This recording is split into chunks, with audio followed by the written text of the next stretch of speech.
I've got it couldn't be enough. Without your love, and I would protect you. I would do anything now. Yeah, I could save you. All that I've got to do now. Hero. I could be your hero, fighting for your love soul. I could be your hero, fighting for your love soul. Yeah.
Take me under your wing, crack of thunder, as a wild bird sing.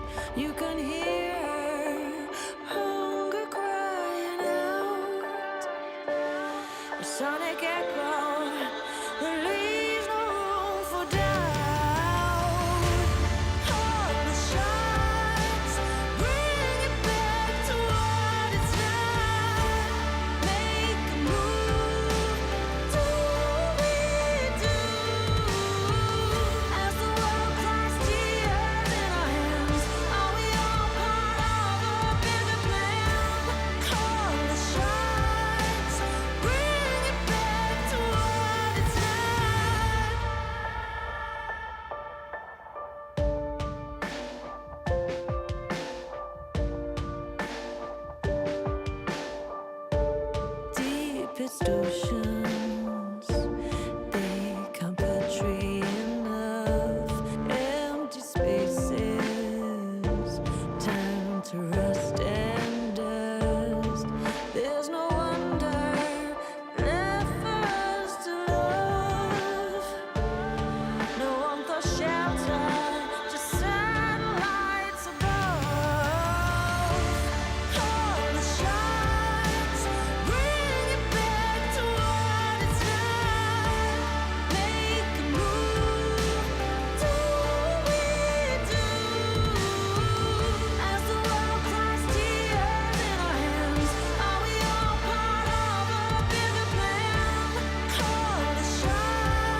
this beat in my head. Right now, I want to dive into this world. Let it out for the crowd, let it out, yeah, be proud. Right now, this is a real good atmosphere. Right now, superficialities are here. No excuse, no rules, no one to judge. Just give a fuck. The time has come to lose control. Don't be so shy, just let it flow.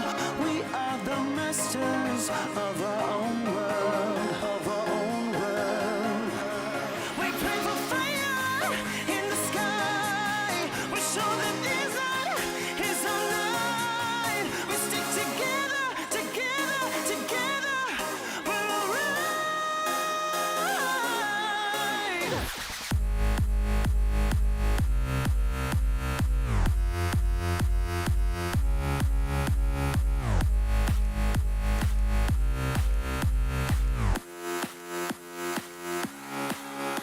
The time has come to lose control. Don't be so shy, just let it flow. We are the masters of our own world, of our own world. Well, they drink really expensive champagne on their private jet plane. All we need is a cheap bottle of wine and a cigarette. Hush, hush, to have a good time. A freedom, conviction, and no restriction. There's no other place to die than here with us tonight. The time has come to lose control. Don't be so shy, just let it flow. We are the masters of our own world.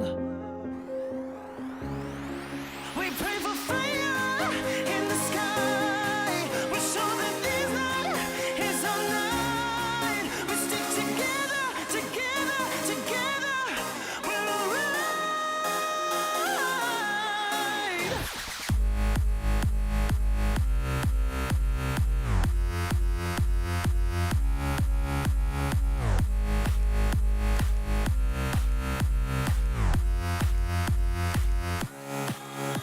The time has come to lose control.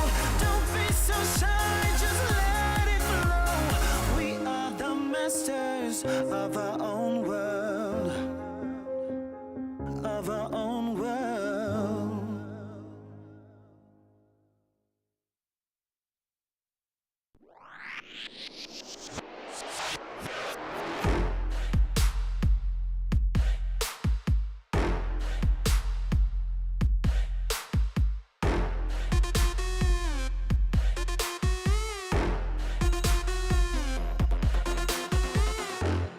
赤信号だとしてももう止まらない理解不能のスピード100倍速い地獄なんて哀れよねねえ聞いてよね負けの準備でもしておきな Come draw me if you down 悩んでもやめないわ No more 苦い思い消えてよこの街に呼ばれる際にレクチャー全力で追い越してよさ Driving モード始めような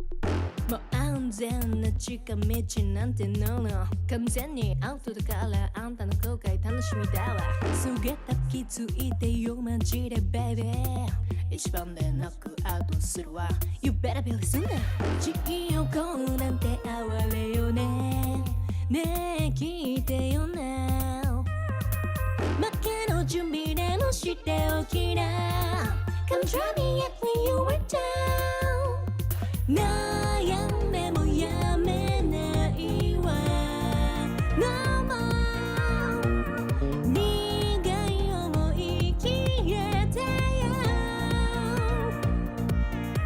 この街に呼ばれる生命フェッチャー全力で追い越してよさ Dreaming の始めよう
Country song.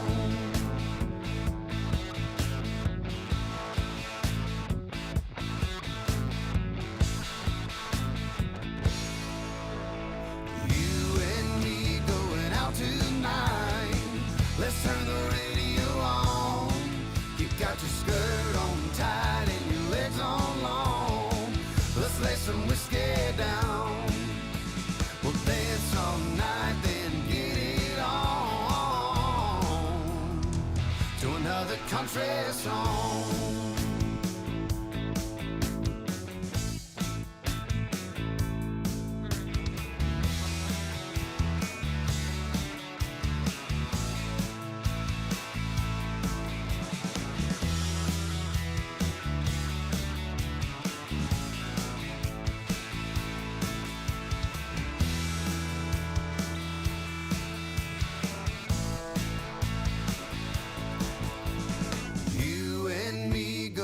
Tonight, let's turn the radio on. You got your skirt on tight and your legs on long. Let's lay some whiskey down. We'll dance all night, then get it on to another country song. You and me going out tonight. Let's turn the radio on. You got your skirt on tight and your legs on long. Let's lay some whiskey down. We'll dance all night, then get it on to another country song.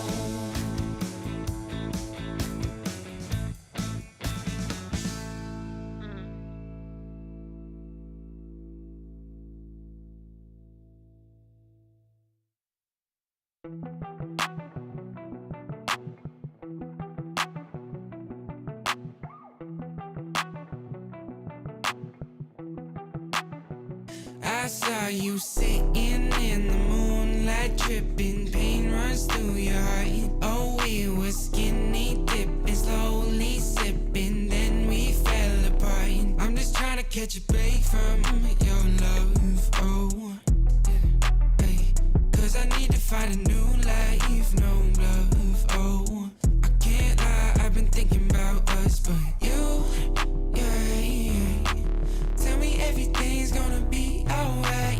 Tell me that you're never gonna need spotlight. Just say how you feeling, I don't wanna waste time. I saw you sitting in the moonlight dripping, pain runs through your heart.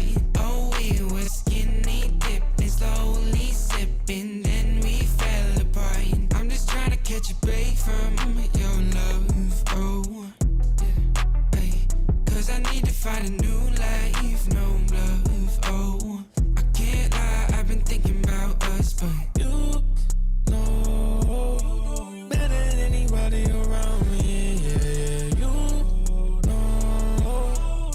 I think we both need a break from this thing called love. All love ain't the thing to question, it's all love. I got plenty problems and no shoulder. Last night on the tour, ain't no tour bus. I saw you sitting in the moonlight dripping, pain runs through your heart. Oh, we were skinny dipping, slowly sipping, then we fell apart. I'm just trying to catch a break from your love, oh, yeah. Cause I need to find a new life, no love, oh. I can't lie, I've been thinking about us. Putting out the fires, my head calls me a liar. I'm sick of breathing in your smoke. Leave a little longer, embrace a little harder. Yeah, every time we're not wrong, it's like we're walking on water. Oh, too good to last long. Putting out the fires and looking for a miracle. It's like we're walking on water.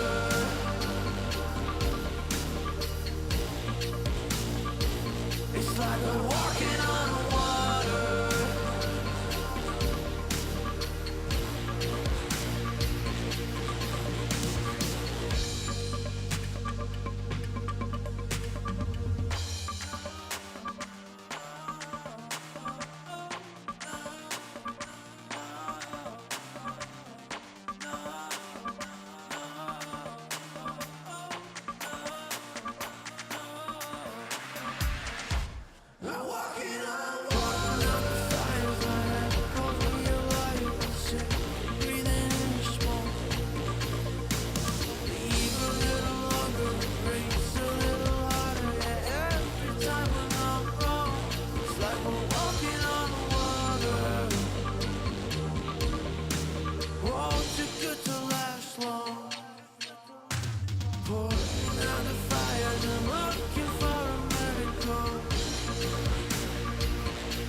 DJ, turn the music up, put the lights down low. All the worries we had, we just let them go. Wasn't looking for love, I was happy alone. When you put your arms around me, how was I to know?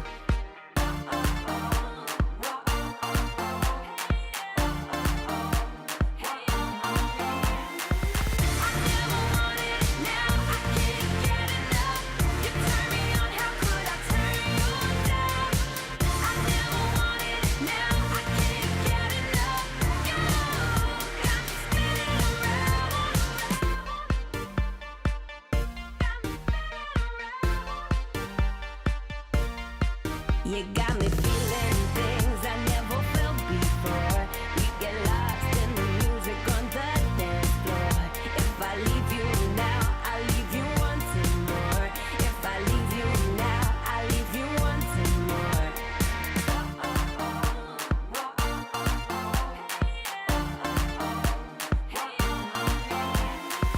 I never wanted it, now I can't get enough. You turn me on, how could I turn you down? I never wanted it, now I can't get enough. You got me spinning around, spinning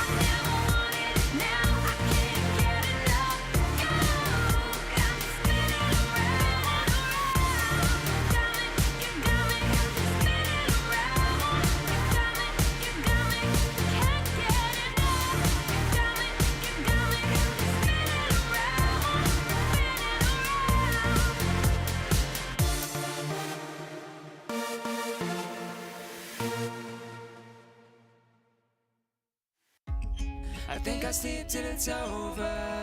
I think I'll sleep till it's over. I think I'll sleep till it's over. Broken letters, woven, breathing every now and then. Getting hurt but never learn. I'm falling short of hope again. I need a shock to bring me round, to pull my head from underground. I'm calling out but there's no sound. How many times can we make up? How many years will this take up? And never is as long as forever. When it's love but it's over. I've woken up in the headlights, taken from the clouds in mid-flight. Never is as long as forever. I think I'll sleep till it's over. I think I'll sleep till it's over. I think I'll sleep till it's over. I think I'll sleep till it's over. Stone days never end. Words I knew you couldn't say. We pretend we're more than this. Make believe that it's okay. I need a shock to bring me round, to pull my head from underground. I'm calling out but there's no sound. How many times can we make up? How many years will this take up? And never is as long as forever. When it's love but it's over. I've woken up in the headlights, taken from the clouds in mid-flight. Never is as long as forever. I think I'll sleep till it's over. I think I'll sleep till it's over. I think I'll sleep till it's over. I think I'll sleep till it's over. I think I'll sleep till it's over. I think I'll sleep till it's over. I think I'll sleep till it's over.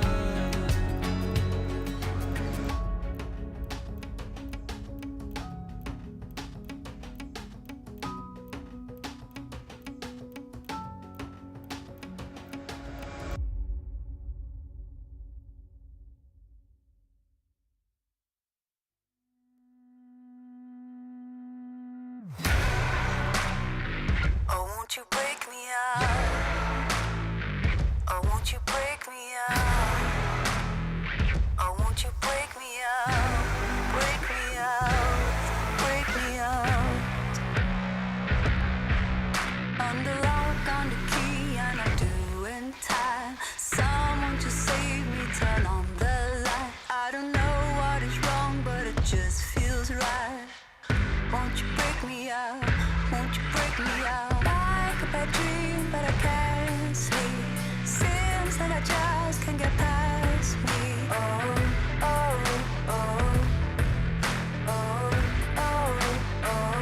Won't you break me out? You're the chain, you're the lock. Won't you hold me down?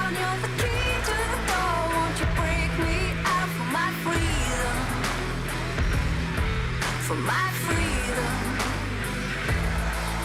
You're the chain, you're the lock, won't you hold me down? You're the key to the door, won't you break me out for my freedom? For my freedom, won't you break me out? Oh, won't you break me out? Oh, won't you break me out? Oh, won't you break me out? Break me out, break me out. Oh, won't you break me out? Oh, won't you break me out? Oh, won't you break me out? Break me out, break me out. You're the chain, you're the lock, won't you hold me down? You're the key to the door, won't you break me out for my freedom? For my freedom. You're the chain, you're the lock, won't you hold me down? You're the key to the door, won't you break me out for my freedom? For my freedom. Oh, won't you break me out?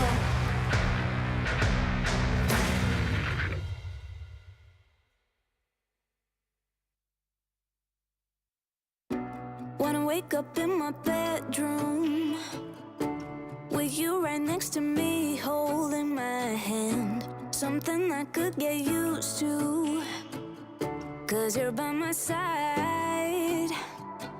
When city lights blur the evening, hollow skies grab my feelings, and shooting stars have no meaning. I know, I wanna be where you are, forever and ever. I wanna be where you are, forever and ever. I wanna be where you are.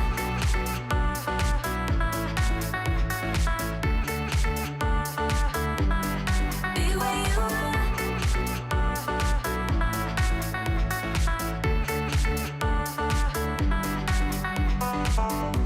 There's nothing like this feeling. Could look at you for hours, don't mind me. Didn't know how much I needed to have you by my side. When city lights blur the evening, hollow skies grab my feelings, and shooting stars have no meaning. I know, I wanna be where you are, forever and ever. I wanna be where you are, forever and ever.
Sleep in the arms of my only, my new tiny world.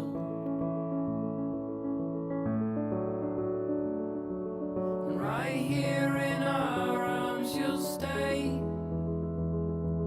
until you can find your own way. Oh, my son, stay curious, my boy.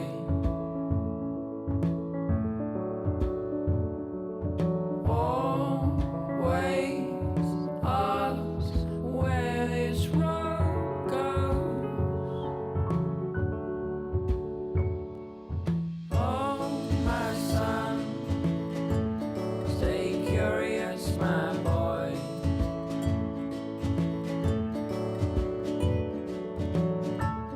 Just outside your door,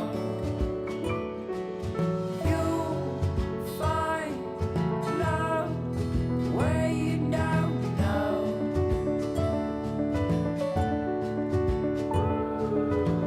You know that if you ever tried your last, call out on me if the old wind broke your mind. Set out to sea if you've fallen down. You know that I'm here, so you come on home to me.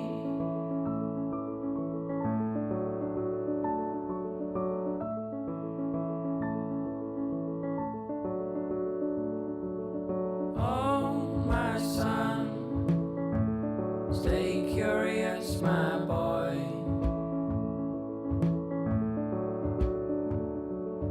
Always ask where this road goes. Oh, my son, stay curious, my boy.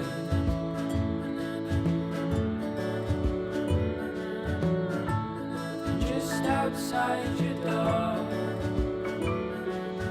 you'll find love where you don't know.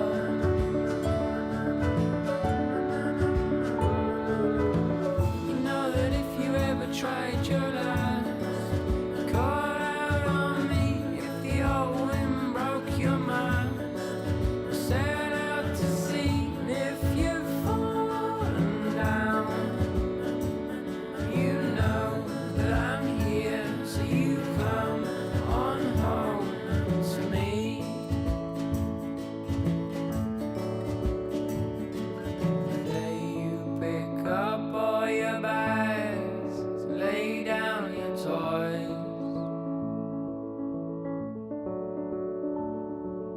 Oh, my son, stay curious, my boy.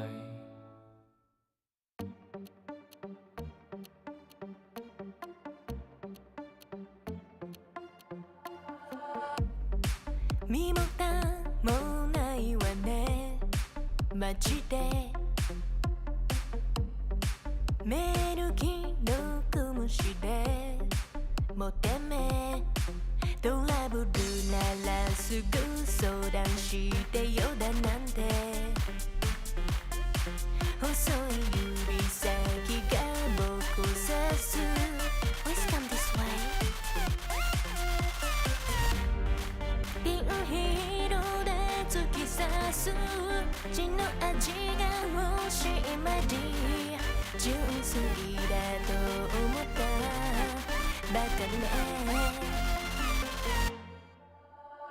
ゴー赤いリボンで踊るネオンライトがきらめく騙されたなんてめめしいやつね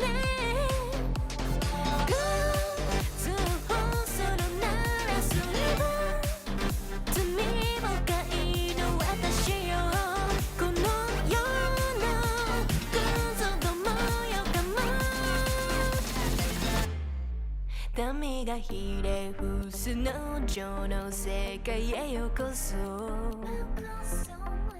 落とし穴に落ちたあなた Please come this way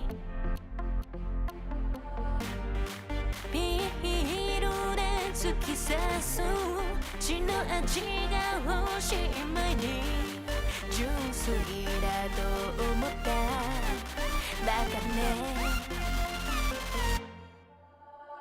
ゴー赤いリップで踊るネオンライトがきらめく騙されたなんてめめしいやつねゴー通報するならすれば罪深いの私よこの世のクズどもよかも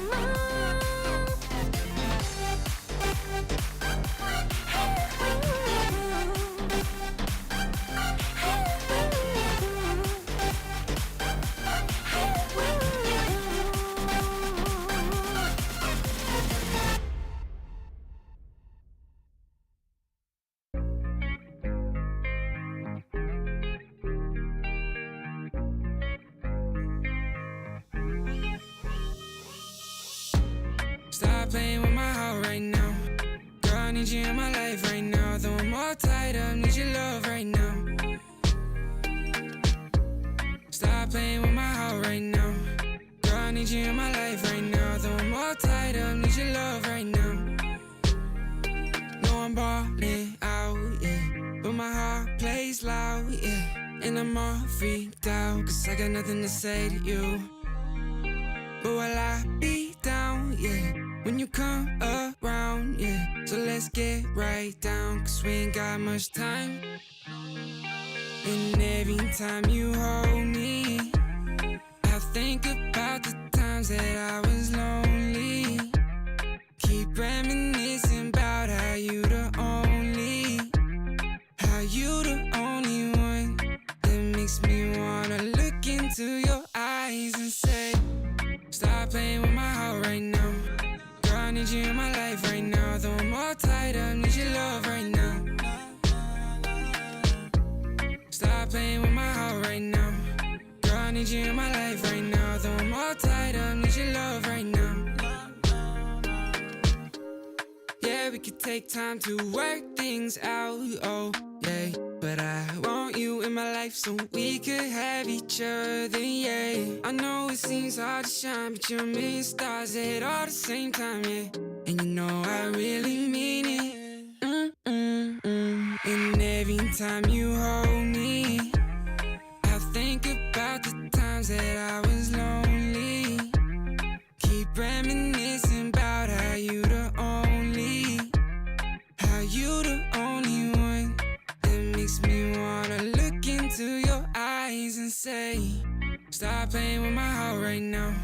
Girl, I need you in my life right now. Though I'm all tied up, need your love right now. Stop playing with my heart right now. Girl, I need you in my life right now. Though I'm all tied up, need your love right now.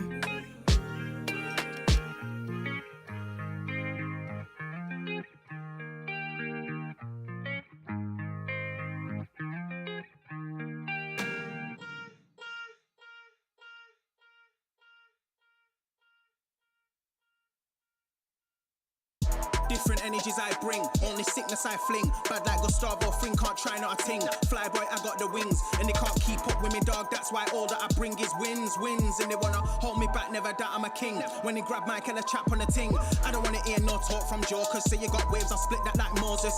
The way that I catch it is flawless, it's awkward, cause they can't do it when they talk up. I don't wanna hear that ever. Stay on the ground like Cellar, they know man shell off. Feel man trying to get ahead of me. They should've known they ain't really got the energy. I got the energy. Run laps and laps round them, they ain't even got no energy. So that means no power, they don't wanna be my enemy. That might end up in a penalty. I got a different energy, no matter what I encounter. No, I got the energy. Run laps and laps round them, they ain't even got no energy. So that means no power, they don't wanna be my enemy. That might end up in a penalty. I got a different energy, no matter what I encounter. No, I got the energies.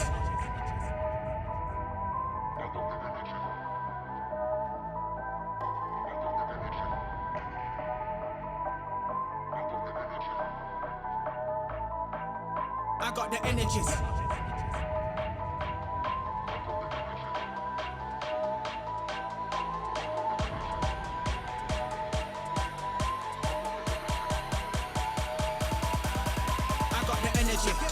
Run laps and laps round them, they ain't even got no energy. So that means no power, they don't wanna be my enemy. That might end up in a penalty. I got a different energy, no matter what I encounter. No, I got the energy. Run laps and laps round them, they ain't even got no energy. So that means no power, they don't wanna be my enemy. That might end up in a penalty. I got a different energy, no matter what I encounter. No, I got the energy. They ain't even got no energy. They don't wanna be my enemy. I got a different energy. I got a different energy.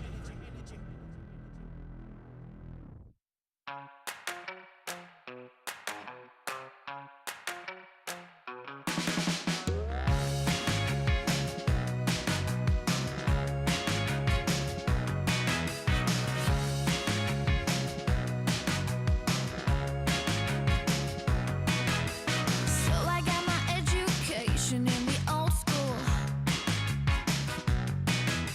surfing on a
all the pressures, just keep grinding 9 to 5. Yeah, I'm working hard, we playing hard. Goddamn, I feel alive.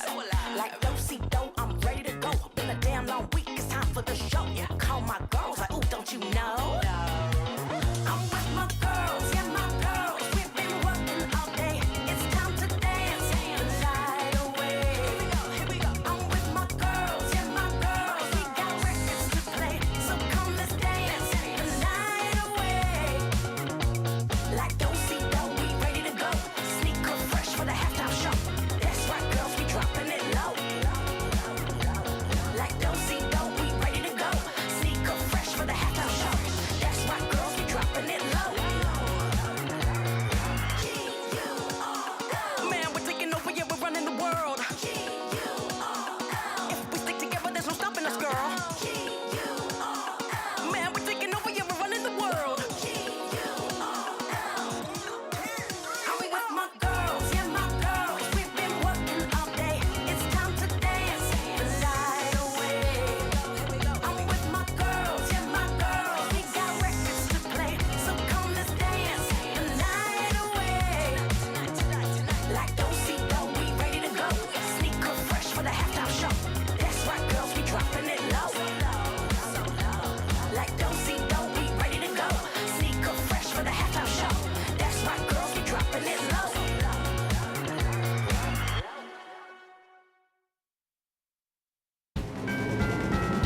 Excuse me, please, but I'm standing.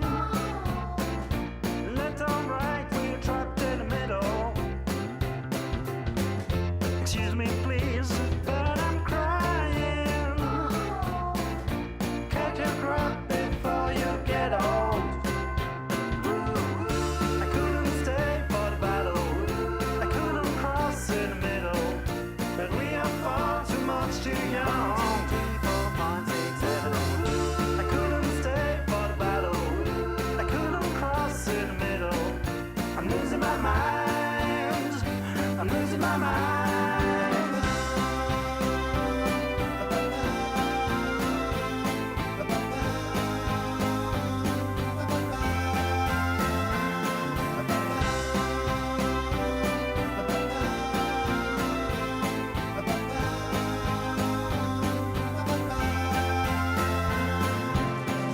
Excuse me, please, but I'm standing. Left or right, we're trapped in the middle.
starry sky. We're gonna feel that way most every night. Sunlight on a summer day. We're gonna laugh and dance all the rain away. Sing a new melody. It's full of love. It's beautiful and free. 'Cause you belong, you belong, you belong to me.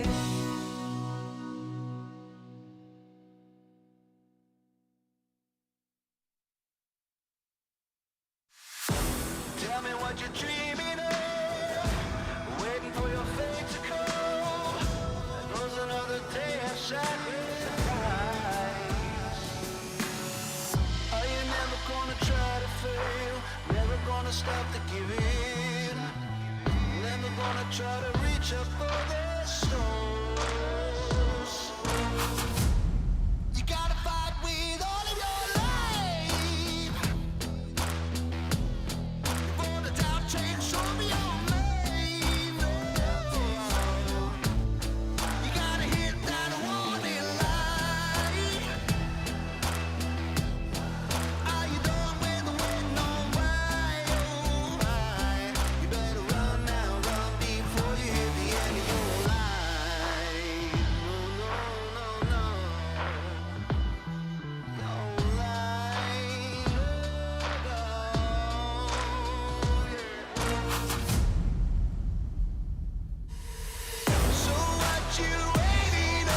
Hello, everybody, and welcome to the LPL. My name is Bunchballs. I'm joined by Jamada today for the first time in God only knows how long. It feels like I've not cast with you all split, mate. But mate, we have got some series today. We've got such a good day ahead of us.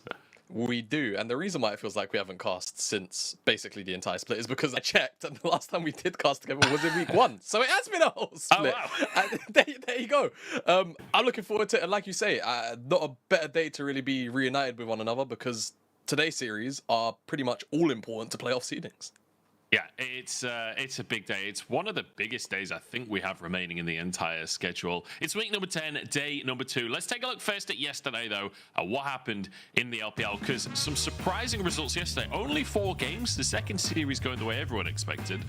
But NIP coming out of the woodwork. And I just rewatched that series this morning, and honestly, that didn't just feel like an RNG collapse. That felt like NIP really stepping up, even after they're out of playoff contention. Exciting stuff for summer for NIP. Yeah, 100%. I feel like NIP in the last couple of weeks have definitely been looking a little bit better, having Shadow come in and also being paired up with Dream. It feels like that is kind of the function for this team, right? They took down IG as well in the series previous. And since Shadow's come in, it just feels like they are a slightly better team overall. And of course, after that series, it was JDG coming in and, you know, business as usual and locking in, well, not locking in officially, but taking control of first place, as we can see here in the standings. Yeah, all off the back of EDG being upset the other day by FPX. And honestly, it could not be more exciting here in the LPL. I'm taking a look at the middle of the table, though, Jamada, because we've got OMG, Top Esports, WE, all there in the middle of the table. They'll all be playing today as well. So many teams on 8 wins. So many teams that close to locking playoffs, but not quite making it just yet. Yeah, the line, it's going to come down to the final game for a lot of these teams here. And I recall saying this a good couple of weeks ago when I saw Anyone's Legend FPX losing all of these games and handing a lot of the teams in the middle of the pack these wins. I was like, this is going to be a situation where we're going to get to week 10 and we're still going to have about 5, almost 6 teams not locked in for playoffs. Lo and behold, here we are in this situation. Yeah, I know, it's crazy. Yeah, even more than expected. Let's look at today's games. We've been teasing it enough. We've got OMG versus Top Esports to kick us off. Both 8 and 6, tied in the standings right now. And I think both teams with some significant strengths and some significant weaknesses, and it's really going to be a matter of form. And then the second series, WE 7 and 7, Weibo 9 and 5. Weibo definitely a favorite, but once again, close enough in the standings here, close enough in what we've seen recently that it really could go either way depending on how these teams show up.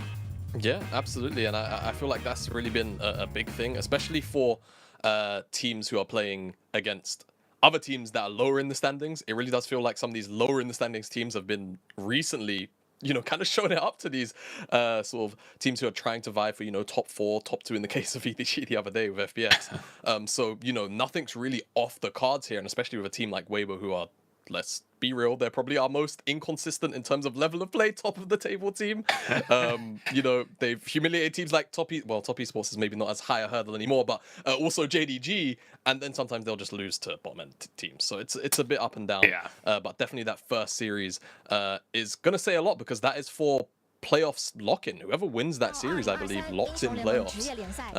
So OMG, Top Esports here. This is kind of, not necessarily for all the marbles, but in terms of what they're playing for, realistically, it kind of is. Yeah, I mean, for this series, if it goes to 3 games, both teams lock in playoffs, I believe. Both Top Esports and OMG have to win 1 game of the series to lock in playoffs, if I'm not mistaken there. And also, if Weibo beats WE later, both Top Esports and OMG will lock in playoffs. So these 2 teams are very much on the cusp. Importantly as well, RA watching with bated breath today, because if WE wins against Weibo later, RA get eliminated from playoffs. They're not even there, just catching strays over in whatever position they are in the table. I think like 12th. So to be honest, they're 5-9. I'm kind of surprised that they are still in contention at this point. But either way, let's talk about the teams that are walking out on the stage. OMG stepping up here. And I think a team that a lot of people got very, very hyped for halfway through the split. They've had a rough couple of series in terms of results where they got 2-0'd by Weibo. They lost to EDG as well. But the thing is, they went 2-1 against EDG. EDG were first place in the table at the time. Like the Weibo games as well, relatively close. This is not a team, like you can look at the fact that they've got a 2-loss streak, but I don't think that's a fair assessment of who this team is. This is a team that you do have to fear. No, absolutely, and I feel like a lot of that fear comes from the solo laners in particular, from Shanji, from Cream. These guys are so willing, well, in Shanji's case, to pick pretty wacky picks when it suits the draft and suits the team that they're playing against, but also in Cream's case, just so willing to consistently pull out a lot of assassins when the space brings out for it, right? Things like the Akali, things like the Asylus, these are things that other teams are banning against them consistently, and it's leaving up some of the other power picks.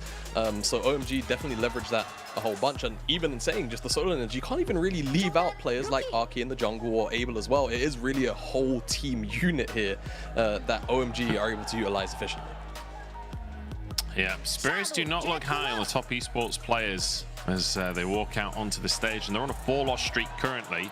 One of those losses being to LGD as well. This has been a brutal little streak for Top Esports. And the crazy thing, honestly, I think a lot of people coming into the season, when you look at the just quality on this roster, you anticipate guaranteed playoffs, right? And the odds of them making playoffs are still very high, despite what everyone on Twitter says. Things have to go really badly for Top Esports not to make playoffs. But coming in today, like, it's almost in my mind just level pegging between OMG and Top Esports. Not something you would have expected at the start of the split, but with recency taken into account and with how OMG have played across the course of this split, the quality of names doesn't matter anymore. It's about how you're playing right now. Top Esports, they ain't it right now. You know, quality of players can only get you so far. We see it a lot with other super rosters across the world, right? And at the end of the day right now, they are kind of struggling to find any semblance of coherence, you know, and it definitely does feel a little bit rough to see, right? Because I think in terms of expectations, most people had Top Esports as kind of the first place, second place team, right? If you didn't have JDG first place for some reason, then you had Top Esports in that slot. That's probably how it went down for a lot of people. So to see them on this loss streak, mostly against teams who you'd expect them to beat as well, it does feel a little bit worrying, right? But they do have a little bit of time, right? And I think against OMG, win or lose the series here, we should still see them in playoffs. And I feel like it's more about how they're going to adapt, change, and what the philosophy is going to be for Top Esports once they move into those best of fives, right? Best of threes definitely, you know, do take their toll to a degree, but best of fives are where, you know, teams' metal are really tested. And right now, you know, I think that's what we're going to have to look towards for Top Esports. Honestly, I feel like you say, a lot of that is going to come down to veterancy as well when it comes to these big series, when it comes to making it to playoffs and managing to survive those big series.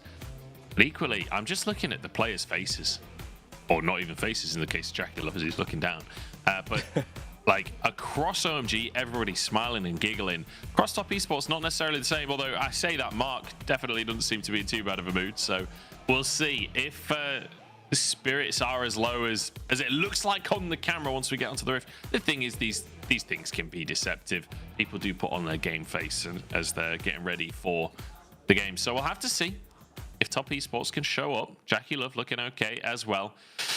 And we'll see if they can bring it to the table. The big thing, honestly, to me, is that OMG in their recent games, win or lose, have looked like they're on the same page. That's the big improvement, I would say, is that they look like they're playing together. And the biggest problem for top esports is the total opposite, where we're seeing TN on a totally different page to the rest of the team. Like people going in too deep when the rest of the team can't follow up. I feel like these are issues that we need to keep a track on as we watch this series today. Already in Champ Select though, Jamada, Jace, Lee Sin banned off the table, Akali and Yone taken away from Cream.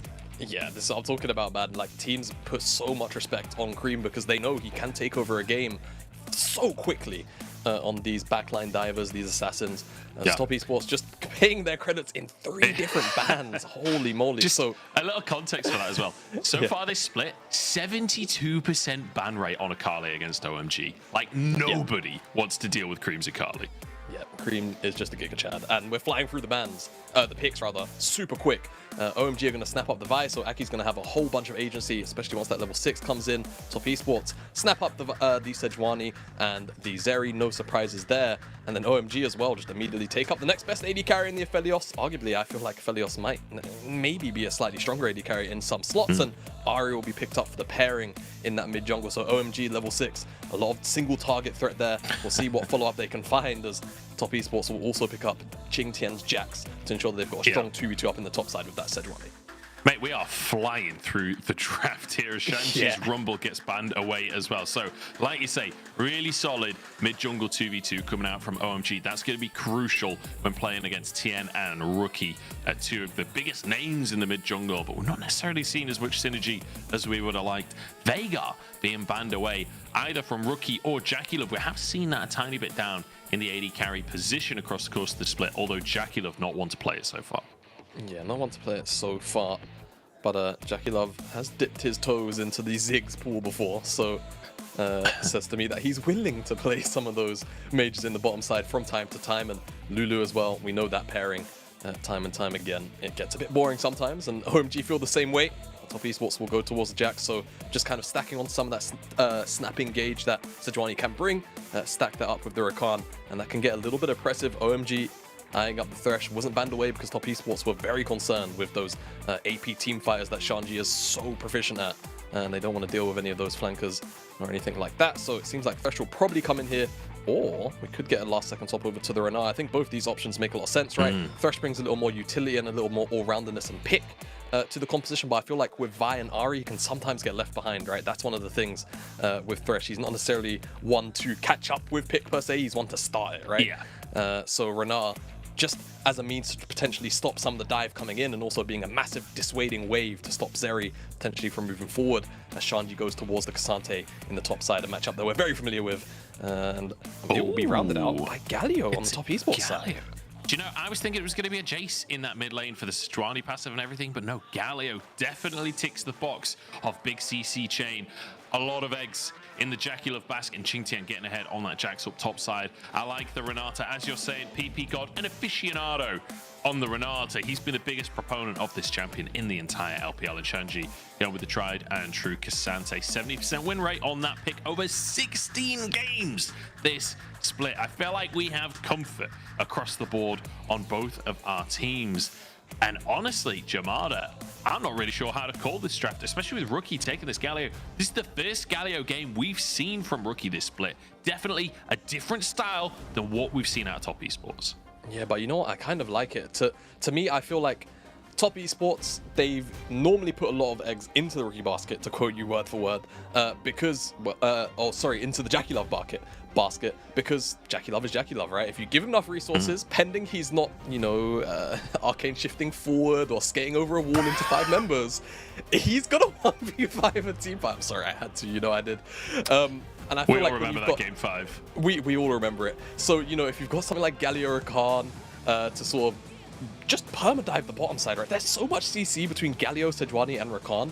If you're constantly moving down to the bottom side, you've constantly got priority, that can be a really big annoyance to deal with from the side of Able and PP God. So Arky Cream, they're going to have to keep tabs on Rookie and try and, set him far behind early on, try and lock down mid lane priority. I think that's going to have to be a big key for OMG here. Otherwise, Top Esports could run rampant in the early stages with the amount of CC and burst damage that they do have available to them through the mid-jungle. It's a bit deceptive because they're both tank champions, but we'll see how things go as we move into game number 1. Yeah, I mean, I think context on that, when you think of towards the start of this split, Sejuani's were always going in and solo killing the enemy jungler. Sejuani has damage in the early game. Jayo's coming in, and you can see the stadium is packed out for this series, and rightly so. Both these teams building a reputation over the years. OMG, this squad that have been slowly but surely climbing the standings over the last few years. They've made playoffs a couple of times. They're always finishing in the first or second round. This could be the year for them, and a matchup against a team like Top Esports is the matchup to prove it. Absolutely is.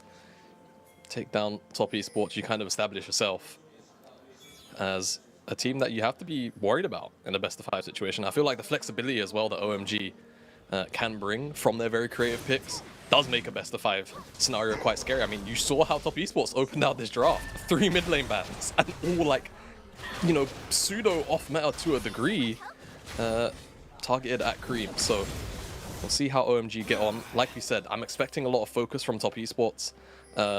Potentially towards the bottom side, but also I think the setup on the top side is so solid and so consistent between Sejuani and Jax that realistically the options are wide open, and it depends on how they want to play things out. I feel like for OMG it can be a little more one-track mind, and we're kind of waiting for level 6s to come online before the proactivity can properly start. But of course, if opportunities open up for OMG, I imagine they will pounce on them as they so often do. Absolutely. I think it's a lot of the case with OMG is in the early game, they are relatively quiet. And then, like you say, once those power spikes come online, that's when we see that coordination that I was talking about before. And it really is something beautiful to see. And honestly, it feels like, hang on, I'm going to hold that thought. TN, oh, creative pathing to get into that mid lane brush. There is a ward in the river, but it won't have seen him. Cream thinks he's safe on this side, but he saw the ward. The ward got placed. Oh, that got spotted by the other ward. It's wardception. Wow. That's rather unfortunate for TN, I'm not going to lie. It seems like Cream is just going to be able to walk this one out. Might miss a couple of creeps in terms of XP. That'll feel bad, but it's better than dying. So yeah, I mean, TN's got to be walking into that lane like, how did he know? How did he know? There's no way that TN realizes that ward was spotted. That is, I mean, look, I like the thought process of the gank, but unfortunate way for it to end. Yeah, we actually see it every now and again. Maurang is someone who particularly loves that gank path. He's done it once or twice in the LEC before. Maybe once or twice. Once or twice, you know, once or twice. But it's something that can be kind of common, you know, that ward in the river entrance to spot out, you know, anyone kind of trying to gain information, or in this case, obviously the gank. So really, really solid. Oh, Jackie Love. Oh, no, it's not gonna happen. It's okay. Love. I mean, it is cheeky. That is extremely cheeky. Imagine if he'd got that Scuttle Crab Aki in shambles. But no, it's Aki down towards his bottom side. But Top Esports, full information off that fact. TN once again hanging around those lanes, but looks like he might just go for the Scuttle Crab instead of trying to influence the top lane for now. Yeah, seems to be the case. I'm wondering how both these teams want to interact with the top lane. I feel like for Top Esports, Qingtian could be a real side lane threat moving into the later stages of this game. There's only so much a Cassante can really do in terms of matching a Jax in pressure, and I feel like a lot of that kind of comes to, you know, its pinnacle sort of around level 11, item and a half. Ooh. Early stages can be pretty good here for Cassante as well, as you can see. Yeah. But Changi beyond that, having a whale of a time. Yeah, he is having a whale of a time. Beyond that, though, things could get a little bit difficult. So I wonder if there will be any priority down there, as down here, really, really good trade for OMG, Abel, and Pipico. Yeah, good damage onto Mark there as he's rooted up trying to escape. Rookie hovering down towards that bottom side, not level 6 just yet. Now, we talked earlier, Jamada, about the level 6 mark being huge for both teams. Talk to me here. Like, how are we expecting this to play out once those ultimates are hit? Who should be the one putting their best foot forward? So I feel like when you got Ari Vi, right, you really want to be putting that bit. Shanji? Oh, wow. I think he's not okay. take aggro from that? Juggling beautifully. Wow. Okay. Kind of surprised, but Oh, very fortunate. Might get run Qingtian down up in the here. top side here. Shanji could be in big trouble, but Qingtian holds off for now. Counter-Strike will be available. Shanji with that knockback as well. Qingtian, is he going to get dived here? Level 6 for Shanji. All out is available, but takes a tower shot and decides to back away. Yeah, you can tell he's really eyeing that 1v1, but doesn't want to take the risk, right? It's not necessarily worth the flip right now. When you're winning out in pressure, you can shove in this wave, crash it, teleport back. If you really need to, walk back maybe. But down here on the bottom side, it seems like OMG want to get this party started. Level 6 is available for Cream and Rookie. Yeah, but there's Red no and White first available move. on the Aphelios as well. Able here with a lot of damage. It's going to be a smite fight on this one. Aki gets it. Mark now dashing away as Cream looks for a charm potentially. Rookie just going to land the CC though as Cream dashes out to safety on a knife's edge there, but OMG get themselves a Drake. Yeah, OMG walk away with that one. Bottom side 2v2 has been going the way of Able and PP God for the most part, so just utilizing a good reset timer on the side of Top Esports just to sneak that one away. So good on them, and nothing gets forced on the Top Esports side as well. No level 6 available from Mark, from Tien. It's pretty early in the game. It's a 6-minute dragon, so feels good for OMG. We'll see whether or not they can find the same success at the Herald in a couple of minutes' time. Because I feel like once Tien in particular has that ultimate available, it's going to be a lot more difficult to walk away from a Galio and a Sejuani. And you know, it's funny because when I look at OMG and Top Esports just on the scoreboard, my thought is like aggression on both sides. But actually this split, it's not necessarily always been true. Like both teams trying to play towards actual spikes, actual win conditions. So the first few minutes being this slow is not actually that surprising when you consider the compositions. But now we're breaking over that level 6 mark, even down in the bottom lane. Like once quickness comes online, anticipate action as Able going for Jagular, forces a flash, dodges the knockup from Mark as well. That was a gorgeous little all-in the bottom side from OMG.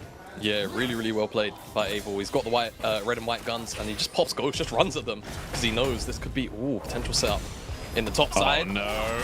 Pulls him straight into Aki's Shanji with a gorgeous all-out. Qingtian, it's a decent flash, but it ain't getting you out. First blood for OMG. It's just so easy to attack anywhere on the map here for OMG, and now it seems like Top Esports want a bit of a response play here. Able, they're up too far in the bottom side. Are they though? No flashes available as Tien takes a chunk. PP got 1 HP, but Able just going forward. Oh my god! Look at the shurikens! Able turns it around! How did they go 1 for 1 there? Oh my god, it's just so many years, man! Able, he's still got the green and white, drops out of the red halfway through that team fight, and somehow PP God manages to walk away with his life.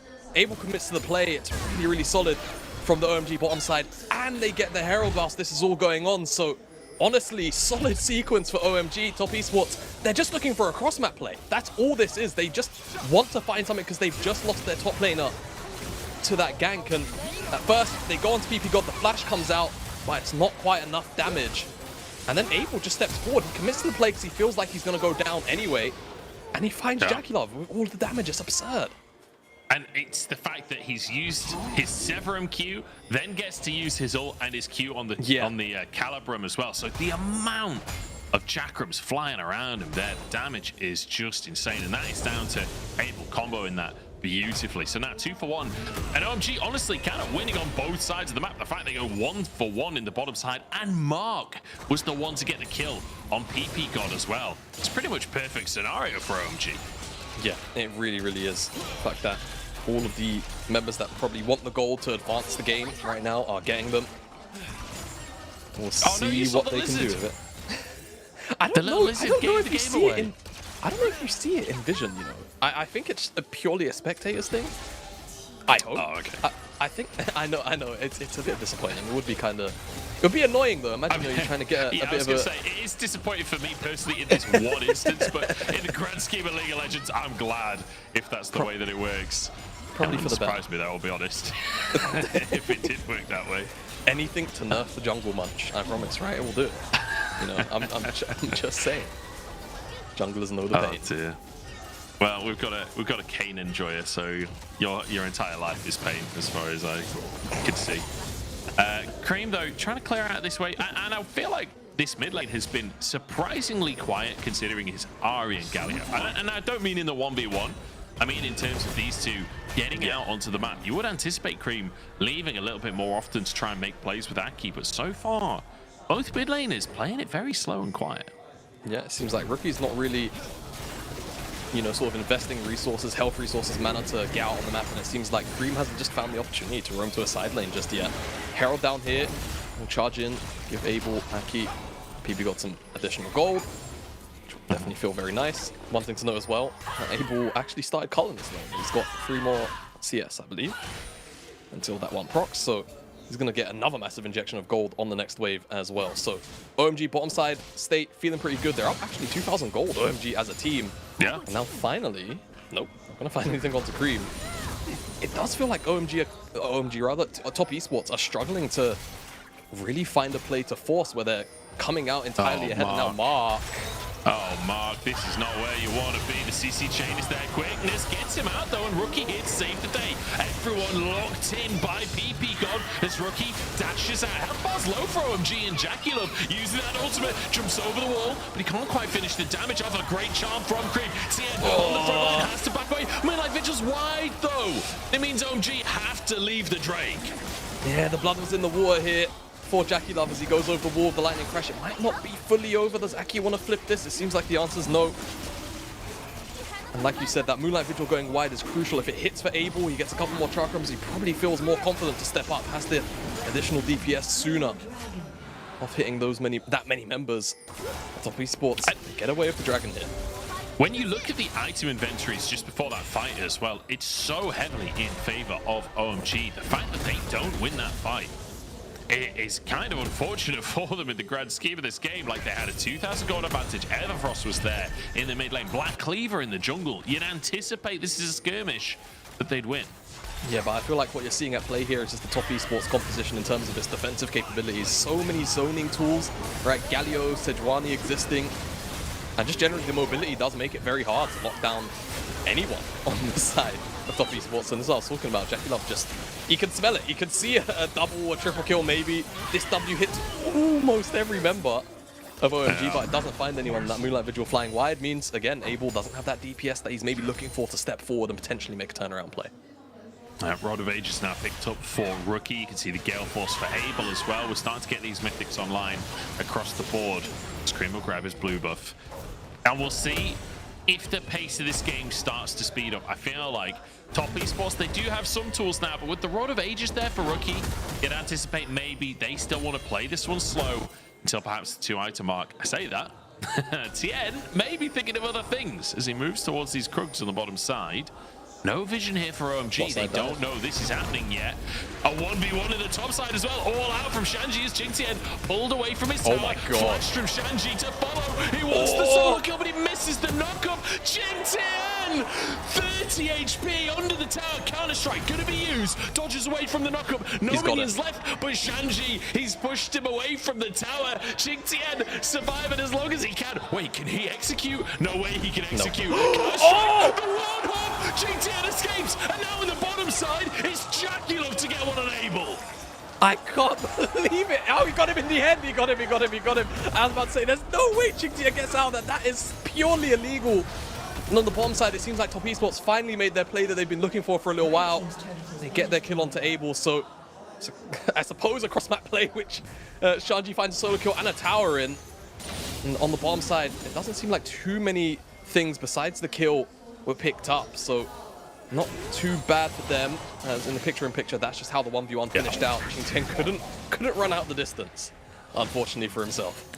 And let's just take a second to look at that top lane as well. 2 deaths for Jingtian, 101 with a 40 CS lead for Shanji. Yeah. Now, I know that it's not been just outright a 1v1, but 40 CS, that seems absurd. Yeah, no, I think it's definitely on the extreme end, to say the least. And we'll finally get a replay of what happened down here whilst we was watching the 1v1. Abel just kind of stepped a little bit too far forward. And he knows, right, at the end of the day, even if he flashes backwards, tries to reposition, he will get jumped on. So he just holds onto it and just tries to dish out as much damage as he can to those Top Esports members. The lockdown, again, very powerful on the side of Top Esports. And Abel is definitely going to have to watch his positioning moving forward. So, Shanji finishing off the first tower of the game pretty much unassisted up there means that the Herald will belong to OMG here. So another Herald in their pocket. They used one in the bottom side already to get a bit of gold onto Abel.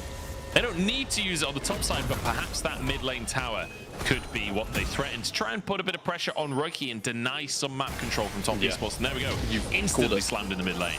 Yeah, called it perfectly much. I feel like Top Esports' true tools of wave clear are fairly limited, so you take down this tier 1 in the mid lane. They could even look for a collapse fight! Looking for a play in the mid lane. Rookie diving into the fray, but he's too late. Mark just about escaping with his life, but only just. And Rookie alone versus 5. It's now Cream finds the job of Jackie Love as well. They get everything and more as OG take mid lane. Munch, this is a slaw. This is a 5k cold lead for OMG. They get the tier 1 tower and they get the dive, the pincer from both sides on the back end of it. This is one-sided right now, and OMG are finding everything that they want. This is a massacre, and this is bad news for Top Esports looking towards playoffs. We said we were coming into this series looking for confidence. We ain't seeing it from Top, but from OMG, this confidence in a nutshell. Yeah, all guns blazing here. Find the dive, they take down the tower, and immediately almost start flying through. TN is the first one to drop, he's targeted, and Rookie gets all-outed backwards, and after that, the repositioning can never come through for him to walk out of it. And this charm here from Cream, excellent. Isn't able to lock Jackie Love down fully, just because the shield bow is a very strong item. It gave him like a 500 shield, so just takes a step back, and off the back of that play, immediate reset, back onto the map, they'll get this dragon, because frankly, Top Esports cannot fight for it right now.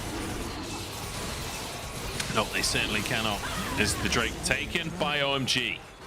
So let's just take a moment, because we've gone from 0 to 100 in this game. Chanchi moving up to the top side just to defend, make sure Qingtian can't take this. To 5,000 gold lead in favor of OMG. 2 Drakes in their favor as Tien apparently wants a fight here, but will be denied by Cream, who just has so much zone control at this point in the game. What is it the Top Esports need to be doing here, Jamada? Like, how do they get into this one? What's gone wrong so far? Because it feels like we've gone from not a lot happening to suddenly OMG dominating. Goodness me, it's a loaded question, isn't it? I mean, I think for Top Esports so far, it's just been the general lack of proactivity through the mid lane, I think, has really hurt them. It's not for a lack of trying, it's just they weren't really able to find many picks. They couldn't shut down anything going on, things like this, where Tien could get caught out. Very tanky though. Already. Aki has to flash over the wall, and the Moonlight Vigil is there. Is able, slightly wide of the caliber, it means they won't find anything more. OMG just permanently looking for these picks though. Yeah, they are. They really are. And I mean, they've got the champs for it as well. Vi, Ari, so easy to get that initial lockdown, and the burst damage can always come through from other members of OMG. And actually, speaking of damage, that's my big concern for Top Esports, to be honest with you. I feel like, you know, going towards that Galio does kind of, you know, put you in a position where you are sort of relying very heavily on Jackie Love to be a large bulk of your DPS. And, you know, with Qingtian falling so far behind, you're not really going to be able to rely on him for, you know, consistent backline threat for a long while. So you are very much leaning on, you know, your big bulky bodies here in this draft through Tien and through Rookie, and you're kind of hoping that Jackie Love gets to those item breakpoints and is provided space. That's about it right now for Top Esports. There's not many options right now. He's trying his Jackie Love. He's got 200 CS at 19 minutes in this one, as he's desperately trying to farm up a storm, because every other lane is like 20 CS behind at least. It is looking rough across the board for Top Esports. And Jackie Love, he has to be the miracle worker. He has to make something happen, because OMG are taking over this one. And OMG are a team that are hungry for playoffs. They are a team that are hungry to look good, to get past that first round. The last 2 playoffs, they finished in 9th, 10th place. Like, it's not fun to hit the same result over and over. And they've pretty much stuck with their roster, with PP God being the big change, being the leader, stepping into this team. And it's exciting to see what can come of this one as they head towards playoffs, and looking fantastic in game number 1 of today as they head in that direction. Yeah, and I mean, honestly, they could feasibly almost make it to 6th place. I don't think it's off the cards, and that would actually put them ahead of those previous split finishes as Mark. Not going to be locked down. Just for confidence. Does manage to get out. But, I mean, it's still, you know, a point of pressure now that OMG gets leverage, right? They're setting up vision here in the top side, trying to set up a bit of a stronghold here and ensure that Top Esports can't really advance into this topside jungle towards the Baron safely, and now being caught up on this rotation as well. Tier 2 in mid lane will go down. Will they look for a fight? Top Esports, I mean, they're so far down in gold. You're getting to a point where you just need to kind of look for a Hail Mary play, maybe, if you feel like you get outscaled. And in this case, my big concern is not only is it a lack of damage across the board for Top Esports, but they have to deal with Abel. But even if they do lock down Abel, it's so much to commit. You're then still looking at a very fed Cassante who deals very well. He said Hail Mary, and here's their prayer. OMG trying to escape from this one as Cream, no mana, low HP, but able to Rookie. the damage. Rookie's there. What a wave from PP. God saves his carries. Aki does go down, and Jackie Love has to chase. He has to make something happen here. They need more than just a single kill, but PP, God, the peeling king. Oh my goodness me, it's very close to a buzzer beater play, because if they don't find that, I think that's it. I think the game would probably be next to out of their control entirely for the remainder of it, and with Aki being the one that gets picked off, it looks like they're gonna just take this Baron, and I'm not sure how much OMG can do about it, but they're still here in the area. There's a teleport coming down, they want to stop it. Yeah, Shanchi's already here. TP out from Cream, but it's going to be too late. 2K on the Baron, all out to get the tornado out of the play. TN gets it. Baron taken by Top Esports. Shanchi back into the pits. Abel goes down. No way do they get a fight as well. This is Top Esports finding the Hail Mary that they needed. They prayed to the gods, and the gods have answered. Oh, just barely. The gods were toying with them a little bit. It was so close. The play from OMG was actually very, very smart. Shanji took TN out of the pit, and Cream was approaching the Baron with a spellbook smite. It could have gone oh so wrong, but it doesn't. And now with the Baron, they get a little bit of breathing room, right? That gold lead has closed up significantly. We was looking at almost 7,000-8,000 gold lead. Now it's 3,000. Now it's a lot more playable. You look at the inventories, you look at the items. The differences closed up a little bit across the board, but still very much ahead OMG. This has been a game of massive swings, as well as the Drake actually resets. Could be an opportunity. Oh, but I don't think Aki can really get into the pit at this point. 2K on that dragon should be taken. Okay, Aki does try, but has to flash out instead. Rookie goes golden on the front line. Won't be able to find anyone with his taunt here, but will be found. OMG, they want to fight of their own. Cream with the Spirit Rush, just toying with Top Esports, and in goes Aki. Ching Tien forced to flash to the back of the play. Tien isn't out of danger just yet. Slammed against the wall by Shanji, and here's the rest of the squad to jump on in. Another pick for OMG. Yeah, I mean, Top Esports, they get the dragon, but they lose quite a few members. A lot more gold just kind of handed back over to OMG, but it does stop a potential soul coming in 5 minutes later. So, time buying play, and I think that's going to just be a lot of what Top Esports do for the next 5-10 minutes, providing OMG don't just retake control of the game like they were before that Baron takedown. A very, very interesting sequence of plays, Munch. It leaves us in a game where now Top Esports have a few more options, but it's about actually leveraging them, because whilst they were falling behind, it felt like they weren't really doing it too proactively, but maybe signs of life here in the last 3 minutes. Certainly could be. And the thing is, no matter how many games they've lost, no matter what the results look like, Top Esports is always a team that you can believe will make something ridiculous happen. That's one thing that you can say about every single player on this roster, is that they've seen ridiculous situations before, and they will see ridiculous situations again. And we'll see if they can make that happen today. I feel like Cream as well, with the Ari build, Nymera is molding somewhere on the internet right now. He hates this build from Ari, and we've seen quite a few times that OMG not quite able to finish people off. Yeah, not on a consistent basis, but they still have the tools to do it. And I mean, they've put down the pressure on Top Esports for so long. I feel like this is the kind of breathing room that a team like Top Esports can heavily utilize, though. And like I was mentioning, you know, the items have kind of closed up in terms of completions. All of a sudden, Ching Tien isn't a full item down.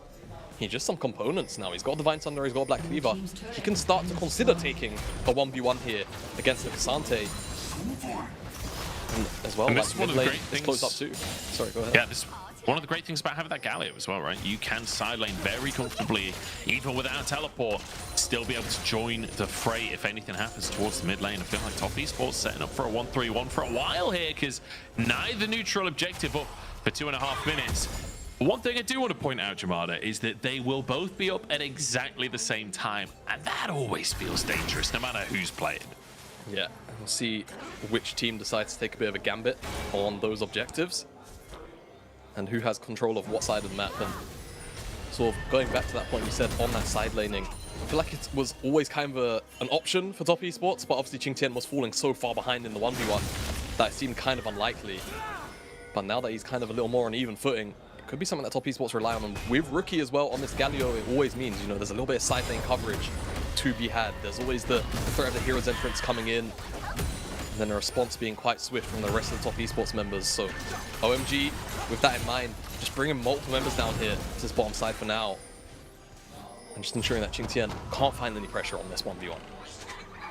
Yeah, top esports, the early game was rough, but this mid game has been somewhat of a redeeming series of play. That's not a phrase, but it's been somewhat of a redemption minute or two for top esports. It's not getting any better, is it?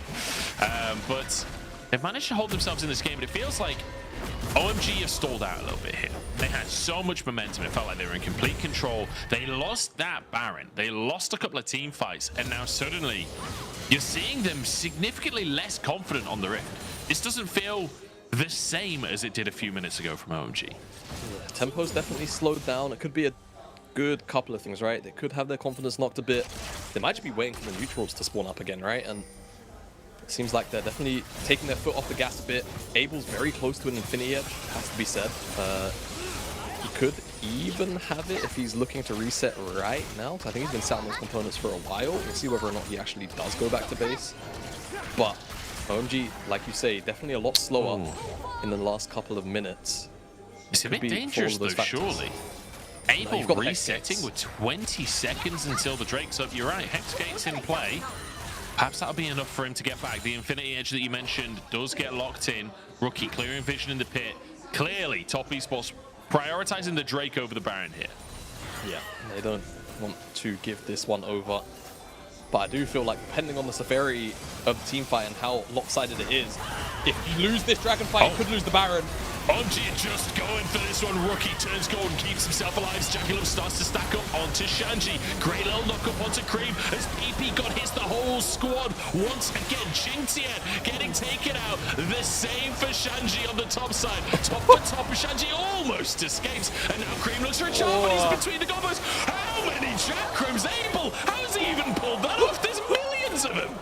He's got about as many chakrams as years it took for Aphelios to be made. That's how many, Munch. And it's enough to force top esports backwards. Oh my god. Good lord. I couldn't quite catch in the bottom left what that big number said. Because I think there is actually a tracker. But either way, he was a Beyblade with that many. And with both top laners dead, do they feel like going towards the Baron? They've got teleport on Shanji and they know Qingtian doesn't have his available. So this could be a deciding factor towards there. So top esports know this is going on. Look how fast they're doing it as well. It's already down to half as they found Tien. That's a huge pick and a flash. Forced out of the enemy Sijuani. Here comes PP God to try and save the play. Aki, a great little Zhonya's to keep himself alive. Taunted by Rookie, but no follow-up from the rest of the team. And Cream keeping the rest of top esports at bay. Rookie down, and OMG desperate for this Baron. Yeah, they want it. They really, really want it. They've got Rookie dead, and it's still a 4v5. It's a 4v5 the first time that Charm connects onto Mark, but he won't die. But Tien is still in the area. Smite's on cooldown. Shanji nearly knocking Qingtian into the pit with the knockback there again on Mark and Jagular. They found Tien once more. No flash available this time. He tries to dive to his team, but a charm is there. And OMG might just have finally got it. The team fight going their way. Jagular knocked up, dives over the wall, but chased down by Cream, who doesn't have any damage. He still wins the fight though. OMG, they wipe top esports. It's an ace and they only lose Cream. They'll get the Baron. They got the Dragon a minute and a half ago as well. It's all coming up OMG. They're not going to let the second Baron go over top esports. A bit of a slight there, but they won't be slighted again. And top esports kind of, I don't know, just kind of not in that same level of unison that OMG are. And it's something we pointed out coming into this series talking about, as we see Tien just goes in on the backside and the rest of top esports aren't quite there to follow up on anything going on. And Aki just turns around, locks him down, and the chase can simply ensue. You can see whilst Tien's dying, Shan's just in the mix of it all in, goes forward, too tanky to die, and he keeps everybody locked in place for OMG to come through and clean up the rest of the kills. And the charm there, absolutely crucial from Cream. He does sacrifice his own life to make those kills happen, but without him flashing over, I don't think those kills would have gone down. And now OMG, complete control of the map, you have to assume, as they start to overload this bottom side. Able there alongside the minion wave, and TN realizes he has to sacrifice this grub. The jungle does not belong to him anymore. And onto the tier 2 go OMG. This is looking beautiful from the squad that are here to prove themselves. They're looking for 9 wins. Not only will they qualify for playoffs with this game, if they can win the series, they'll overtake Top Esports on the standings, but I'm speaking too soon. Able just eradicated. PP got down as well. Cream left to flee.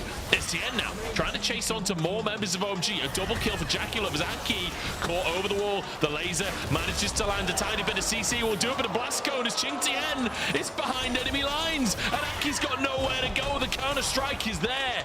And they'll easily finish off another kill. This is one of those back and forth games I've seen this year. Yeah, I mean, it's looking like a bit of a game of catch right now. Top Esports, they caught a pretty good throw. OMG just overstep on that bottom side, just a touch, and it's enough for Top Esports to go forward. But that is just the strength of the composition at the end of the day. You've got Sejuani, you've got Galio, you've got Rakan. You specialize at dealing with oversteps. And Abel, I think, just felt a little bit confident because he picked up that QSS on the reset, but with no flash, it doesn't matter if you can cleanse the CC, you can't reposition safely with just a Gale Force against the amount of lockdown that Top Esports have. How about Shanji just single-handedly defending that tower against 3 people? And he's so invincible that you just cannot dive him. Look at his items. 4 armor items right there, and then a Negatron cloak just thrown in as a cherry on top. Let's take another look at what went wrong here for OMG. So decisive from Mark. Yeah, I mean, I think the very obvious answer is Able just stepped a bit too far forward. Just being a little bit too confident. And Top Esports, they might be, you know, down. They're not fully out. They're still awake.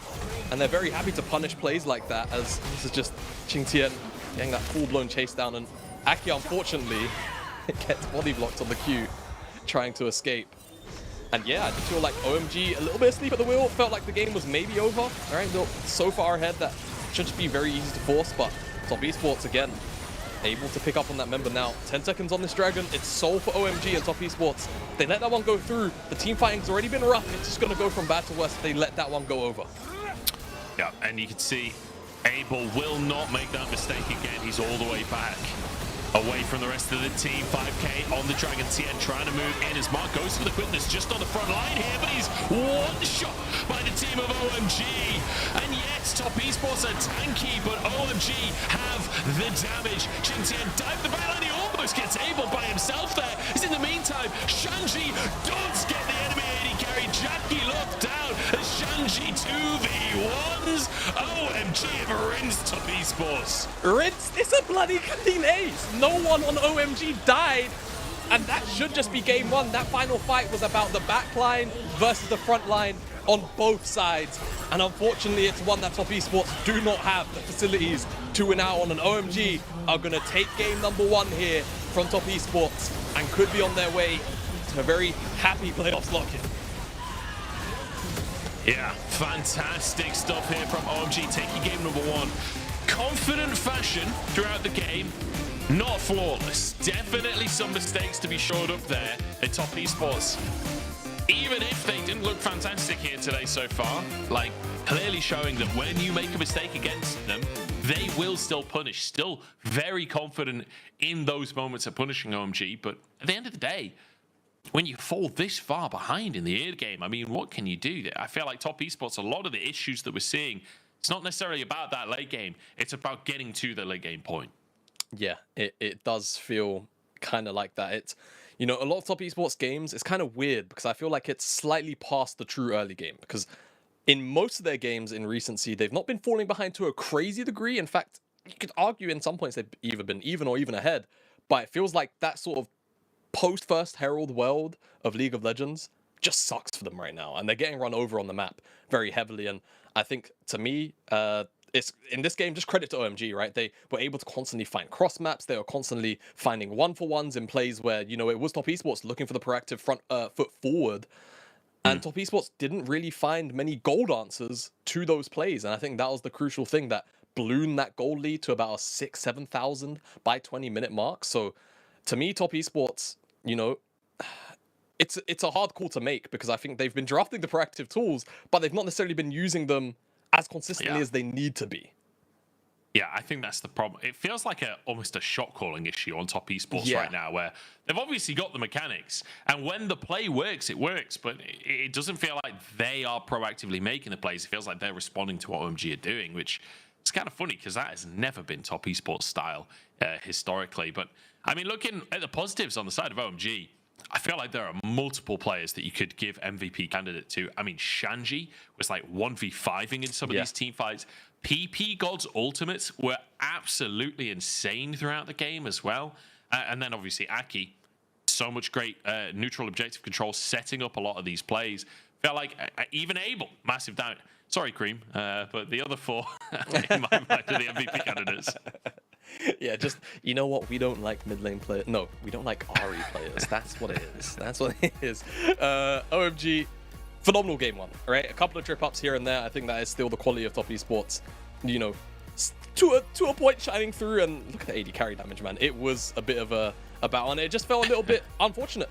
To me, this game gets so much easier if Rookie is on a damage dealer. I feel like Top Esports indexed so heavily into, you know, sort of dive CC lockdown that it got to a point where it didn't really matter unless Abel really overstepped, and he only did that once, and it wasn't really in a critical point of the game where Top Esports could take loads of things back off the map. It was a Baron siege where OMG lost the Baron and then just said, all right, I guess we'll retake control of the map and just do the dance again, and they lost the fight after that. So I feel like a little bit back to the drawing board on that front, but in terms of the gameplay side of things, OMG were still on top. Yeah, OMG, a fantastic start to the series, a fantastic start to week 10 for this squad, and a squad that we have to remember coming into this series, we're on a 2-loss streak. But once again, I said it at the start of the broadcast, and I'll say it again, going to 3 games against EDG, a massive achievement for the team. And they lost to Weibo twice, but at the end of the day, they were relatively close games. This is an OMG that you have to fear. We're going to jump into a break and see how they fare in game number 2, because Top Esports, it feels like they're against the ropes right now. 네. 그래서 그럼 여기서 한번 승부수 결단을 내린 건가요? 상대방의 마음은 상대가 쳐주면 넘어와 밑으로 캐리야! 아니 방금 캐리야 이 책이 뭐예요? 캐리야가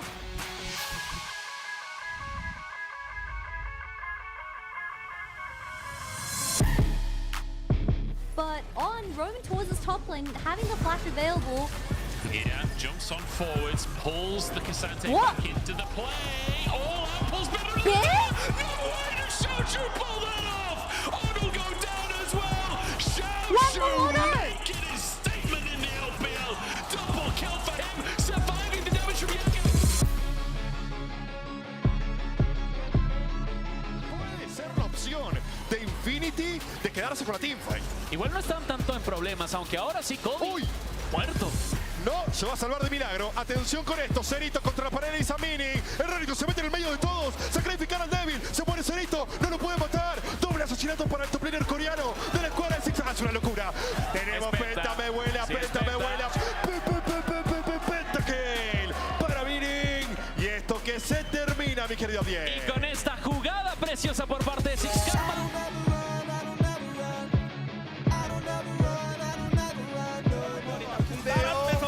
일단 시간이라도 한번 벌어보자. 근데 술통이 돌았고요. 든든히 잘 맞았어요 앞에서. 그리고 바로 들어가. 라스칼 황색칼. 아니 라스칼이. 와. 아니 라스칼의 발목에 무슨 저게 뭐예요? というところまでつながっていくので、できればやりたくないんですよね。ですからこういう風にして、ミッドレーンだったりボットレーンでいくと。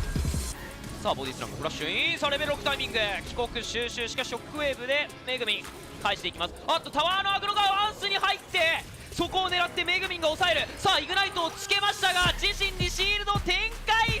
さらにはポーションでギリギリ死なず。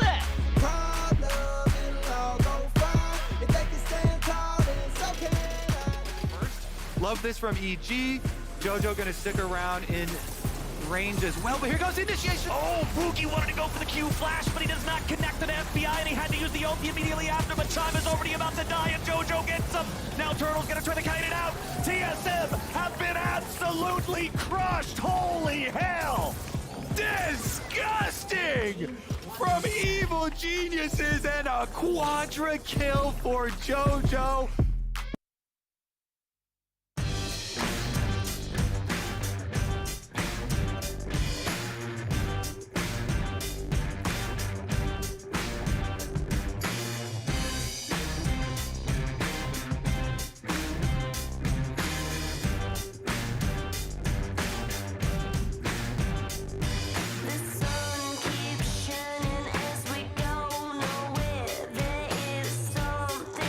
Missing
everybody, to the LPL. We're in day number 2 of week number 10, the final week of regulation play, and we've got 2 teams still yet to qualify until just now. OMG winning game number 1, if I'm not mistaken, qualifies them for playoffs. And now if they finish second game as well, a 9th series on the board, this is a team that's going to be fighting for seeding. Let's talk about the game itself though, Jamada, because Shanji going to grab himself an MVP, and I think rightly so. Fantastic performance on the Cassante. This is his 17th game of Cassante. He's got a 70% win rate, and he absolutely rinsed Qingtian in the top side.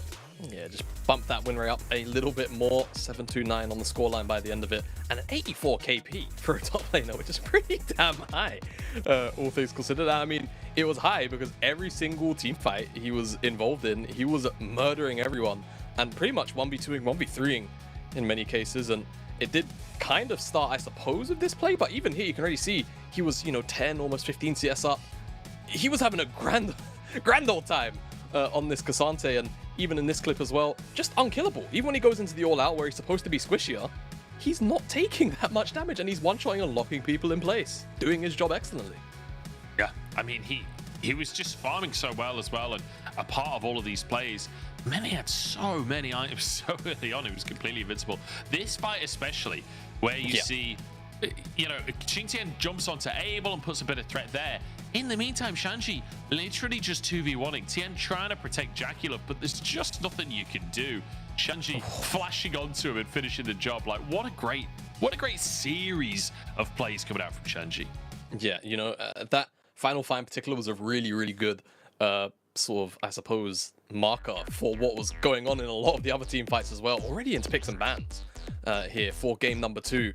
As Top Esports, same level of respect here into OMG, and specifically, of course, Cream, with those 3 mid lane bans. However, OMG on the opposite side remove away the Vi this time around, so we'll see if Top Esports are going to go towards the Sejuani or this Maokai, which they've been hovering, which they've locked in.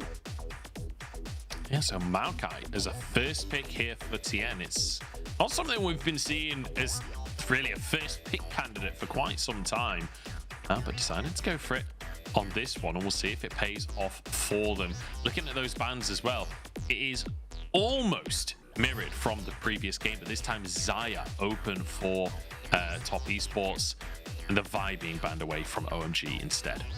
Yeah, okay, so let's see what OMG want to put the priority on, right? Because you've got the Aphelios up and open, which they've snapped in because Abel was so damn, good at in the last game. Now for the jungle, do you want the Sejuani? Do you just take it because it's up, or do you go towards the Wukong, a little more skirmishing and a little more disruption on the back line? Or do we just lock in Shanji's Rumble blind, or maybe the Kennen? It will be that latter, so OMG already setting themselves up for a whole amount of AoE teamfight potentially with these 2 picks. They just need a little bit more engage and lockdown to get things kicked off. Yeah, the Kennen being banned away in the previous one. And crucially, I feel like the Kennen lock-in essentially means, look, you can't pick Jax. We don't even have to ban Jax. Yeah. Like, Kennen was one of the picks that you banned away because you had the Jax. So Qingtian, even less pressure available to him. And remember, Qingtian lost that lane against Cassante, so OMG changing things up, even despite the fact that they were already winning. Yeah, that's definitely a very interesting way to take it, as this would actually be a pretty good pick, even super early on in the draft. It, in isolation, deals pretty well with Kennen, surprisingly. With the sort of Q max with Comet and, all of the poke runes you can go. And then also into Aphelios, it makes his life kind of a hell if you're always diving in with the unstoppable force. So I like this from Top Esports in a way. Cream, looking absolutely mind blown on the camera as well. Like, what am I witnessing right here? As the Valve fight goes through for Top Esports. I mean, it's exciting, that's for sure. Look, I know it might seem a little bit weird to lock in Malphite super early, but I mean, hey, we even saw it the other day. I think it was the Shy in the NIP series, where he just kind of dominated that 1v1 against Xiaoshu. So we'll see how Qingtian makes this one work, as OMG, we spoke about wanting lockdown and getting things started. They go towards Nautilus, and that is definitely that. And I expect them to go for a second support ban as well, as they've already taken the Thresh off the board. There's no support lock-in for Top Esports, so that should be the focus, and there's no jungle lock-in, so that should be the focus for Top Esports as they remove away the Wukong. I expect it will probably be the Sejuani followed up as well. I feel like you got to ban Renata here. Like, considering Mark is a Renata player, we've seen it over the last couple of years. It's very, very good at denying, like, all in if you're wanting to dive, if you're wanting to lock in dive for the rest of your composition. And Tom Kench, I guess, would be another option, although we don't see that much for these days. But no, looking towards the mid lane instead, taking away rookie Syndra. Yeah, interesting. I'm trying to think what that could be setting up for Cream here, potentially. Maybe a little more. Yeah, actually, that could have been what it was setting up for. It could have been the Tristana. I expect that we'll probably get Aki's jungle pick here. Sejuani's still up if he really wants it. A couple of other options. You could look at someone like Zinzao, something like the Viego as well, but I feel like those are much weaker options, and when you can just force the engage of Sejuani, it makes a little bit more sense. And then you just look to counterpick for Cream. Jarvan as well. Oh yeah, I forgot that. I always seem to forget Jarvan's a champion for some reason, but of course the lockdown onto Jinx, very, very consistent. You always force the flashes with the Cataclysm, and if she doesn't have flash and you lock her down with that Cataclysm, all of a sudden she's dealing with a cannon. So I like this one from OMG, and it does also say to Rookie that he can't necessarily get away with going something to like a Victor or anything super immobile. This guy's my guy. This guy is my guy. Happy game. Let's go. I'm here for the happy game. I don't think we'll see it, but I'm here for it as well. I want to meet that guy. I want to shake his hand. So the Java comes in. Tom Kench to answer that we discussed before, and now Rookie. Got to pick his blind pick mid lane. Oh, I'd love to see it. I would absolutely love to see the blind pick LeBlanc, but I don't think that'll happen. No, it would be quite fun. Don't think we're getting Rookie's signature here today, as you called out that Tom Kench as a potential ban for OMG. Oh, are we? Blind? I mean, it's pretty good here. I will say that. I will say it, and it seems like we're going to get Rookie's LeBlanc. Not bad. I'm here for it as well. It does lean them into a whole bunch of magic damage, right? It is just Jackie Love on this Jinx with the AD, but at the end of the day, it's Rookie on LeBlanc. So I'm just not going to complain about it. As OMG could just look towards the Ahri again. It's been a bit of a matchup of the ages, right? Ahri LeBlanc predates even my League of Legends knowledge. Could he also go towards the Kassadin? That's... If Cream's a Giga Chad here, he just goes for the Orianna, right? Play Orianna against Rookie with the Wombo combo team, but no, Kassadin locked in against the LeBlanc. Do we get the AD LeBlanc mid? Do we get the Halo Blade Store and Blade start to absolutely rinse the Kassadin? I'll be honest, it would be very, very based, right? Like Cole Star, AD, like, you know, just the whole, you know what, screw it. Just look to absolutely bully Cream in the early stages. I doubt it, but this is an insane value Kassadin pick here, because you look at the side of top esports, it's AP mid jungle and scaling everywhere else. And OMG are the ones with the agency. I can't really stress enough how difficult it should be, in theory, for top esports to actually set Kassadin behind here, Cream. So we'll see what they could do on that front.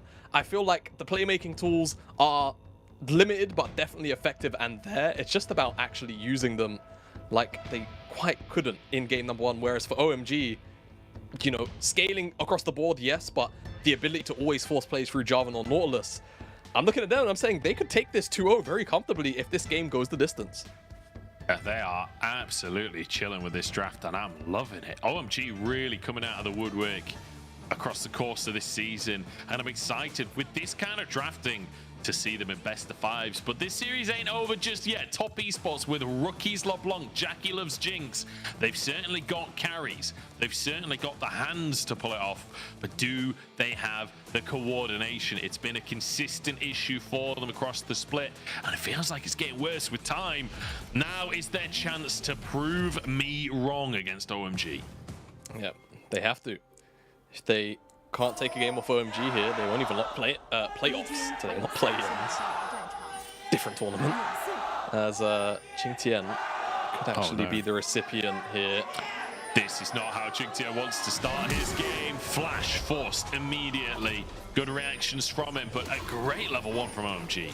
Yeah, we'll see whether or not that flash can be punished. Malphite in the early stages is actually a champion you can pick on before he starts to pick up any resists, and a champion like Jarvan definitely can thrive on an immobile champion like Malphite. We'll see again if that will be capitalized on, as top esports moved into the bottom side jungle, just looking for anything they could find, really. Information as a whole. Will they just go for a late invade? I feel like it would be ballsy, but certainly doable, as they see TN and they know it's happening. Aki's just going to stay on the top side right here. So OMG not going to commit. And Scruffy is pissed about this. You can hear Scruffy in the background. He does not like this kind of late invade. He's very, very angry at this late invade. But Tien's going to get the blue buff, and he's just going to clear the whole blue side quadrant here. Whereas Aki, confined to his red, isn't going to go look for a cross map, and is just going to take his own Raptors. We'll see what the prolonged plays here.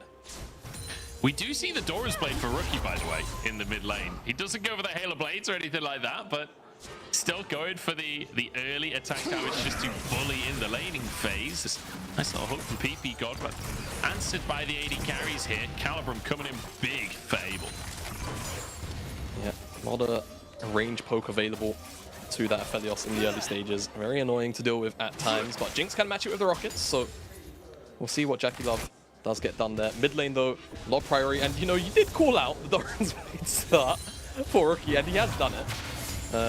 We'll see how much pressure he can put down on Cream, as realistically it is still a counter matchup. And you know what? Yeah, it seems like the answer is a lot in these opening stages, but again, the value of this Cassidy pick cannot be overstated enough for AP basically on the top esports side.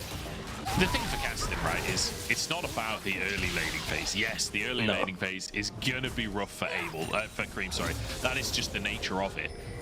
It's not about though. It's about what happens in 20 minutes time, and it's down to Rookie to make an impact before that moment. He has to have this level of impact, and he has to potentially even try and find kills in this lane.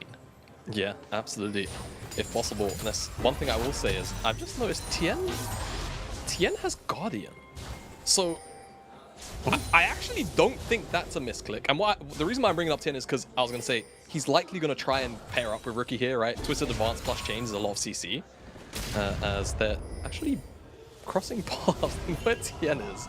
But I don't think they know where Aki is. A very funny interaction. So what we did see out of Tarzan the other day with this Maokai was, if I recall correctly, Moonstone plus Redemption. That was the build for that particular Maokai. Now, personally, I've been, you know, on a, you know, as a caster, make the game about me, smile. I've been enjoying a lot of Radiant Virtue plus Redemption, but it seems like Moonstone plus Redemption as well could be the angle here for this tank sort of supportive jungler looking to go in and just get play started. And I think people forget about how strong Redemption actually is as an item. The heal is okay, but it also takes off 10% true damage on any champion it hits in that little radius. So if you're going to sort out a fight and set up a fight, which Maokai often does, very powerful combo of items to just make things one-sided. There's a fight is brewing here on the bottom side, 3v3. God's in trouble here. Aki dives in as well, but nice little bit of routing coming out from Abel to stop Top Esports aggressing any further. PP God will survive. Both teams walk away here.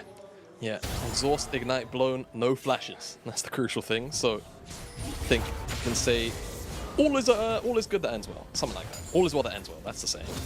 As mid lane, Cream is still being forced back, as it seems like Tien just wants to help his bottom lane get this wave in. Potentially a reset wants to come through. Hanging around for quite a while here, but not going to achieve anything because Abel and PP God are the ones that still shoving the wave. It looks like they will get the reset first if they want it. They're being very, very apprehensive about what they want to do with the waves right now. Yeah, Rookie just continuing to try and bully in the mid lane here. Won't go for anything underneath the tower. Values his HP. Knows that Aki could be in the area. And speak of the devil, here he is in the mid lane. Pinged on though. Rookie saw him. Who will have to back away. Yeah, good vision around the mid lane, and Cream with the wave the way it is. We'll just take a reset. It was a soft freeze, but the thing about freezes with 3 caster creeps is once the cannon shows up, in most cases it'll start to turn into a slow push back towards you. So in this case, Cream will just happily wait for the waves. Miss a couple of creeps, but it's always better than dying and losing the creeps, right? So yeah, you will feel alright about it. Yeah. If you die, you lose the creeps anyway. Exactly. This way, at least you're still alive when you get back. It is double CS for Rookie in the mid lane at the time. I will say, like you mentioned, there is a slow push moving towards Cream, so Cream will have an opportunity to close that gap somewhat. As Tien moves to the top side here. Shanji immediately altered on by Jingtian. Can Tien actually close the gap on this one? Shanji trying to escape and suddenly turns it around. Aki's on the way. Both junglers level 4, so don't offer massive damage. I think both teams will decide this isn't really a fight. Tien goes in. He's low on HP as Shanji gets under the tower. Tien doesn't have the damage. Aki now forced away, but Tien low on HP here. Aki walking out, jumps back in. The trial! Tien 1 HP. Shanji 1 HP. Tien flashes for the kill. Oh, what just happened? So many different things going on. So Tien at the very start of the play just seemed very attentive about going in because he knew Aki was in the area. Eventually just makes his mind up and flashes back in. Feels like that with Shanji having the ultimate. I mean, we'll just look at the replay. We're kind of far in already. So it feels like Shanji's overstepped with that Q. But it's actually the Bramble Smash which brings Shanji just out of range of the ground slam of Tien. I'm not sure it would have killed him anyway. He's not maxing E. But either way, just a little bit of a disconnect. The flash comes forward from Aki, gets the triumph heal of all things. Shanji goes in thinking he's got the damage, maybe. So greedy. It is. The whole play was greedy. The whole play was greedy from both sides. From Aki, it wasn't greedy, it was calculated. He walked out and then Shanji goes back in. I mean, look, I love the confidence with which OMG are playing that, but it's 1-for-1, all things considered. It's about 1,000 gold lead for OMG. A lot of that in the pocket of Shanji, and obviously Aki having that 1 kill as well. But a 20 CS lead in that mid lane still. I was about to say. Wave gonna crash here, but Rookie's about to re-arrive. Yeah, about to show up here in the mid lane. Oh, that's a -1. I want to see it in chat. Didn't get I the just want cannon. to say as well, Rookie actually playing his skin, and I love that. Oh, is he? I don't know how I didn't realize. Yeah, Rookie. It's such a flex, isn't it? As we'll talk about flexes in a moment because it seems like Shanji. Yeah, there's a lot of CC here. He's got his ultimate. It's not going to do that much except clear the way, but he's on the wrong side of the play. And Tien will be gifted the kill over. You see Tien just allowing that one as a hook in the bottom side. Able charging forward, but exhausted. And Mark happy to tank up for Jackie Love and keep his 80 carry safe. Yeah, will stay alive there. Though Aki level 6, approaching on Mark. Yeah, I guess the knock-up. Jackie Love will finish his recall as Mark the Cataclysm comes out, but the flash keeps him safe. Both top esports bot laners get away, but look at this, the red and white against the turret plates. That's a lot of gold for Abel. Exactly. It's something. Hell, I used to coach my team to do with Aphelios. You get red, white, and you just cross map. Sorry, just reminiscent of my old days. Apologies, casters make cast about them again. But so much gold, the point is, goes into Abel. Why are you talking in third person? I don't know. It's just look. I'm a bit loopy today. You know, I've only had 4 hours sleep, which is not normal. As Rookie has the mobility to get out of this, so he should be okay. I think Crane was trying to look juicy, set up for Anki, but Rookie not foolish enough to use that distortion aggressively. Keeps himself safe and continues building this CS lead in the mid lane. Right now, I feel like Rookie is feeling the pressure, though. He's desperately trying to punish Cream for picking this, for picking the Kassadin. But the thing is, later on in the game, this won't matter unless you really, really dominate the matchup. You know, that's my big concern. As Jackie Love, at the very least, answers back with a plate. As Abel took, I think it was 4, almost entirely by himself. Is at the end of the day, you can put Kassadin behind, kind of like you're doing now in the CS department, but all it really takes is one mild misstep, right? He picks up a kill in a skirmish or a team fight, and he's basically back at gold parry, right? Well, and you're not setting him behind an XP right now. The Rages will also help to catch him back up. So, honestly, for top esports, this is still a point of concern. This is not necessarily something that's been dealt with here, though the CS lead is significant. Yeah, it is. I mean, I ask you, Rookie, dread it, run from it. Late game Kassadin arrives, all the same. Aki trying to make a play, but Rookie, he knows what's going on. The reactions are flawless. Now Roos on the bottom side gets both bot laners as well and third him across them here, but it ain't gonna be enough. Able into the top, PP got knocked back by Tien as well, and then Mark gobbles the tree up. It can't have tasted nice, but the kill sure will. Yeah, that feels good for top esports, and they're going to just get a whole bunch of gold back into Jackie Love, and it's so necessary because Abel, with all of those plates, individually has to be up so much right now on Jackie Love. Was also a little bit away from picking up that Colt. So this is a much needed cash injection. Could get the whole tower if he really wanted to commit for it. Yeah, if he had other members around. Could have, but TN fairly low on HP in that as well. And let's take another look at how it went down, because I mean, I feel like it's fairly self-explanatory. The route, everyone. Just really unlucky that the second, I don't know what to call it, tendril of the ultimate hit Abel there. And it wasn't fully, it just wasn't fully body blocked. And yeah, really, really good Tau aggro juggle. Mark gobbling up TN to ensure that he doesn't go down. And speaking of TN, just for a brief moment, he has gone the Moonstone. So I suspect it will be redemption after this. And then after that, who knows? It could be whatever he wants. It could be an SOFM build after that, for all I care. Hey, look, we've seen some SOFMing as Warmogs was built yesterday by Joel on the Soraka. I was looking into that, by the way, because my first thought was like, wait, Warmogs first, surely you don't have the bonus health. But with the buckler, you get 250. You just need one ruby crystal to make that work. Exactly. You can get it from like scaling HP runes plus a ruby, or it's quite easy. I think the level break point is like level 8 as well. Like it's not particularly hard to actually approach that Warmogs buff up. So yeah, I guess Joe was enjoying some SOFM gaming on that front. It's slightly more calculated, I fear, than SOFM's gaming a lot of the time, but that's a conversation for a different time. Let's re-hone in, because Dragon is on the map. Top Esports getting the first one of the game. Qingtian wants to deny the recall, but Shanji just about gets away with it. TP available, Rocket Belt finished off. They're like OMG with Shanji's TP. Surely have a priority for this Drake. Yeah, you'd have to imagine, even though in this mid lane here, the Ludens has been completed for Rookie. Teleport being used here by Shanji to come to the top side, pick up the wave. So the Dragon won't be waited out until the Unleashed teleports are here, and Shanji's going to have to make the long walk down, as this is a potential engage, but I think they can maybe walk out. The sapling slows them down! Aki gets caught first and knocked straight back into the team, but he dashes back out, and Rookie can't quite finish the job. PP God tanks it up, but OMG forced away from the fight. That's a huge Moonlight Vigil. It's not really enough to follow up in any way, but there's a hook from PP God. Mark saves the day once more. Knockups across the team. Top Esports in control right now as Aki forced away once more. Slicing Maelstrom available for Shanji. He's got the Rocket Belt, he's got the Flash, but can he make that play 1v5? I don't think so. No, Aki's too low. They don't want to take the fight. He is the primary source of engage. And with that in mind, watch back away, and Top Esports, they get two dragons. Chavata, it's a mountain sword. They've got a Malphite. I know.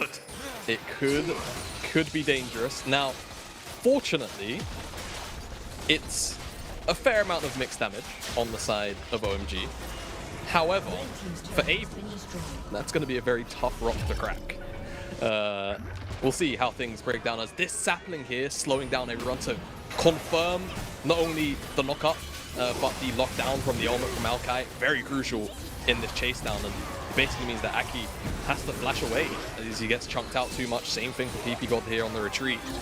So that Caliber moment was huge, but there's just no follow-up, like he was calling out in the play-by-play. And Shanji a little bit busy with Qingtian, doesn't flash over the wall, no Rocket Belt, no ult. Feels like it's too dangerous to go alone. And the play effectively just dissipates off the back of that, as neither team really had the damage access available to take down the members. As I say that, Rookie looking for lockdown on Abel. Oh no, Abel's caught and will just be finished off. Jagulov not even having to ult. And all of that, but Jagulov knows that they've got the damage there. Kraken Slayer finished, Boots finished, headed towards the second item already. Taki will be found by Mark. And this is a very different team to what we saw in game number 1 from Top Esports, right? We've seen game number 1 very discombobulated, weren't on the same page at all. This game though, total coordination. This Tarn Kench, the Maokai, both working as supportive pieces. It feels beautiful to watch, honestly, for Top Esports. Where has this been for the last month? Yeah, under the surface, apparently. It's always been there, but yeah, they've been struggling so much, as we've spoken about. Even in that game 1, as OMG a little bit late to this contest, but they're looking for the fight anyway. And Jagulov gets hooked, but he's got that Tarn Kench, and now he can set up to do damage. Moonlight Vigil is there. Slicing Maelstrom is there, but Jagulov is still going. so very low. The reset surely come in, but Cream survives and he's Jackalope hooked in. But now Rookie steps up instead. The triple kill, quadra kill for Rookie. Jackalope falls, but it don't matter. It doesn't matter if you can't get the resets. Rookie will come in and clean up a quadra kill in the back of that team fight. And honestly, so close to making it. Penta, Cream crawled away with a sliver of HP. They'll get this mid lane tier 1. And that fight, really solid for Top Esports. Just a bit of an overforce from OMG. They'd already lost the objective. You don't really need to look for a fight. But you can kind of understand it. So it all starts with the pick here onto Abel. This is what enables, excuse the pun, Top Esports to go and start up the Herald. But you can already see, like, this fight is done. Advancing through the choke is a little bit difficult. The Malphite ult stopped Shanji from initially coming in and following up on the engagement from Haki as well. And he's only really hitting Mark and Qingtian, as you can see, Jackalope just isn't really able to get lethal damage on anyone. The crit doesn't come through, and then the turnarounds start to happen. Flash forward from Rookie.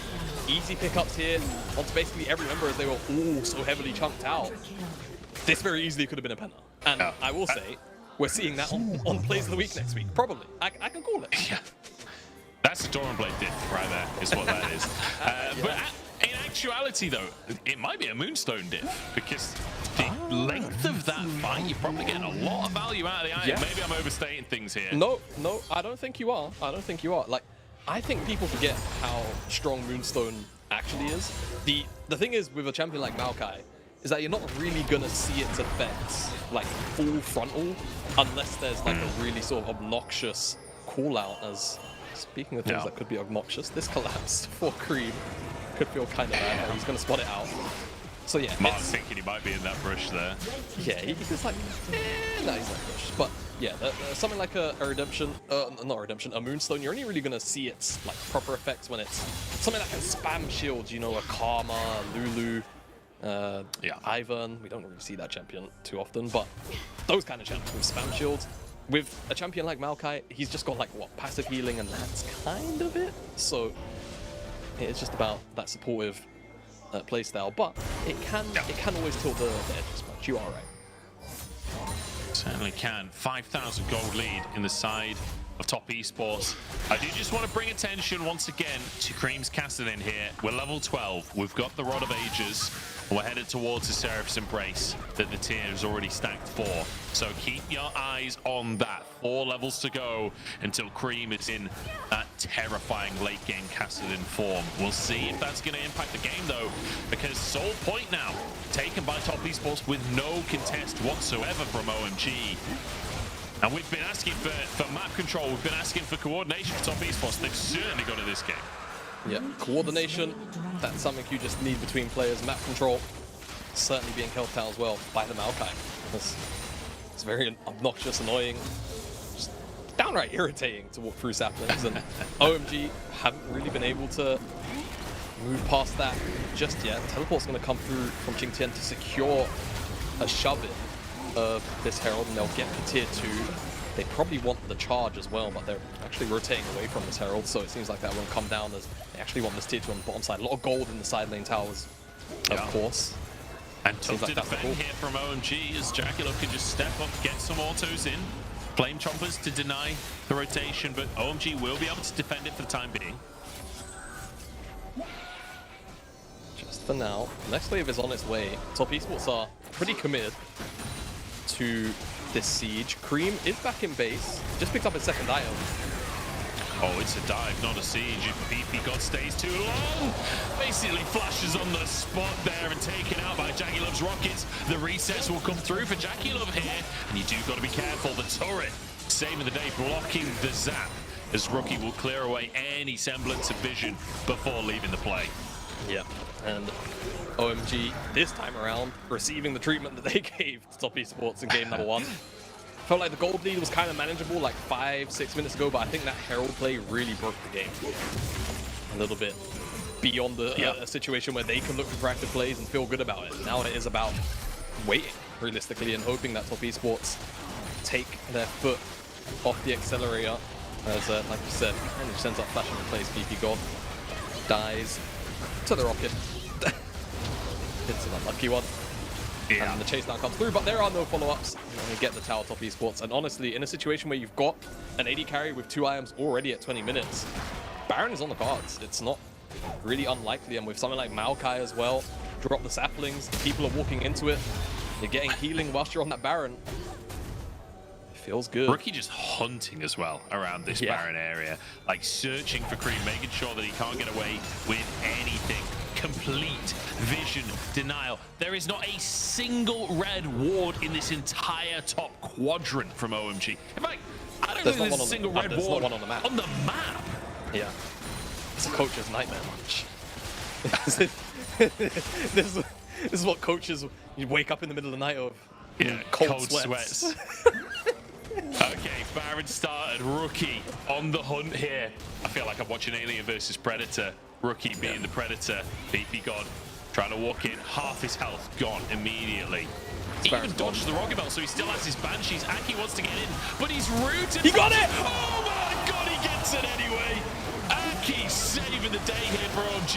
It costs them 2 lives to steal the Baron. Is it enough to stop Esports? I'm not so sure. I'm not sure either. I think they're still a little bit too far ahead of Esports, but I've seen crazy things today out of this series already. They were very content playing a very happy game of catch in game number 1. So we'll see how OMG make do with this Baron, but with 2 members dead, it still gives Top Esports the window to just siege up on the top side with this small wave that they've got. And they can force the issue. They've got Malphite ult, and they've got a very, very Fred LeBlanc, and you can see OMG just have to pay respect at this numbers disadvantage. Now, PP goes in, tries to start this fight off. Keep your eyes on Jackie, but Mark is always going to be there to protect the AD carry.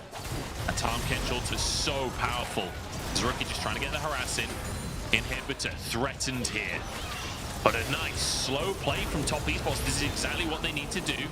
But Shanji, if he could get a big slice in Maelstrom, could certainly turn things around. Top Esports can't quite finish the inhib, and with Drake spawning in 50 seconds, they've got to go for resets. Yeah, they've got to take those resets, spend the gold they've got in the back pocket off the back of the overall sequence of play.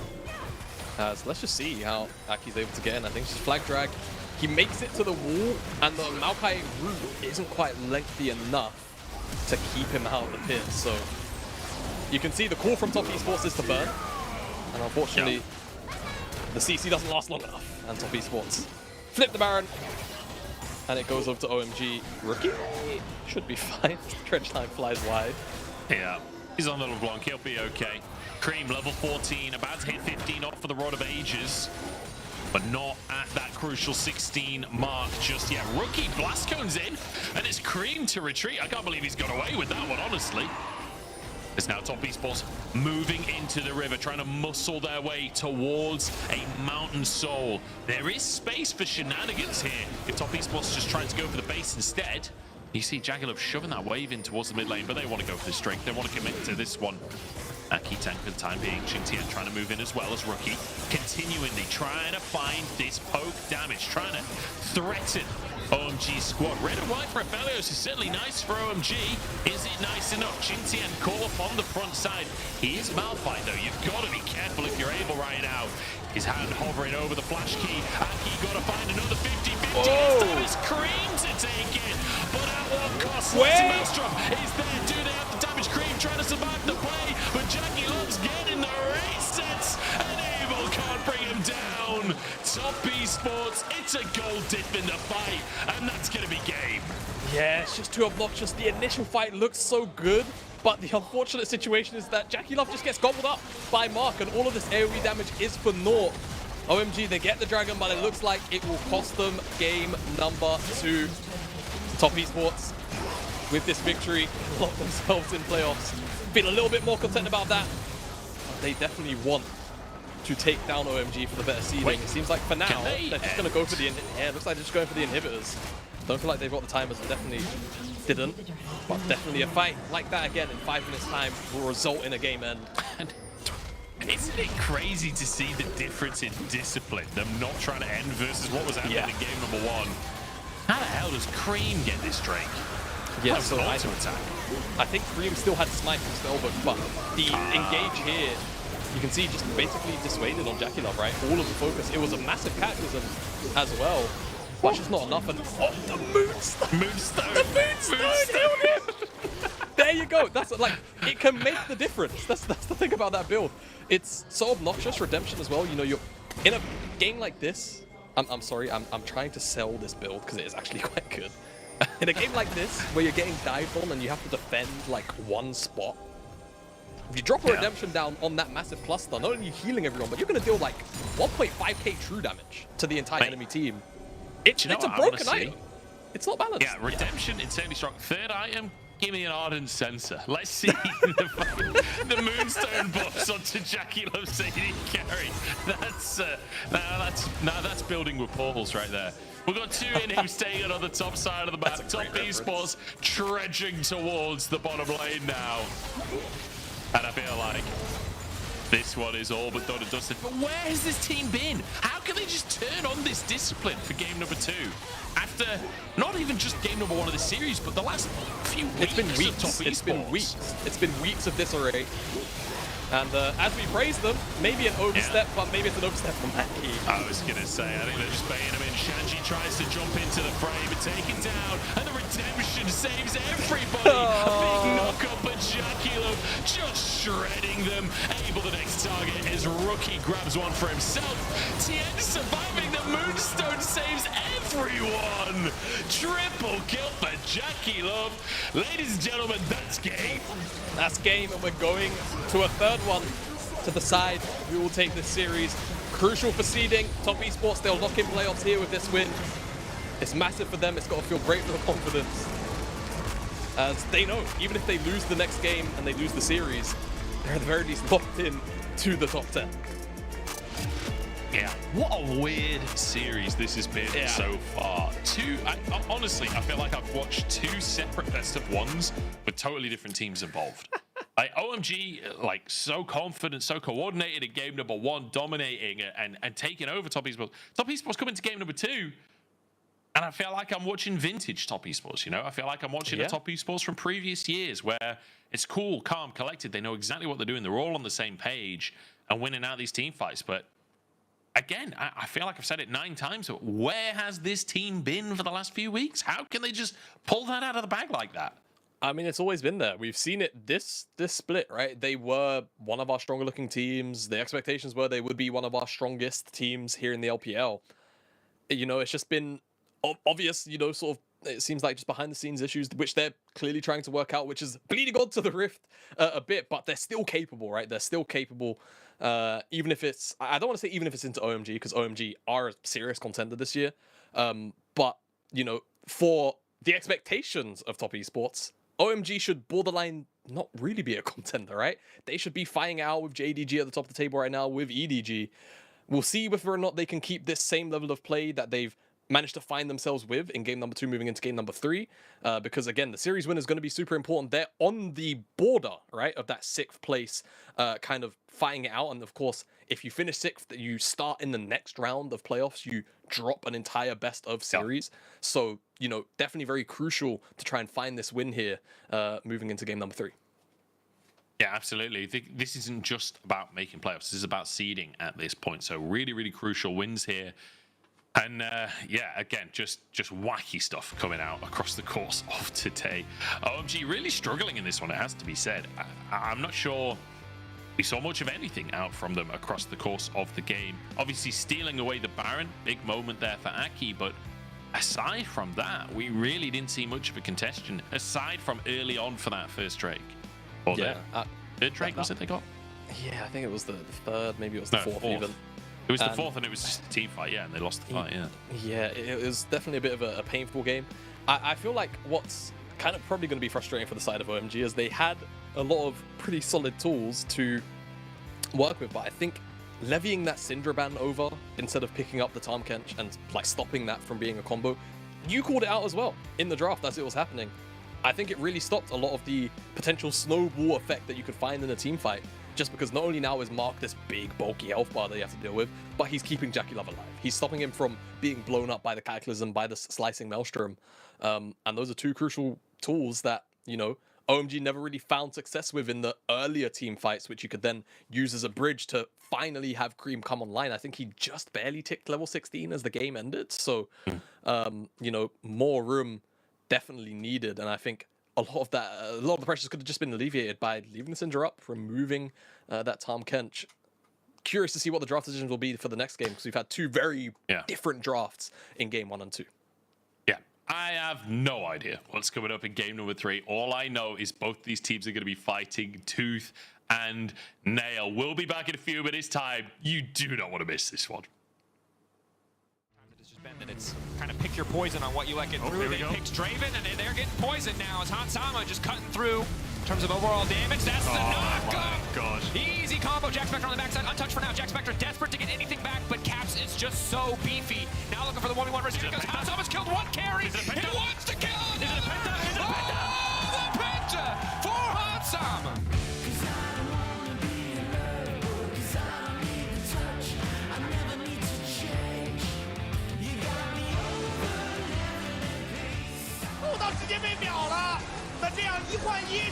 Q3 击飞秒先决，秒完之后阿迪追求大的，阿迪不是被虚弱的，天雷进场。我们要恭喜。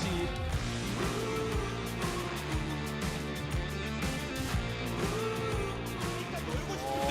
아니, 이게 바이가 지금 그래서 한번 달려요. 이제는 이런 거 잡을 딜도 안 나오는 건가요? 그런데 달려서 베리리 그나마 메가나르라서 최대한 반격을 하긴 하는데 네, 그다음에 올리고 플레타의 비사 아니 플레타가 지금 다 포드라키 한번 플레타가 뿌이났다 어디까지 갈 수 있어요? 어디까지? 크게 그런데 다다다다다다다다다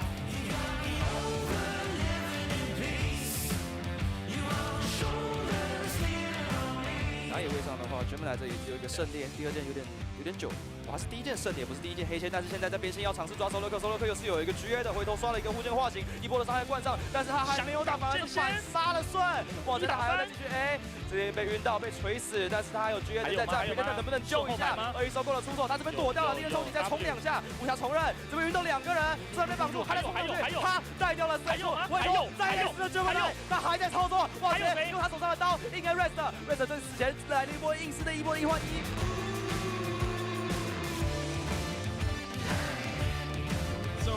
One minion that's caught, and Ignis is his hook. The Shy gets engaged upon, and the Shy is dead. Keeper's verdict will separate this, but now it's turned into a little bit of a pinch. Double kill coming in for Gala, and he dances around this fight. Look at him just putting in the damage. Gala gets another kill. Quadra kill for Gala, and you know what he wants. You know what he needs. He's gonna push forward, and look for the second kill.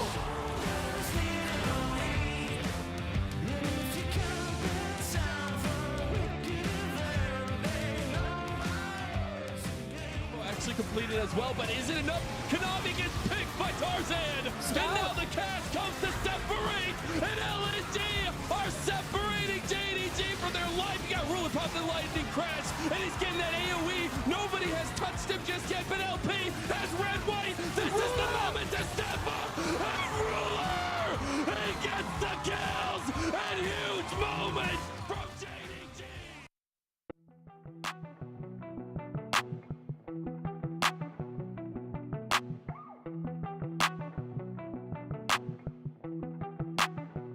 I saw you sitting in the moonlight, dripping, pain runs through your heart. Oh, we were skinny dipping, slowly sipping, then we fell apart. I'm just trying to catch a break from your love, oh, hey. Cause I need to find a new life, no love, oh. I can't lie, I've been thinking about us, but you, yeah. Tell me everything's gonna be alright. Tell me that you're never gonna need spotlight. Just say how you feeling, I don't wanna waste time. I saw you sitting in the moonlight, dripping, pain runs through your heart. Oh, we were skinny dipping, slowly sipping, then we fell apart. I'm just trying to catch a break from your love, oh, hey. Cause I need to find a new life, no love, oh. I can't lie.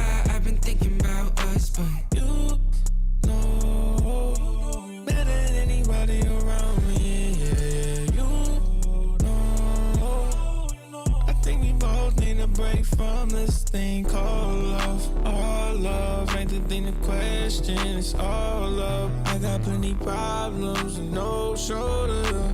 Last night on the tour, ain't no tour I bus. saw you sitting in the moonlight, dripping, pain runs through your heart.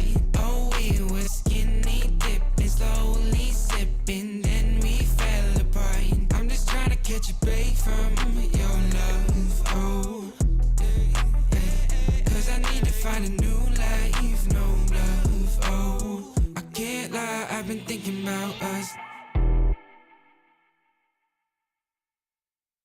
Putting out the fires, my head calls me a liar. Sick of breathing in your smoke.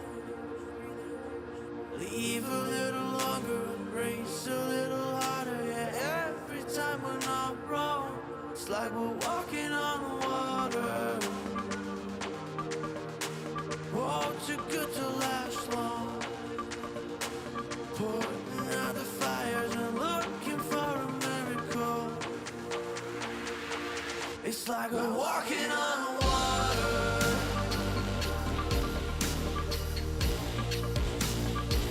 It's like we're walking on water.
Welcome back to week 10 of the LPL with 2 games in, headed towards our third between OMG and Top Esports. And coming into the series, I told you all that one single game is enough to qualify either of these teams to playoffs, and OMG very generously allowing Top Esports to have game number 2 so that both of them make it into playoffs off of the back of this series. In all seriousness though, Top Esports, absolute masterclass in game number 2. Rookie especially, who's going to be our MVP. Quadra kill in the mid game on this LeBlanc.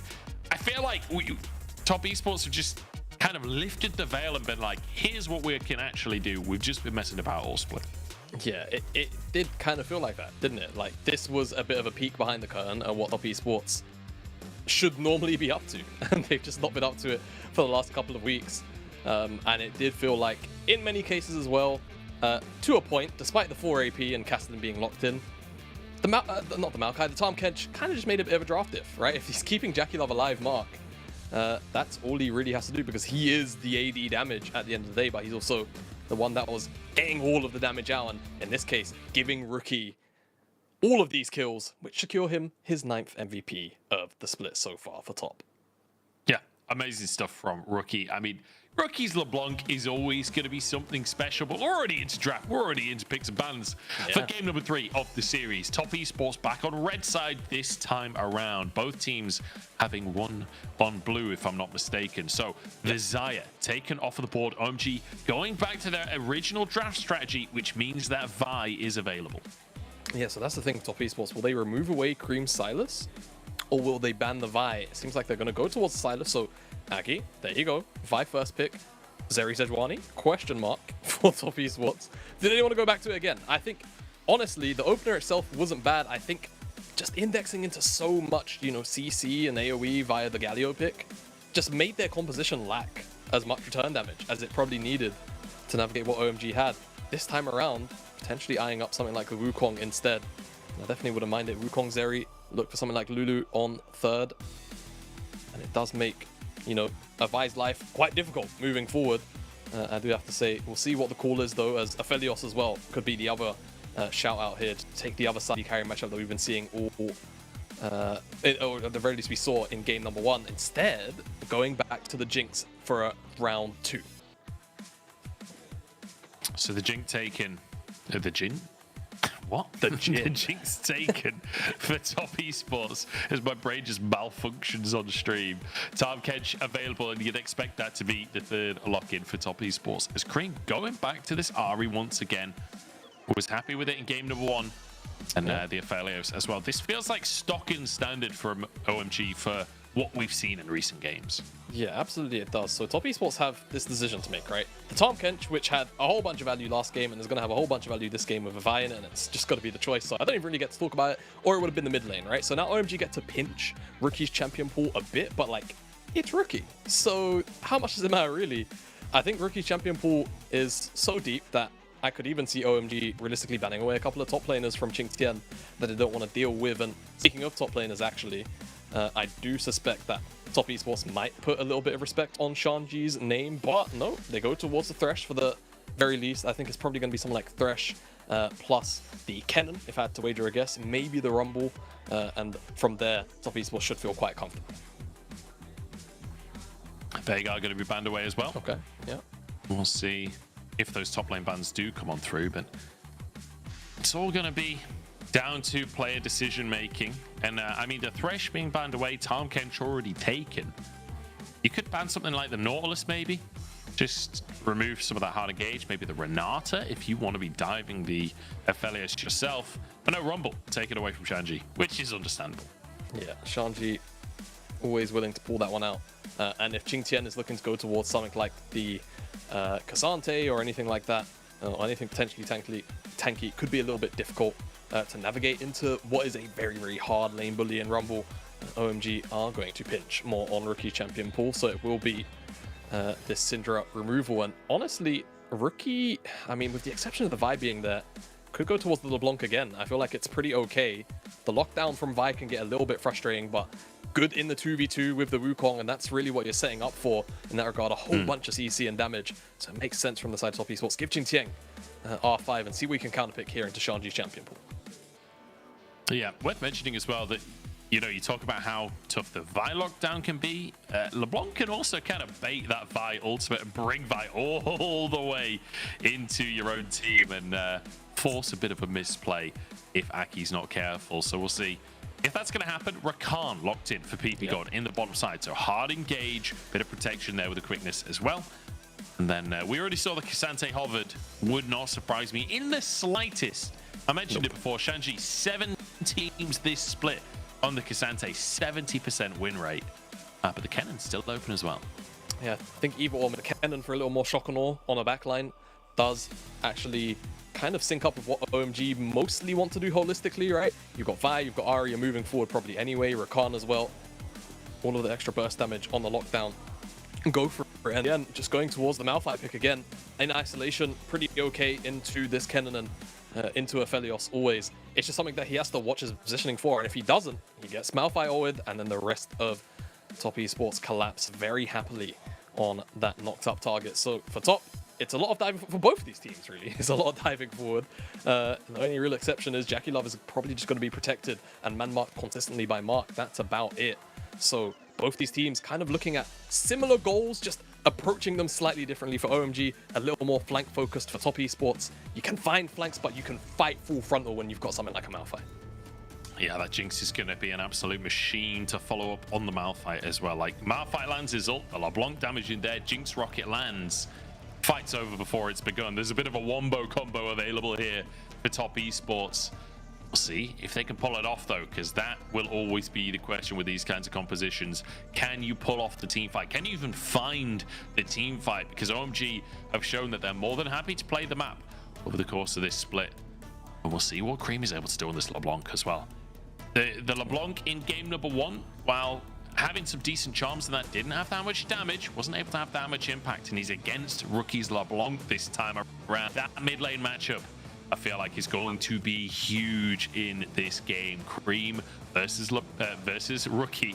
I mean, I almost said LeBlanc. That says a lot about Honestly, Rookie's LeBlanc, doesn't it? They're synonymous. Yeah. I mean, I was about to say he's got a skin, mate. I'm not sure if you know this. We were speaking about it like 20 minutes ago.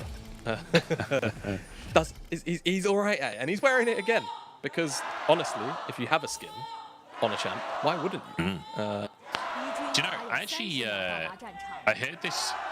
There was an interview with Ruler asking about why he doesn't use his own skin. And apparently Ruler says that he does use his skin on Zaya sometimes, but it's only in like crucial games. Like, let's say you're in a best of 5 for playoffs or for finals or whatever. That's his extra level of power. That's something else he can unlock to go deeper. Zabel taking a fair bit of damage. Wow. Rookie actually flashes for James and forces a flash out of Abel as well. Yeah, Rookie very, very selfless there, looking for that play.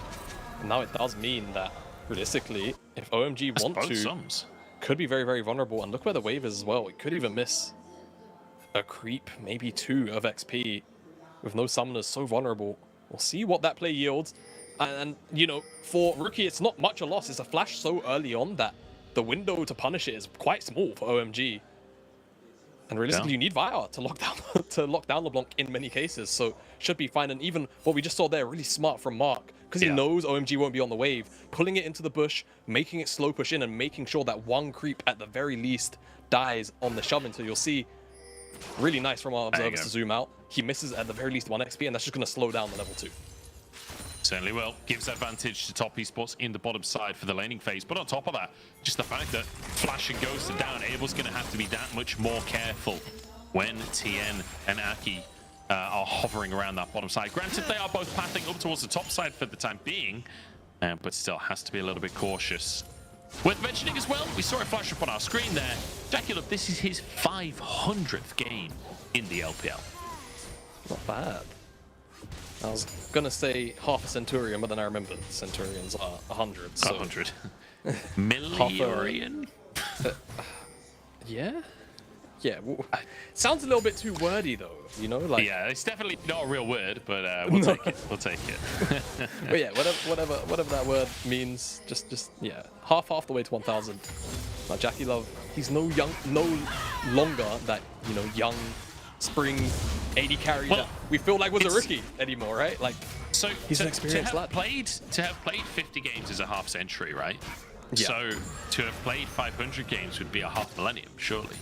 Yeah. Since the follow-up to century in years is millennium, I assume that translates. So it's a half millennium for Jaculov with the LPL.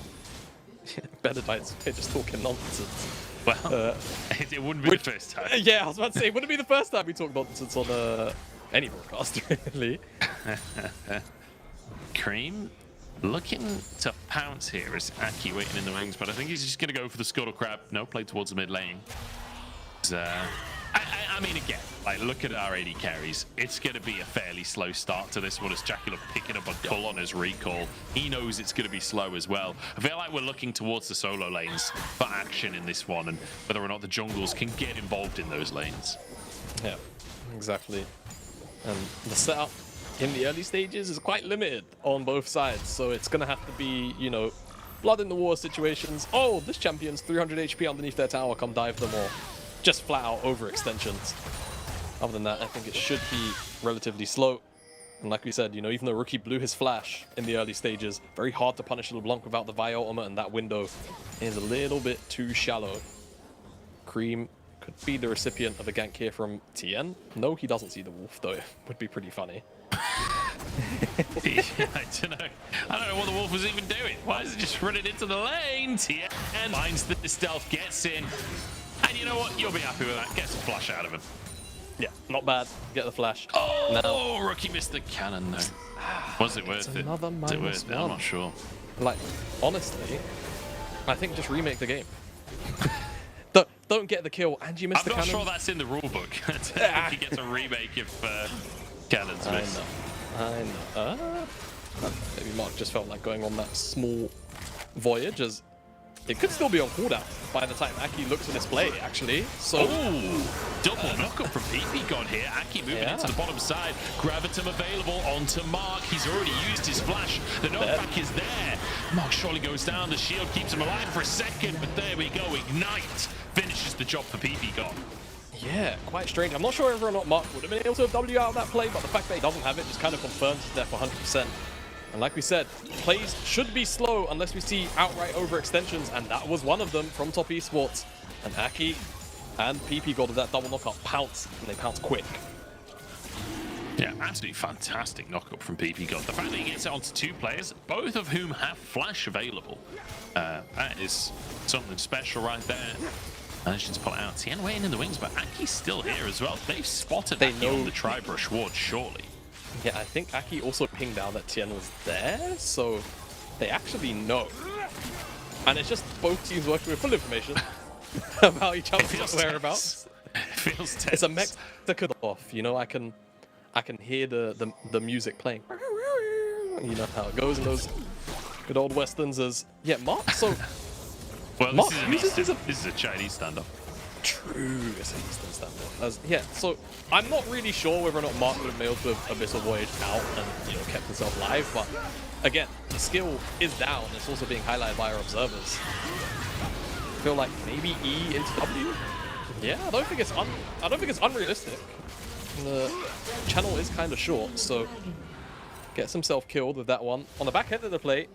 Regardless, it seems like Top Esports will get this dragon, first one in the game. Hex will be theirs. Cloud is the next one, so we won't have either of those as souls.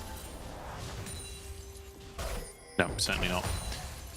As a 1,000 gold lead for OMG off the back of that play and off the back of CS advantages up in the top side specifically, but also in the jungle.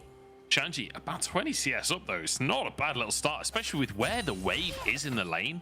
Like, that CS advantage is only going to get bigger in this one as Jackie gets himself a ward down. Going to look for a reset himself and try and find himself some items, because right now Abel is massively ahead of him with those boots and 2 long swords.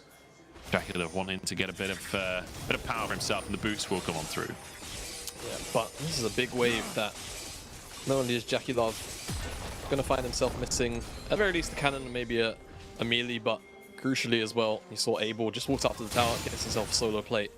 So the gold just swings a little bit more in the OMG AD carry's favor, as that ward, I don't know if that's in the bush, looks kind of awkward. Chink can ult away from the ult. Yeah, instant slam of the R key there from Qingtian, keeps himself safe. Knew that Cream was missing and has to respond in kind. So ult for ult up on the top side, but I believe Malphite ult is actually a shorter cooldown than Slicing Maelstrom, but looks similar on the interface, at least for now. As first strike went the way of Top Esports. Next one not up for another 3.5 minutes, but Herald is now on the map. But both junglers not looking for it right now. They are looking to play around that bottom lane. Charm lands in the mid lane. Second chain from Rookie. Forces the Spirit Rush. Yeah, and that's crucial, because now Tien actually has a pretty viable way to attack this mid lane, but with Aki seeing what's going on here, has the level 6, don't forget again. Easy to lock down on LeBlanc now that you have that tool. So we'll just hover around and ensure that Cream isn't going to get put too far down in pressure. And what I actually wanted to mention while she was talking about the Herald is the first Heralds have gone to OMG so far in the series. In part because Top Esports have been forcing plays on the bottom side at this timer, and it's happening for a 3rd game in a row. Yeah, so waiting for another wave so they can slow push and crash a absolutely massive wave here. And Tien is just going to wait patiently. We've seen this from Tien over the years. He's very happy to commit a lot of time to a significant play like this. Waiting in the wings, Cyclone available. Has now been spotted by PP God. Rookie's moving over as well. And Abel and PP God, it's too late for them to try and leave the play. They've got to try and find a turnaround kill. Cyclone is there, able to target. Flashes onto the flame chompers, but PP God keeping him alive. Finally goes down. The support alone under the tower. Do they re-dive this one? It feels dangerous with Cream moving over. A kill and a plate for Top Esports in trade for the Herald. Yeah, you'll take what you can get in that situation. And Abel makes a bit of an oopsie, flashes onto the flame chompers, and that could have sealed his life, but I'm not sure where else he could really flash. Maybe just don't. By the end of it, immediate replay. Let's see if there's really much an angle. I feel like the chompers are just in such a good position. It's kind of unlucky. Yeah, like it's a really hard angle to flash out of, to be honest with you. I can't fault Weibo for trying at all. But dive, super clean. Tower aggro juggle, really good.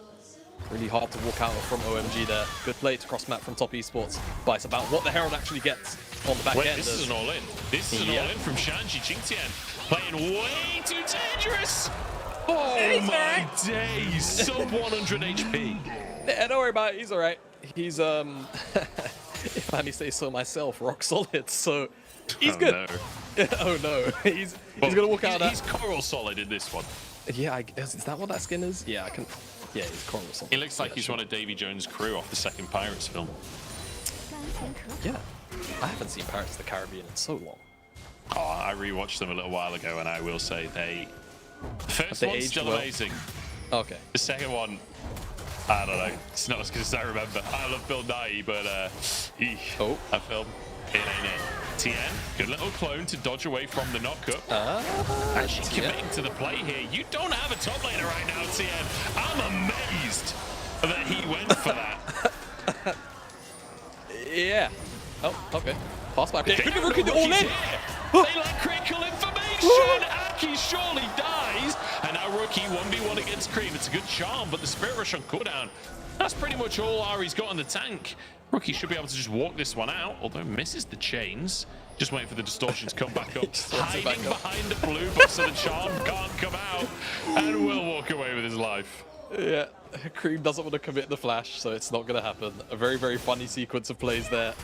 Rookie assisted from his brother in the bottom side of the map. That rocket actually gives him the damage he needs to kill Aki on the retreat there. But definitely a bit of a head scratcher from TN, who's back out on the map already and is taking the dragon. So, you know, again, it's okay. It's a fast reset match. That's all it was. He actually wanted this bottom side dragon. It is worth mentioning that TN was in that position to set up for Rookie.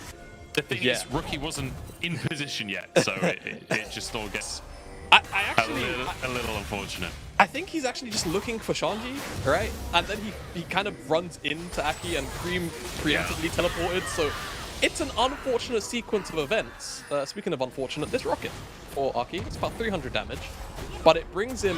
How does he not collide with... That's Rookie's also a bit of a... Just diff.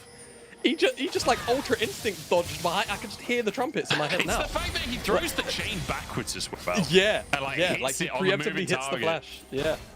Yeah, really interesting one. I guess that was gonna run out of time.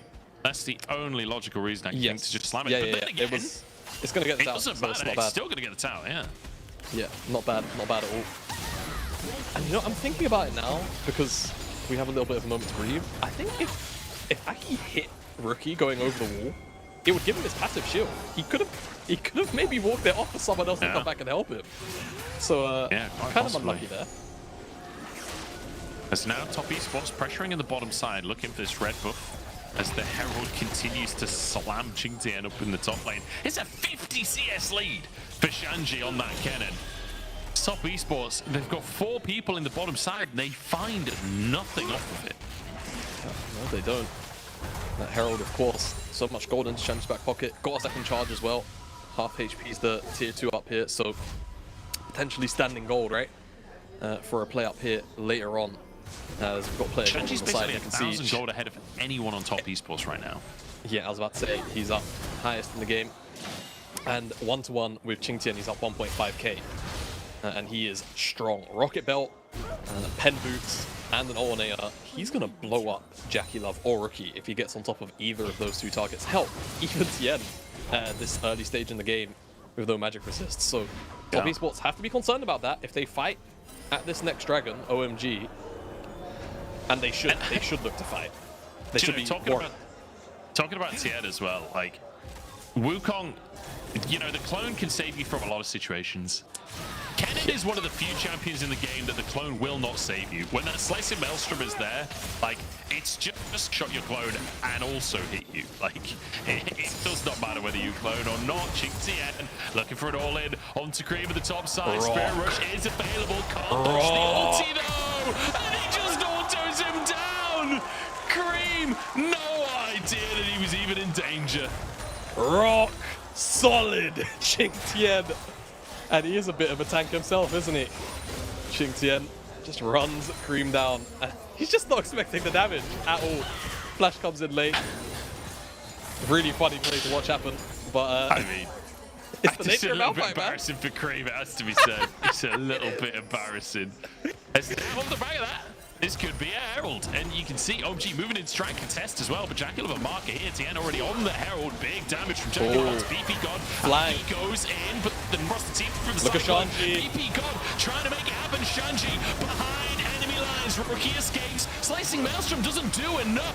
And Abel still alive. Mark gets a shield, and Abel turned around on double for Jackie as Rookie looks for more. Cream wide on the charm, and Top Esports, they're just too clean with it. Yeah, man, the front line of OMG just gets annihilated before it can come through from Shanji. A little bit out of sorts there, OMG, and Top Esports happy to just catch the falling pieces as they land in their hands. They'll get the Herald. Now they're set up quite well for this next Dragon.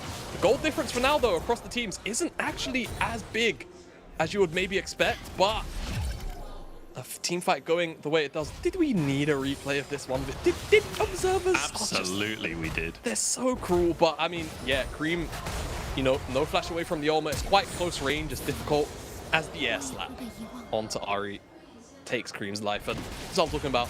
OMG just get chunked really heavily. Half HP PP God is by the time he goes in, interrupted by the Cyclone. And at that point, by the time he gets onto Jackie Love, 100 HP. It's a little bit too much to handle as Rookie is also blowing up Abel on the backside, whilst Shanji does his best, but by the time Abel's able to offer up anything for his top laner, he's 200 HP. And once again, Mark saving the day. Jackie Love should, by all rights, have been dead there, but again, Jackie Love playing around this Tom Kench perfectly. And whenever Tom Kench is in, Jackie Love is the force to be reckoned with, because he is a damn aggressive AD carry, but you can be alongside a Tom Kench. Ching Tien now taking this top tower, has TP available, which Shanji doesn't, as the third Drake spawning, and Top Esports having the first two already. Yeah, so Rookie's setting up for this flank. I'm pretty sure he should be able to see this dragon that's happening. Are Top Esports actually willingly giving this up? Yeah, for 2 towers. It seems like that's going to be the call. I call it with every single day of the week, right? You've already got 2 Drakes for yourself. You're not exactly in threat of a soul for the side of OMG. No way that they get an in-hip tower here. Top Esports, this is a snowball and a half. Trading 1 Ocean Drake for 3 towers in the mid lane. Rookie in trouble. Shanji tries to get on, but Aki just pulled away from the rest of his team. Baited in and taken out. Shanji using his ult as well. Yeah, massive, massive sequence for Top Esports. 3 towers is absurd, and OMG, they try and call something back there, but Rookie, really smart, double distortion, just drags Aki all the way with him.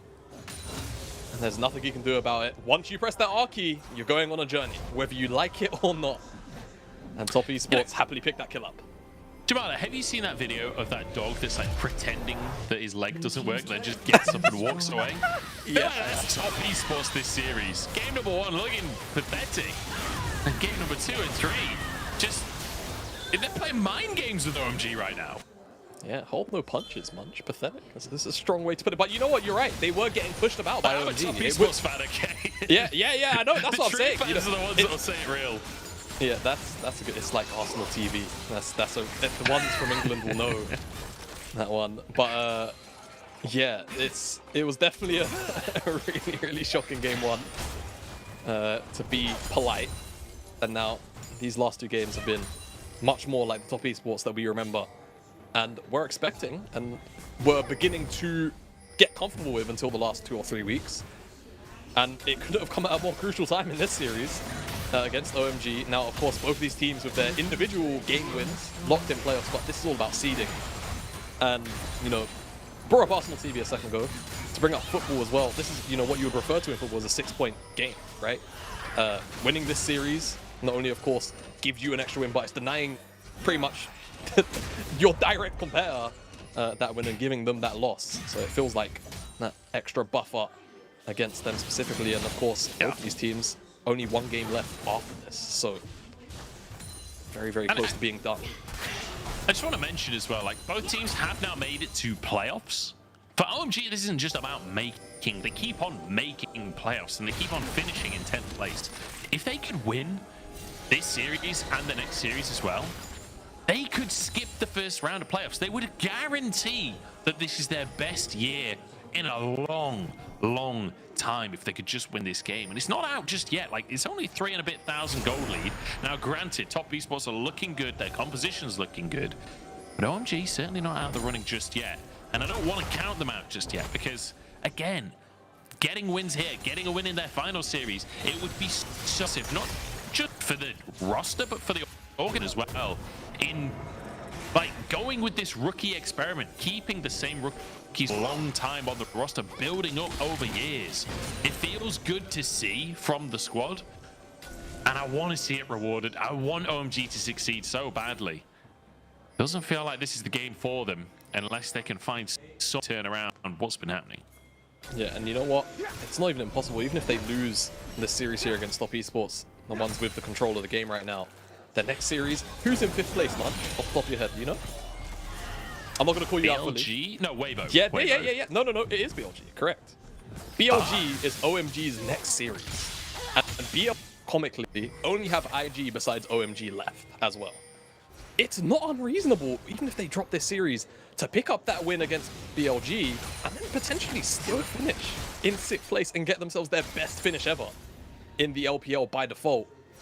Everything is still on the table, but if they can somehow pull their way back in, yeah, like you were saying, it then sets them up even further to try and confirm and lock in that 6th place. Absolutely. Obviously, slight clarification there. Not their best ever. This OMG's been playing for a long time. Of course. Well, you know, it's one of those things. Now I dissociate like the OMG of old. I know exactly so like the what new you mean. OMG, because I'm young in the League of Legends ecosystem as far as we're concerned. But speaking of things that could get old quite quick, this Baron dance is starting up. Oh, Cream almost one shot on that one, putting a bit of pressure on Top Esports, but trading his entire health bar for it. But it's enough to dissuade the play from Top Esports. We're on the wrong side of things here with 10 seconds on the Drake. OMG, do you really want to go for this Drake again after what happened on the last one? Because Top Esports, they will just take towers, and you know it.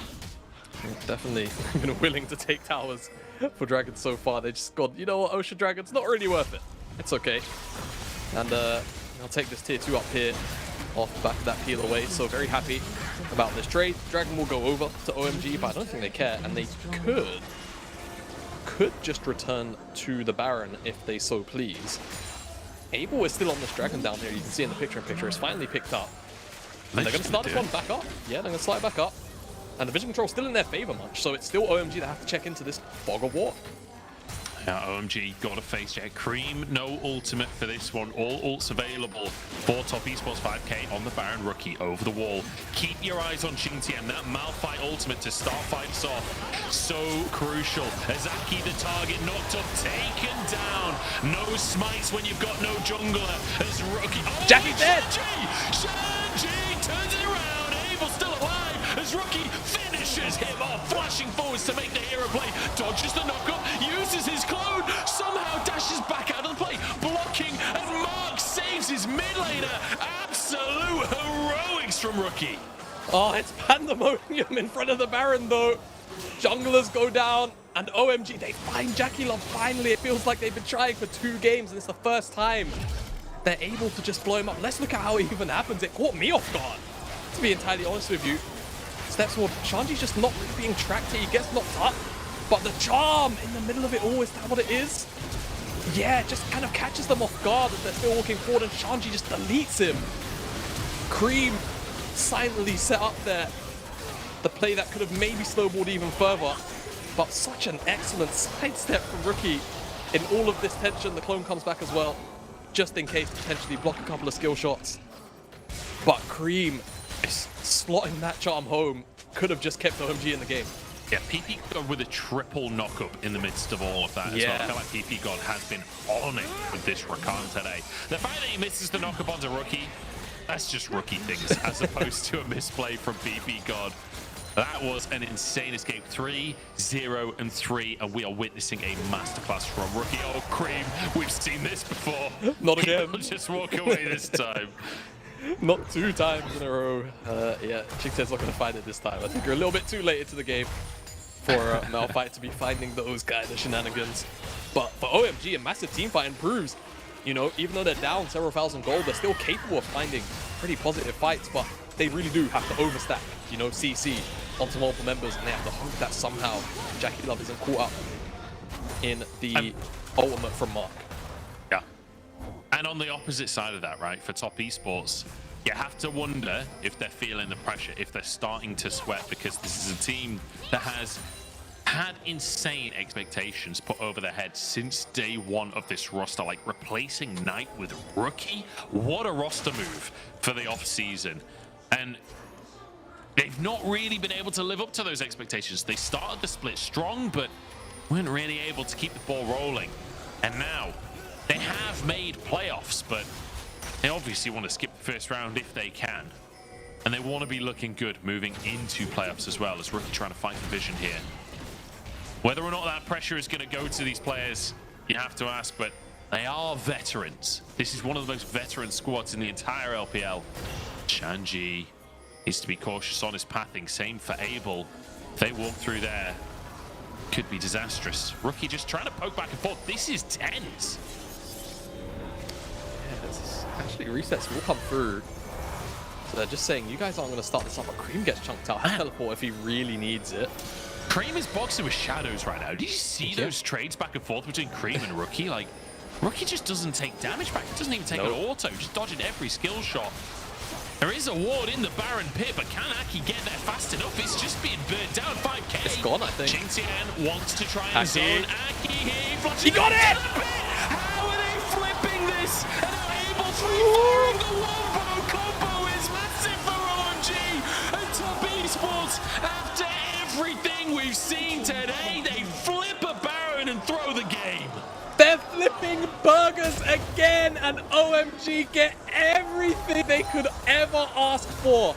Jingtian is probably going to get run down here by this duo of Shanji and of PP God. It's a shutdown onto him. For God's sake, 5 members, clean ace Baron. This is an inhibitor at the very least. If they really want it, they're just going to play safe. No one's really teamed up together right now. They'll get this tower, take a reset, look for the dragon, playing the safe route, because they know they're 1 away from Soul after this next dragon. I don't blame them, but let's just look at the replay. Plain and simple, no one is stopping Aki from getting in here, and the smite comes in early. It's just 71 HP, that's the difference. As the ultimates and everything starts to fly through, and whilst everyone's CC'd up, again, PP God with another massive knock-up. Shanji comes in, cleans house, whilst Abel as well, free hitting. It's just a perfect team fight for OMG. Nothing more, nothing less. And top esports routed in the Baron pit. Trying to fight a Kennen in a Baron pit. There are very few worse ideas in League of Legends, honestly. And trying to just flip the Baron there. They knew where Aki was. They had full vision of him. Jingtian was marking him. They just watch him come into pit, take the Baron away from them. They could have just stopped DPS for a second, but I guess feeling like they couldn't win the team fight. Maybe just needed to retreat. Bad call from top esports either way. However you look at it, it's not worked out for them. And now OMG with a Baron in pocket. They now have the gold lead. They've been behind this entire game. And now 4,000 up with Baron. You have to start thinking maybe they're favored. Maybe they are. They still have to worry a bit about some of the engage tools from top esports, right? Malphite, Wukong, still very scary, but honestly, PP God and Aki as a duo have been so on point to set up Shanji in the last couple of team fights. Might not even matter. As top esports, full defensive right now. Turtle just trying to wave clear. They're doing a pretty good job right now, to be fair, and OMG just aren't really willing to overforce, and you can't really blame them given how tumultuous this game has been so far. And again, with how much is on the line for OMG, they want to skip the first round of playoffs. They are desperate for it. It would be their best result in years and years. Tian does get the blue buff. Here we go. One smite fight, but Jackie Love saved by Mark. That's Mark's ultimate on cooldown now. Jackie Love has to play perfectly. PP God into the back line. Straggler firing over the wall, but he just doesn't have the damage here. The rest of his team is being cut to pieces. And Shanji all three. Heroics from Shanji.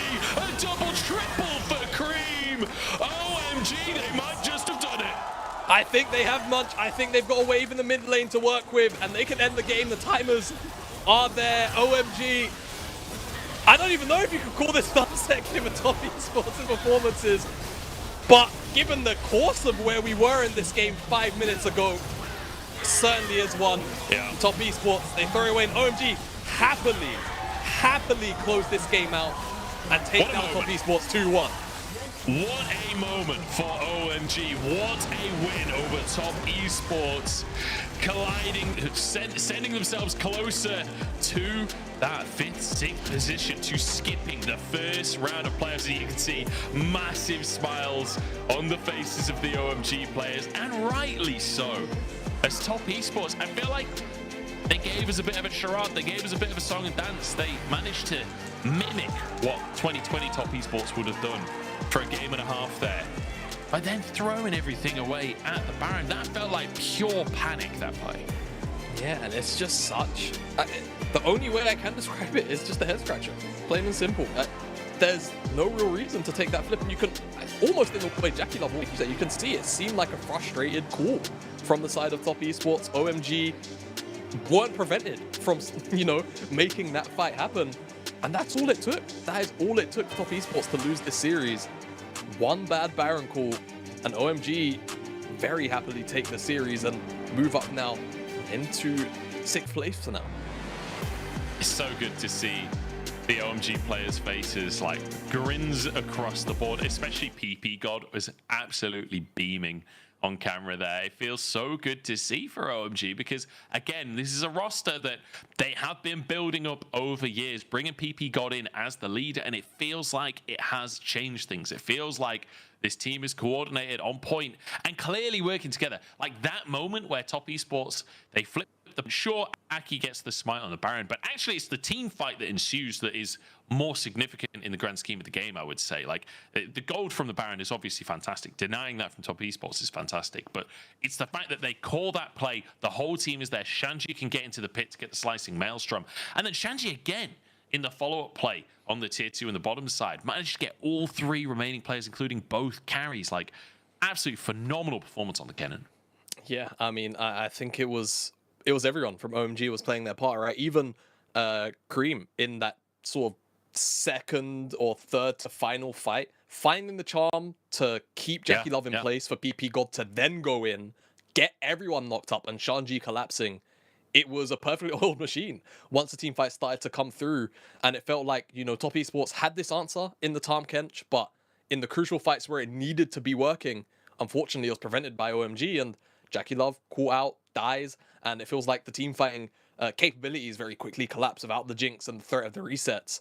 And again, it has to kind of be said, we saw for the first 20 minutes of that game, and of course game 2, the top esports that we expect, the top esports that you would think with Rookie, with Jackie Love, with TN on the roster would be performing at that level, but a couple of bad calls, one bad call really, to end it all, and OMG again have to be elated with the result. Yeah, they will be over the moon. There is going to be a party in the OMG house tonight because this is a huge win for them, not just in terms of the players, in terms of the organization, just everyone involved. And look at the goal graph, man. Like, OMG start off strong, then top esports wrestle it back, and then you can see that moment, the Baron throw, just beyond the 25-minute mark there. A massive cliff that the top esports essentially threw themselves off of. Yeah, it's the Baron cliff. You know, I guess top esports are the one with Malphite. You know, Malphite's kind of a mountain, which often can be found with cliffs next to them. So I guess they threw themselves off of Malphite. I mean, it's so strange. Feels ironic that they're the ones with Malphite, and yet they're the ones dashed against the rocks at the end of the day. Disappointing, it has to be said, from top esports. 5 losses in a row. But OMG, they've broken their loss streak. They've made it to currently 6th place in the standings. We'll see if they can keep that going. We're going to go over to an interview with Aki. Hello everyone, welcome to interview. And now we have Aki from OMG with us. Congratulations on today's 2-1 victory. And let's talk a bit more about Game 3 first, because this was a perfect comeback from you guys. So when you guys were in a disadvantage from the early to mid game, what's the mentality of the team? And tell us more what happened around that Baron pit. 那首先恭喜你们，今天是很漂亮2-1斩获了比赛的胜利。第一个问题，首先要问到的是关于第3局，因为是太精彩的翻盘大战了，所以说也想问一下，可能你们在前中期比较落后的情况下，队伍里是怎么样的一个心态？然后包括说那波大龙团发生了什么？就我们已经很劣势了，然后我们就尽量去往后打吧。他们动大龙，我觉得是他们比较给我们机会吧，然后我们也抓住这个机会了，就翻盘了。 To be honest, we were really in a very huge disadvantage in the mid game, so we are going to try our best to try to drag the whole game to the very late game to try to seek more opportunities. And in terms of that Baron team fight, I really feels like around there the opponent's team, they just gave us that opportunities, and we just caught that opportunity to make the engage and win the fight and win the game. And also, you are just the smite king of today's best of 3, because we have seen you just have that Baron steal, have the Drake steal. Basically, you got everything. So tell us more, as a jungler, what's your focus when you're doing that Baron steal or Drake steal? 那其实感觉到今天你就是抢龙的神，就是我大龙小龙都握在自己手里。所以说，一般我们也比较好奇，可能你作为打野的时候，在这种进行非常精彩的抢龙操作的时候，你可能关注的重点是什么呢？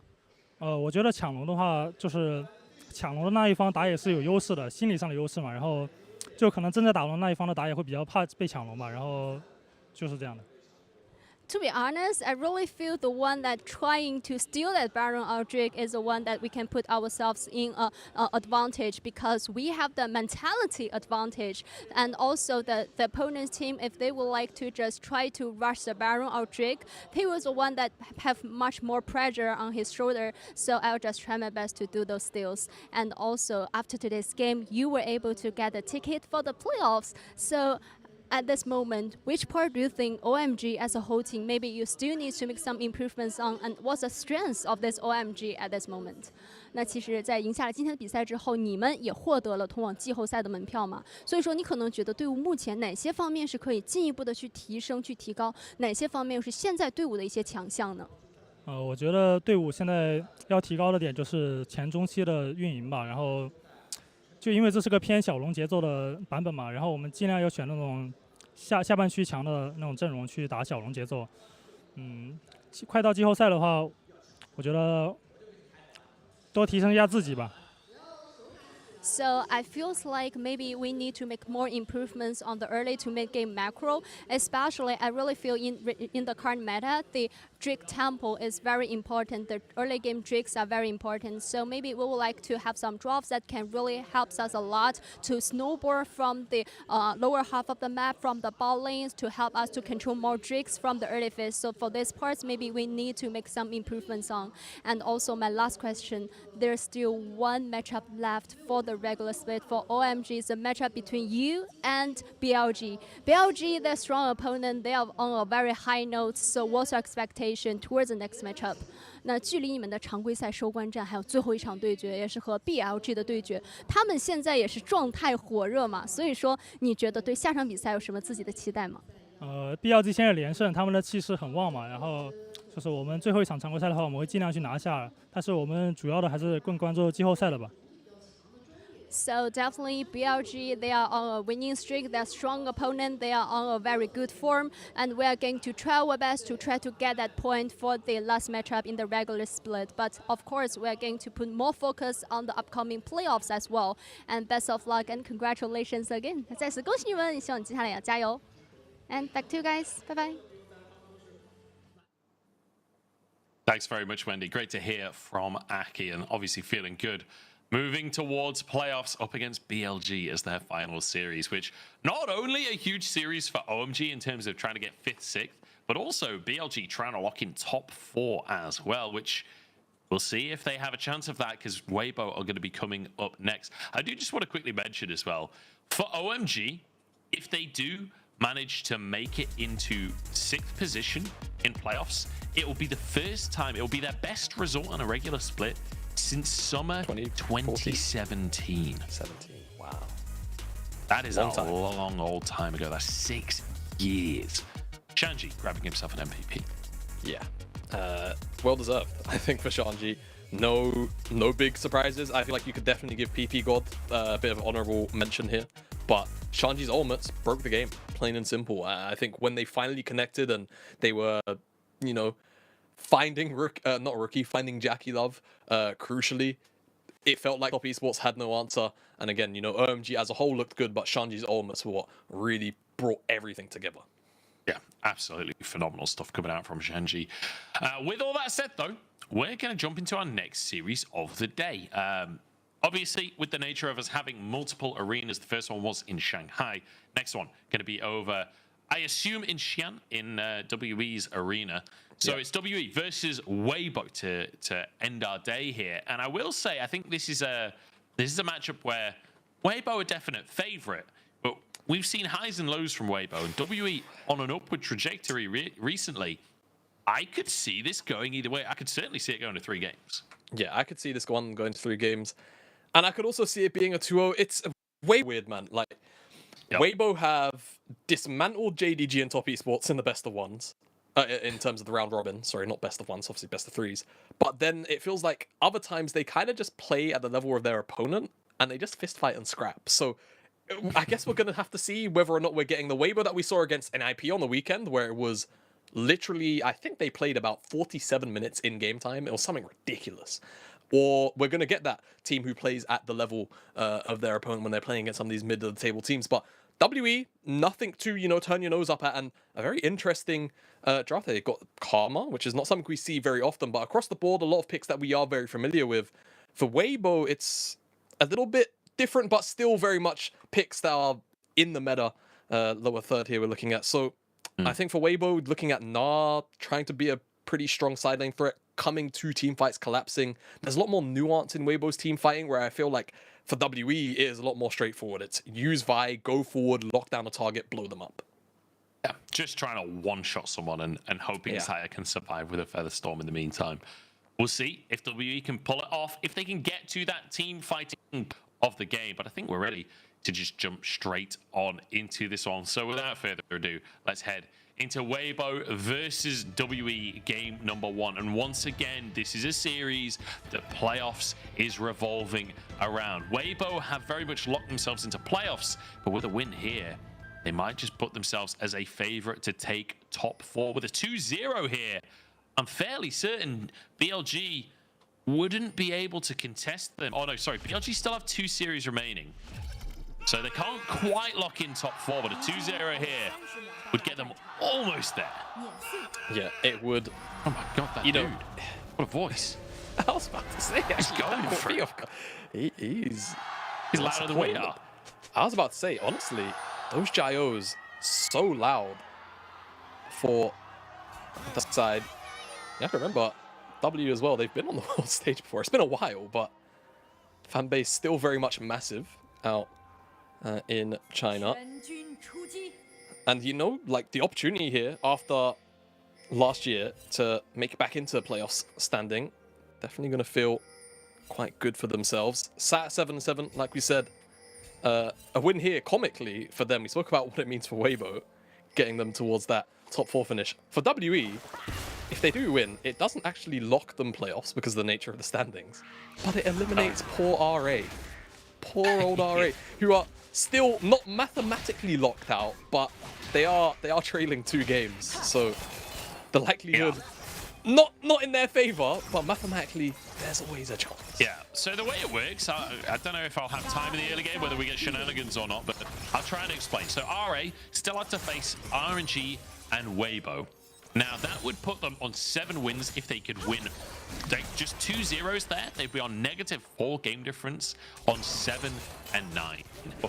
RNG, IG, WE, all on 7 wins as well. So assuming that those teams lose their series, if WE loses this series and loses their next series, they'd also be on -4 game difference at best in those losses, possibly worse.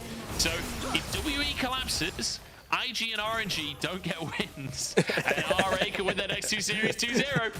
RA can still make it into playoffs. It's a distant pipe dream.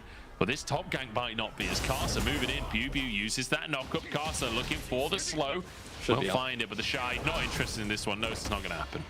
Yeah, the Shy knows there's enough CCL set up. The Shy still level 2. No Mega Gnar. Couldn't get in range to even provide some extra slows. So Bubu walks out without even burning the Ghost. We'll feel pretty okay about that one. And the cost for this gank is Hung on the bottom side, taking away some jungle camps, which he'll feel very, very happy to do. He certainly will. Shanks trading aggressively here with Xiao, who does have a bit of a CS lead for himself. In fact, CS lead in the bottom lane in favor of WE as well. And we'll see if they can snowball that, because, I mean, the fact that you have a Karma in the bottom side alongside Desire, you got a lot of poke, you got a lot of long range damage, and it's one of the things Renata not super good at dealing with. Like, she's really good at denying dive, but when you're against a double range bottom lane, Renata can really struggle. Yeah, she really can. I think this mid lane play might end up happening. Flash forward. Flash for Flash. Are they actually going to go for dive here? No, Carcer wide on the queue. Has his safeguard to protect his mid laner as Hung. An aggressive flash in there. Xiao surviving as Carcer just takes him down. Hung, I mean, he saw the play. 100 damage off. Boy. And Carcer, look at him Look at the camera. on the camera as the pause comes out. He's like, yeah, I'm sure it's a bug, bro. Yeah. Carcer's just giggling to himself. And you know what? I think he has every right to, because that, yeah, the flash looked a bit goofy, man. But you can understand. I imagine the pause might be for the fact that it didn't connect, and they're wondering whether or not there was some kind of issue. Maybe it might not be, of course. It could be anything. But, you know, Hung wasn't quite there. But it looked like he should have connected. It seems like you got an update for us? What is... Yeah, apparently Hung feels sick, which is why the game has been paused. I'm going to be honest, if I'd pulled off that play, I'd be feeling a little bit sick as well. Interesting time to pause the game if you're not feeling well. I feel like that's information that you bring out before the play, not after. Yeah, it's a Fnatic pause. And that's what it seems like. W have been watching some Fnatic games. Yeah, awkward pause timing, but of course the play doesn't quite go the way of WE. We're back in. It's quite a comedy. Quite a comedy. Hopefully, in all seriousness, if Hung is feeling sick, he feels better throughout the course of this game. Yeah, fingers crossed. Jokes aside, like, hopefully he's not too ill. He's obviously managing to compose himself. Bit of a rough one in the middle. Let's take another look, because, I mean, he just saw red. He just went for it. No, I mean, here's the thing, though, right? The idea is that there is no flash available from Xiao. So if he can connect on this queue, they can 100% find lethal, but he's just... It's pixels, man. Like, if Annie has a slightly... You know, if that's a Cho'Gath, you know what I mean? Like, it hits. It's a bit unlucky. True. The character model just too tiny, and Xiao gonna be very happy with that one. I just love that Carcer was laughing so hard off the back of the pause there. Oh, this is quality television right here. Quality television. There's Hung spotted on. Shank's gonna get some deeper vision out as well for their side. Hung will go for the sweeper and spots it out. Carcer super aggressive this game though so far. He's 10 CS down, and that's just because he went into the top side, went into the mid lane already. Like, this guy is... he's on a 10 of the ganks. Yeah, he's looking for him, and he wants them. Plain and simple. We'll see what more will come from all of this early aggression from both junglers, to be fair. As Carcer, speaking of, potentially thinking about starting up this dragon and peel away from it, but they know there was a couple of pings from WE that Carcer is in the area. Hung is also on the bottom side, but looking for a reset to corrupt it if he sees Carcer in the pit here, but he won't, and maybe Carcer will start this up. He's got Prior in the bottom side for now, and we probably won't be able to say that too many times in that 2v2 matchup, but we'll just walk away. Carcer, you know he's serious today as well. He's running the Muay Thai Lee Sin skin. only serious Lee Sins from the Muay Thai Lee Sin skin. As, You know, Shanks, ooh, nice little sidestep. Yeah, kind of unfortunate. There as all that comes in, the Shy. Ow! Can't quite find the knockback though. Shy will go. Oh, Ghost comes out from BuBu. He ain't done just yet. He is done. He is done now. The Shy just walks away. Yeah, so pops the Ghost. The Shy's still in mini, right? And you have to remember, he is very, very squishy, the Gnar. And BuBu just felt like he had enough range on the Q, so he was holding on to his E. I think he actually did have lethal damage if he connects the first Q, but unfortunately just falls a little bit short. So no damage will come from that. W on the bottom side. Whilst this is all going on as well, will find themselves this Dragon Casa just returning to farming. So WE win out.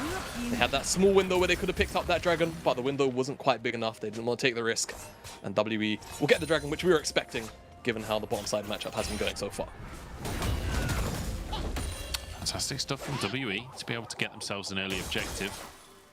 As BuBu, like you say, an attempt there in the top side. And you can see the inventories, a drastic difference between the two players. I understand him going for the play, but unfortunately not quite able to connect it. And the thing is, the Shy, he's gone with that cull early, so he's more than happy to just chill in his top lane, even getting a plate, just playing with the range advantage that the Gnar has while you're in that mini form. You can see building a big old CS lead for himself, but it's answered in the mid lane as Shanks 20 CS up over Xiaohu. The same can be said for Hope in the bottom side, 10 CS lead over that. Yeah, WE winning out in the early laning phases, as is kind of by design of the champions in the draft. But speaking of, the shove is now bringing multiple members of WE down here. Light not going to be forced to use anything, but Crisp is in trouble. And he's Crisp is in more than just trouble, my goodness. They just one-shot him. Where did he go? Yeah, Viol in Scout of the Week. It's too much burst damage. Yeah, unlucky Crisp. But the positive here for Weibo is that Light doesn't die. However, he's still here to get poked at. Okay, yeah, I would have done the same thing. Yeah, it's a smart op. You're not poking him out anymore. Really clever from Light there, just to use the red ultimate just to get some of that health back now. Whilst all of that's going on, WE getting forced out on the top side. You saw BuBu for a long time dealing with low HP, and the Shy able to get a couple of plates past Caster also secured the Herald. So cross maps occurring. WE, even though they lose their support, not going to feel too bad. We're just getting a replay. Crisp getting one shot basically. Hung doesn't want to go onto Light, and Crisp wasn't able to retreat in time. Where does all the damage come from? Q, fallback, Scat of the Week all at the same time. Yeah, but it's mostly Syndra. Yeah, definitely. Massive kill coming out for WE. It is Weibo with the gold lead though, and a lot of that in the pocket of the Shy. 20 CS lead, getting a couple of those plates, and Carcer getting a Herald off of his priority and off of seeing Hung down in the bottom lane. And I think considering dropping it in that top side, but you saw him go for the Grump instead. He knew Hung could be coming up to answer the play. So instead of dropping the Herald, just taking a bit of jungle away, knows that the Shy can slowly but surely whittle away at this tower.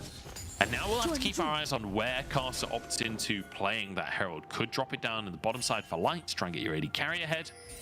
Perhaps even in the mid lane. Has been focused on the mid lane a lot this game. Yeah, it has, but it's a Felios. Surely you have to give a Felios gold, right?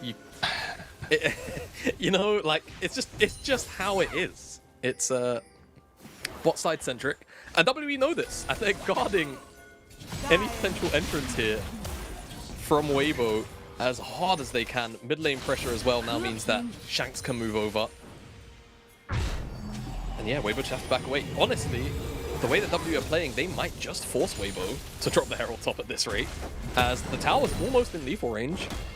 The Shy is doing a really, really good job of pressuring BuBu in this 1v1. And I feel like I haven't been able to say that for a while about the Shy. He's been struggling in the 1v1s a lot. He's been solo killed a lot this year. It's funny definitely having well a good time here. Like, he started the year off really well. I remember being like, okay, the Shy's back this year. Like, the first 2 or 3 series, I remember being really impressed by him. And then, I don't know what happened, but he got figured out, I guess.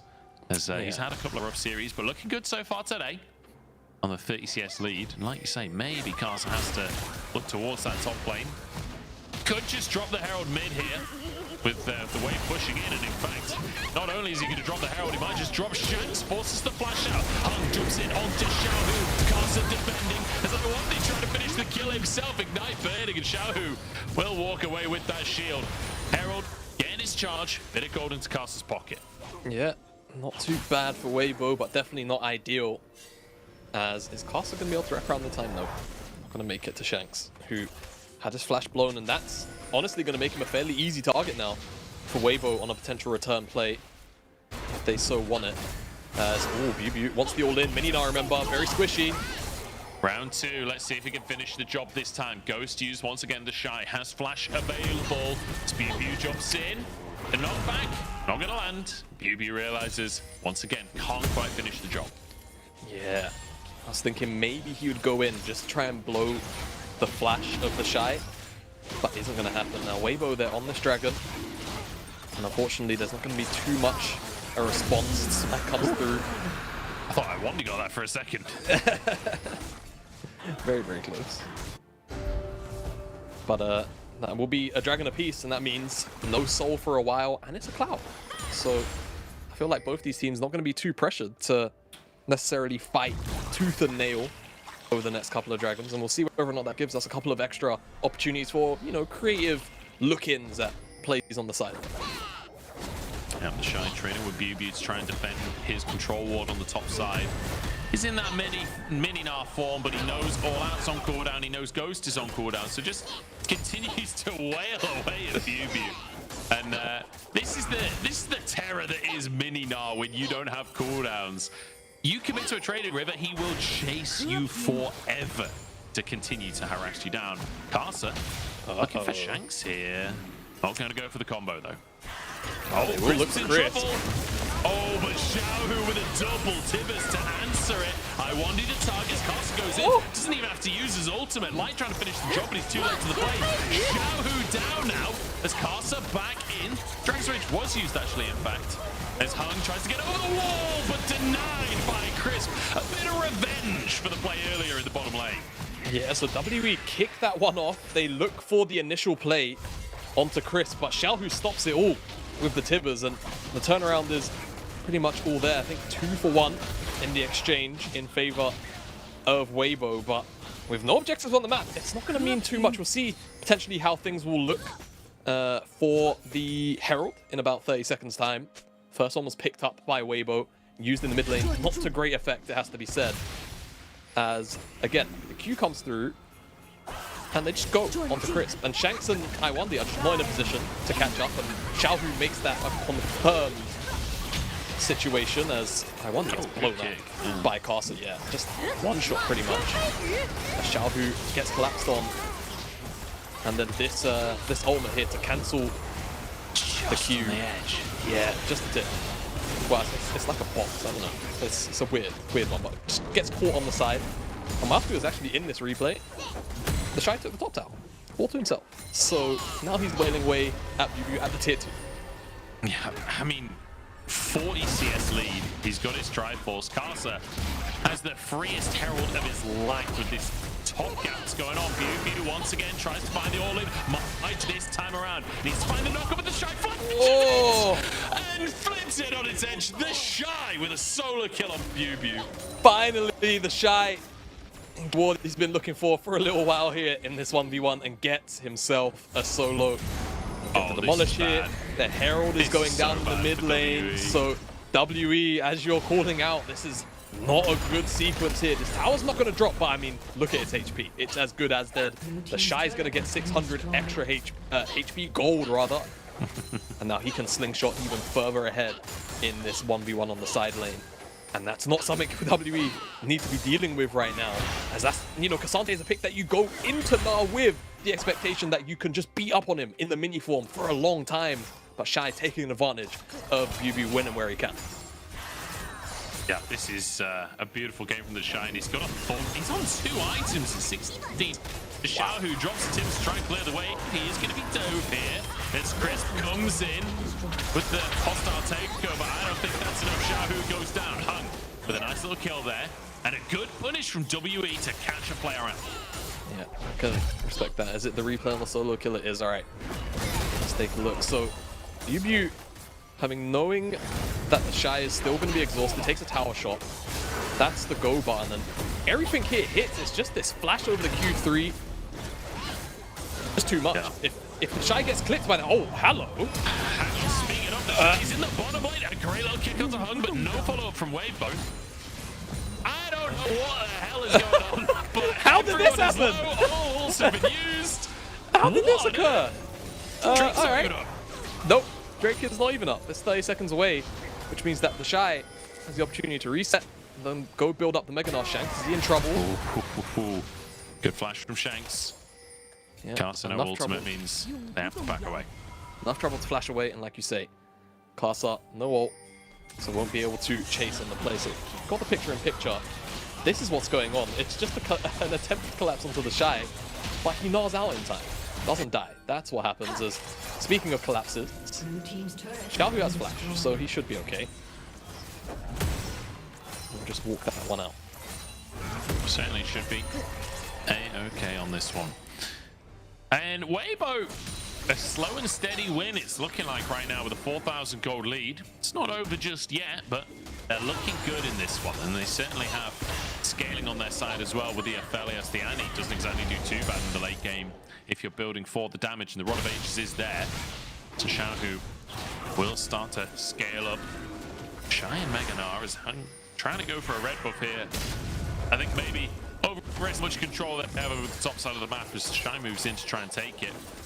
And again, more reinforcements moving over to try and get this red buff. The reset surely comes through on the buff. But no, smited away. Hung at least gets something. And a top tier 1 threatened as well by Shanks, but they just don't have the damage to finish it. No, not yet.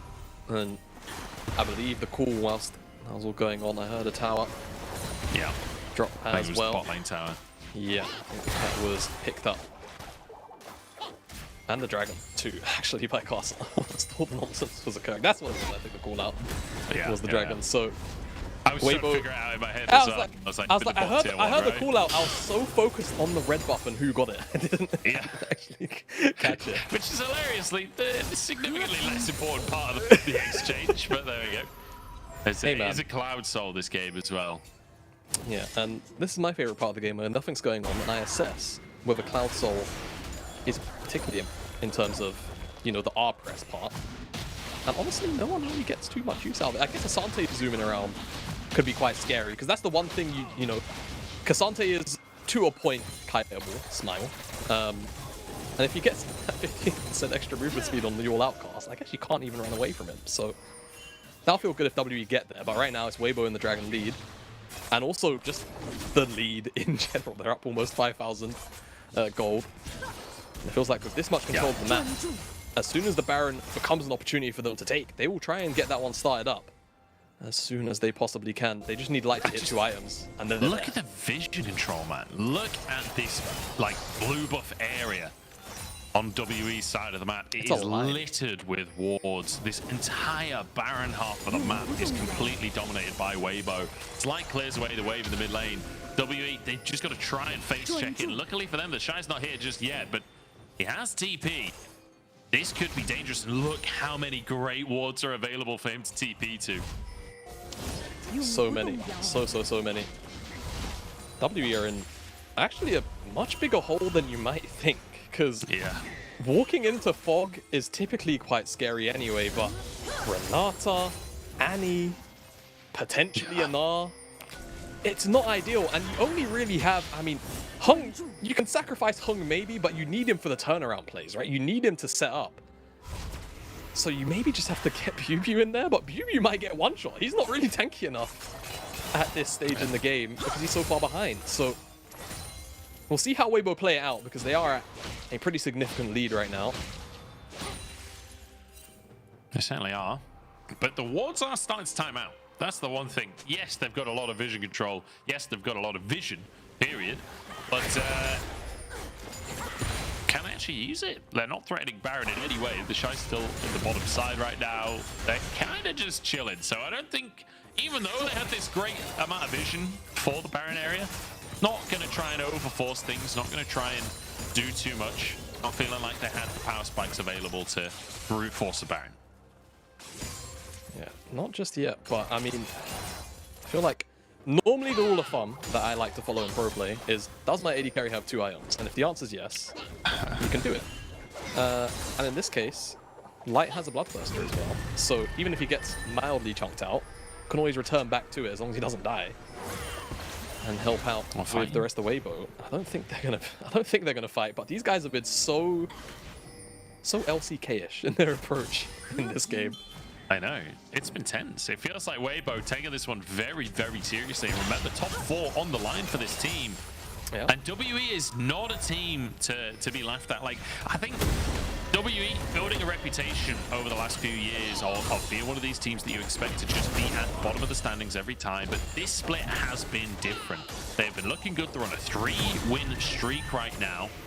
And that's against, it's against Ultra Prime, IG, LGD. Not the greatest repertoire to have beaten, but still managing to win 3 in a row and look good doing it as well. The LGD series, much higher level, I think, than most people would have expected. As Garza gets the kick, the stun is there from Annie as well, but somehow gets out of it. Yeah, okay. Guardian Angel, second item. It feels like he's got one on his shoulder, apparently, to make out of that. Felt like Xiaohu's stun just didn't do anything. Like, he managed to cast his ult anyway. It must have just been a single frame where he was mashing R to get out of it. Yeah, I guess so. Very, very fortunate, to be honest with you. That's the kind of pick that you make stick more times than not. Speaking of picks, Caster's behind him though.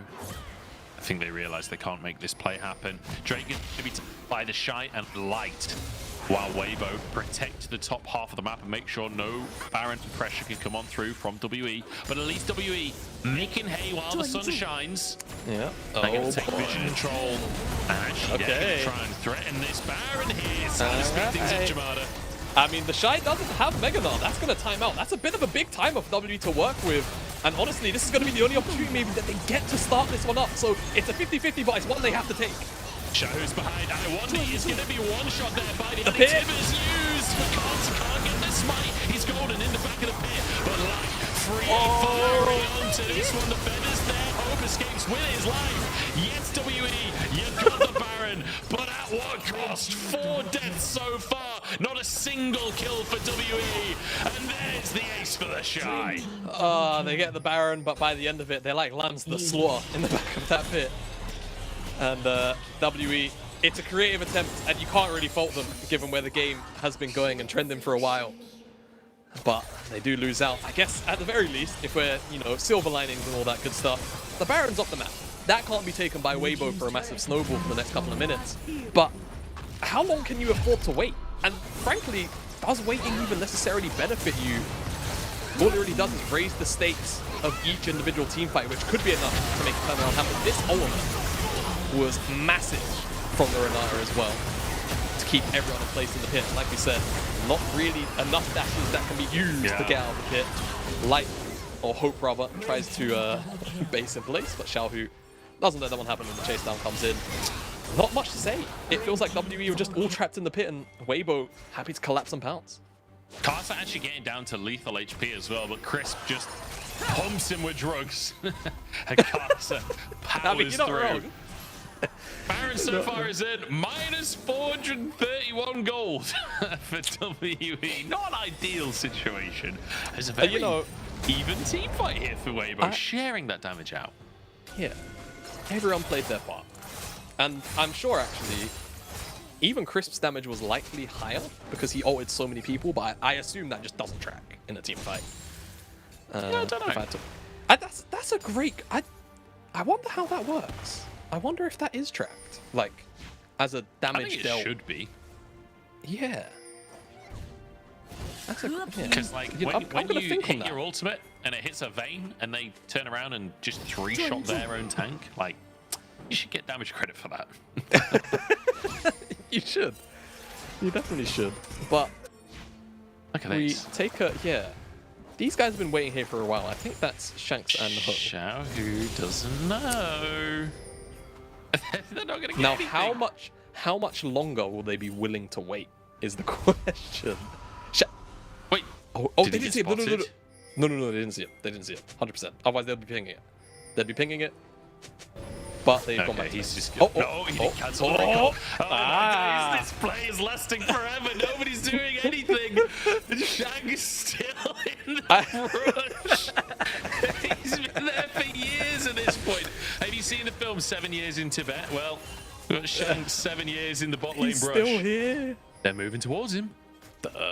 Nobody's going anywhere near him. Surely this is it now. Shang there's the combo we worked out. Let's go, Shanks. It was all worth it in the end. Dude, Xiaohu has to be so confused about how long he's been waiting there. That was like 2 minutes. 2 real-life minutes committed to that play. I don't think it's even going to get anything. That's the best part about it. It's not like they don't get control anywhere. I genuinely aged during that play. I feel older than when we started casting this game. Oh mate, don't talk about it. It's my birthday this weekend. I'm already feeling a little bit older as is. Mate, don't talk about that. What are you, like 17? Yeah. I think I'm probably the youngest on the team by like a good 2 years. So yeah. I was going to say, I think you're definitely the youngest on the team. Paris City pretty at 31. No longer a spring chicken, unfortunately. It's okay, Uncle. Don't worry. It's you'll be fine. You're just still spring in my eyes. You know, where it matters. Yeah, I'm basically old enough to be your dad. That's not actually true. That's not actually true at all. WE though, positioning in the mid lane. 10 seconds until the Drake comes up. 3 already for Weibo. Good look for the soul here. Or just could look to fight, and I think that's what they're going to do. The Shy on a flank. WE on the wrong side of the lane. It's a nice little ball by Gravitum there as well. Bubu, half his HP. Does manage to survive. He's a tanky boy. And I think Weibo will just retreat to the Drake. Caveat. Bubu loses that much HP by pressing his Arky anyway. So did he really need it? Fortunately. Seems like Weibo are just going to get this for free. So the soul's going to go over. And so, honestly, Jamal, I want to bring up a question. Yeah, go for is this worth it? Like taking a Cloud Soul for Weibo? Do you want Elder Dragon to spawn on the map when we've already seen Burger Flips today? Like, can you dominate the map enough over the next 5 minutes to guarantee that you get Elder? Because bringing Elder onto the map for WE, that's a win condition. You know, I had extensive talks about this years and years ago when I was still a coach. And many times I was really respecting the flash. But I mean, like, Shanks is really strong. I wouldn't be surprised if he'd one-shot him. He's got Death Cap Ludens, so it's not out of the realm of possibility.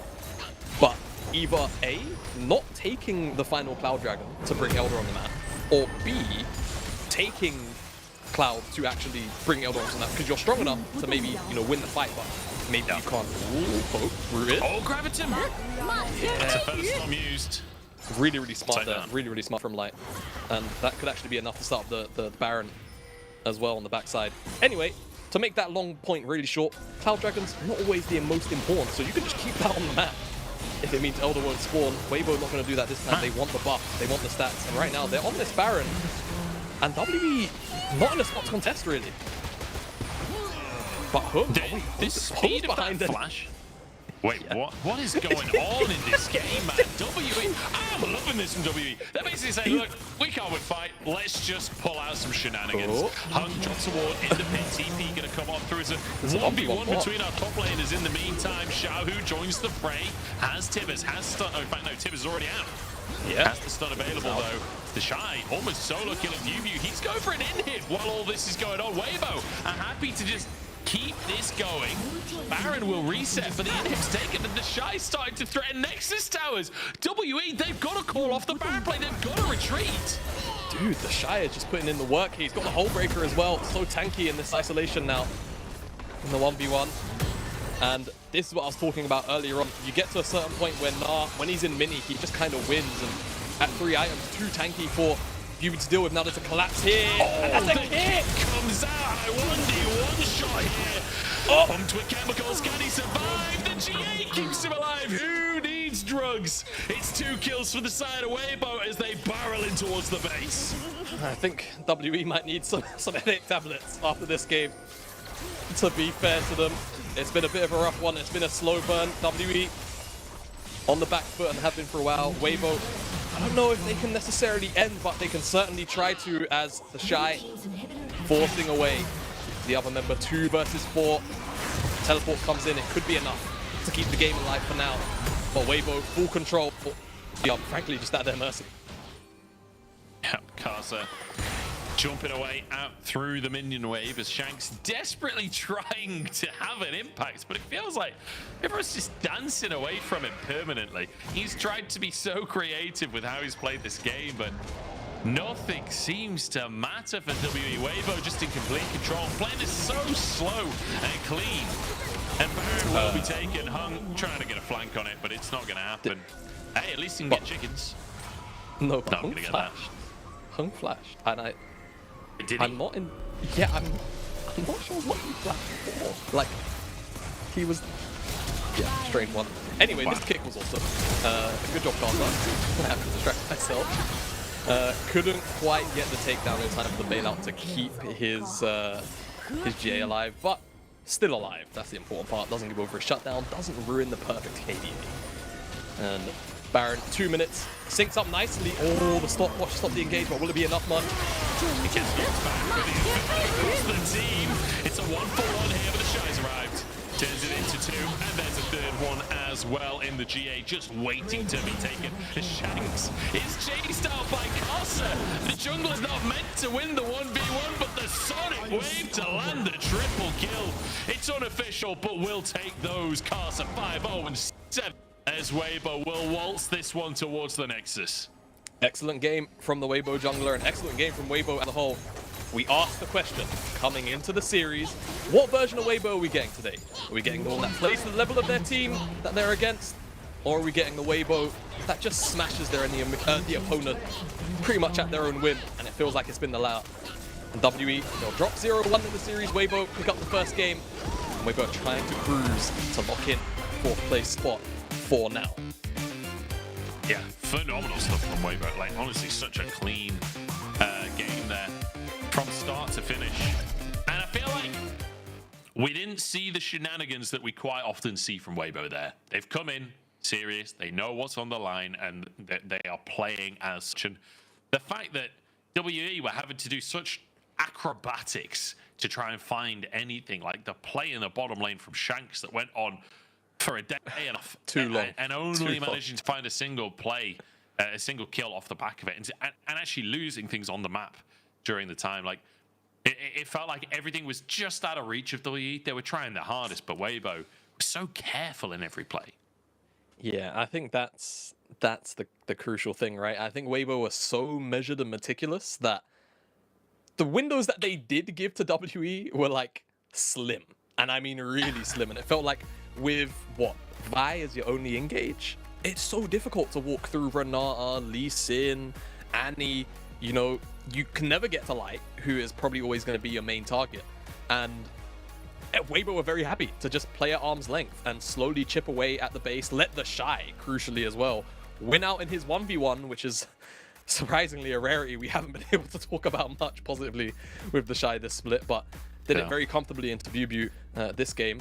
And again, just a slow takedown of WE here as Weibo just kind of cruise to a game 1 victory. And the Shy gets himself an MVP, which honestly, quite well earned. Yeah, I mean, getting a solo kill looked good as well, but just dominating the side lane, getting a tier 2 very early on into the game. Fantastic Gnar performance coming out from the Shy. And I feel like you don't necessarily lock in Gnar for side lane dominance a lot of the time. Quite often, you see teams locking in Gnar for the big ult in the team fights. And I feel like the Shy was in a position to be able to pull those plays off, but the whole team was just so far ahead, it wasn't even necessary. We're going to jump into a break. We'll find out how game number 2 pans out. 그러면 여기서 한번 결단을 내린 건가요? 상대의 마음은 상대가 쳐주면 넘어와 밑으로 캐리야! 아니 방금 캐리야 이 책이 너 뭐예요? 캐리야가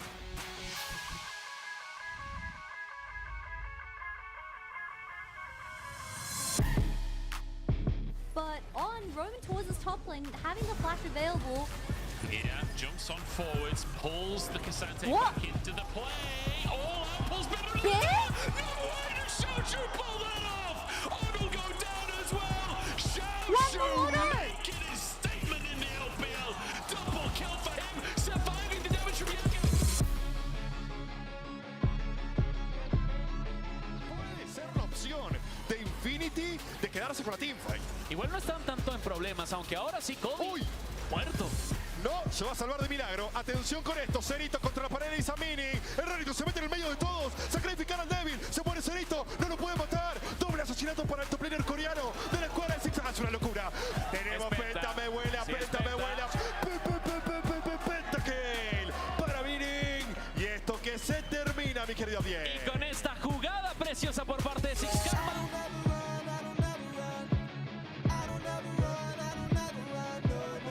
앞에서 싸우겠다. 일단 시간이라도 한번 벌어보자. 근데 술통이 돌았고요. 든든히 잘 맞았어요. 앞에서. 그리고 바로 들어. 라스칼 황색칼. 아니 라스칼이. 와. 아니 라스칼의 발목에 무슨 저게 뭐예요?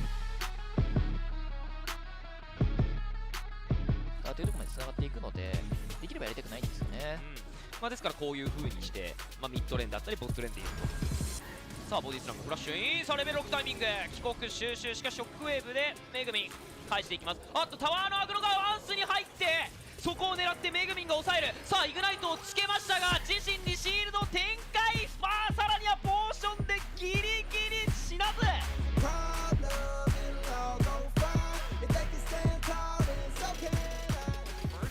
Love this from EG. Jojo gonna stick around in range as well, but here goes Initiation. Oh, Boogie wanted to go for the Q flash, but he does not connect to the FBI, and he had to use the ulti immediately after, but Chime is already about to die, and Jojo gets him. Now Turtle's gonna try to kite it out. TSM have been absolutely crushed. Holy hell! Disgusting! From evil geniuses and a quadra kill for Jojo. Just talking, but seeing as you ask me, you know that I will call it how I feel it. It's only gonna happen if you want it to. It's only gonna happen if you want it. It's only gonna happen if you want it to. It's only gonna happen if you want it.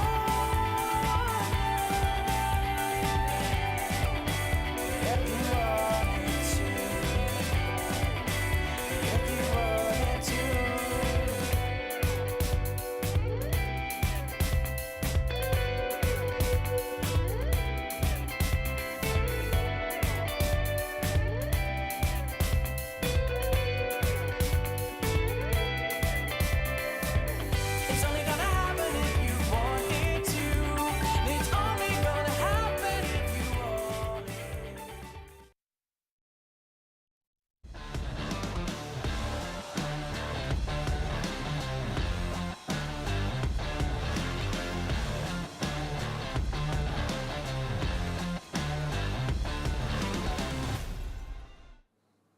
Welcome back, everybody, to the LPL as it's WE versus Weibo here in Xi'an.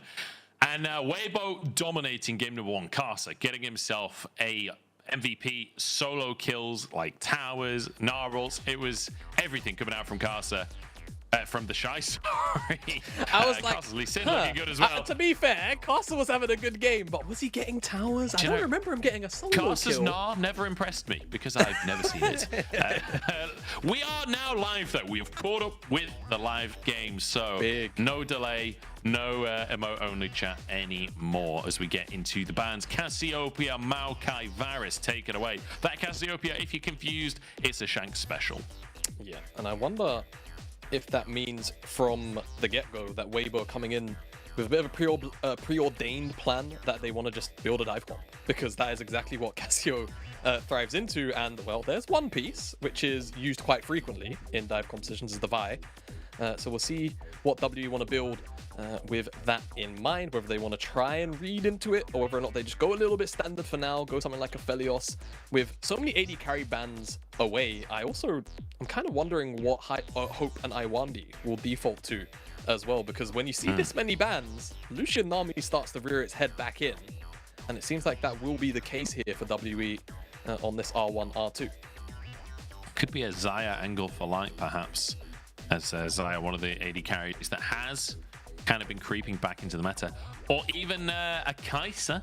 I mean, I don't know how well that does into the Lucian specifically, but would be exciting to see. If you go Kai'Sa Nautilus, you can match the 2v2, and it doesn't feel that bad.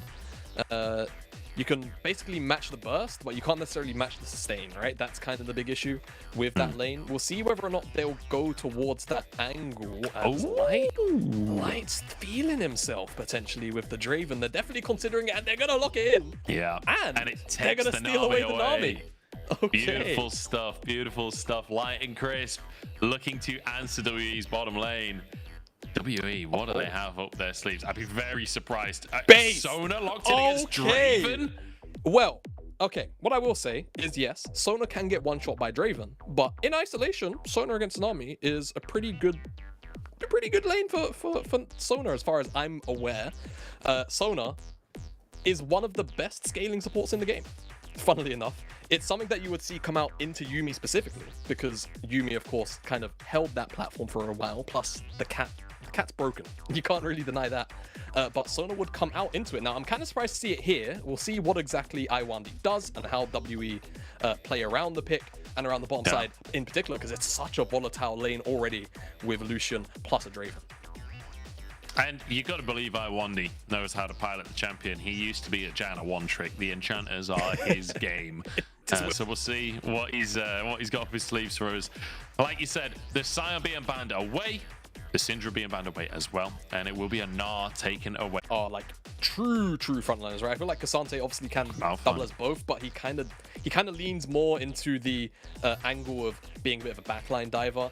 Now, I'm kind of surprised about the LeBlanc ban, because what I was suspecting Shanks might do is go towards the Ahri, but Shanks is also a LeBlanc player, and I wonder with both the Syndra and the LeBlanc banned away, whether or not they'll go towards that pick or not. It seems like for now they're more concerned about locking in something for Bubu. I'm kind of surprised after how last game went that they're willing to blind into the Shy here, giving him the opportunity to just find another positive matchup, right? He can go something like Gwen, he can go a whole plethora of things. The Shy, he is the Shy. It really just depends on how he's feeling on the day. And the thing is, like, Gwen was one of his specialities when it first came out. Like, the Shy was the Gwen player in the LPL. Every single time we saw him get it, he would get solo kills, he would dominate the matchup. Now, granted, it's quite a different Gwen to what is available right now. Like, it was a very overtuned Gwen at the time, but he's certainly proficient on the champion. But Kennen, also open and available. Also something we've seen plenty of times from the Shy over the years. Yeah, we have indeed. And it's going to be an arc, which that's what I was anticipating Shanks would lock in, just because of the bans on the opposite side. Perhaps they were worried about something like this Veigar in isolation coming through, and that would be a little bit obnoxious to deal with. WE about Arise, I think out of the things they've covered so far, this would maybe make the most sense. Can stand this own 2 feet the most against this duo, and they will lock it in. Plus, it sets up for Hung in the early stages of the Lee Sin, the Rune Prison into the Sonic Wave. Really consistent 2v2 and a lot of burst damage between them. So I like that they've gone towards this angle. It gives them side laning as well, which could definitely be an angle for them to look towards. But for Weibo, a lot of, engage and dive options. A lot of non-committal from a couple of members, but with Kai'Sa, if he goes in, the rest of the team has to follow up, and it has to be on a core member to immediately blow them up. And I feel like Iwandi, in particular, is probably going to be on the receiving end of quite a few engages because he's so squishy. But if he stays alive and remains alive, he's going to keep everyone on WE and healthy. Honestly, I feel like the whole roster, aside from Cassante, is going to be squishy enough for the amount of damage that's coming out from Weibo with an Ahri, a Kennen, a Draven. Like, they are going to burst people out. So, going to be work cut out here for WE in the early game, especially with that scaling mage in the Rise. They're looking towards the later stages, whether or not they can find that. I think the Lucian has to be their bridge, right? The Lucian and Lee Sin have strength in the early game to be able to fight against Weibo. Yeah, definitely. And then I think towards the late stages, they can actually death ball with this comp. It looks a bit awkward because I don't know, I feel like normally I associate Deathball comps with, you know, a jungler that's typically a little more tanky, right? And then you've got more damage but bruisers coming out from the solo laners. But Ryze kind of fits that niche a bit with the machine gun, right? You stand in place, and Cassante, obviously once he goes into the all-out, offers a lot of damage on that front. So I'm very curious to see how WE are going to pilot this composition, but more specifically, I think when they're dealing with something like a Kennen who loves getting in the middle of multiple members at a time, trying to blow them up, I feel like it's going to create a pretty interesting dynamic between how these two compositions want to play against each other. We'll have to see how it's all going to pan out. The crowd out in force here as Hope won't fall for the level 1. Backs away, spots it out. Chris thinking there's a ward here with the way that Hope backed off, but will come up empty-handed. Can't give that XP over to Xiaohu for the early laning phase. You can see a similar thing from WE. Shanks and Iwandi looking to get some early vision here. I think Shanks should be able to slam a ward down, but perhaps not. Perhaps just playing with his face as the vision. Ward. Human ward. He is the ward. Yeah, who needs a ward? Honestly, who needs information in League of Legends? I think you put one down. True. Now. Just draft Teemo. That's the strategy. True, dude.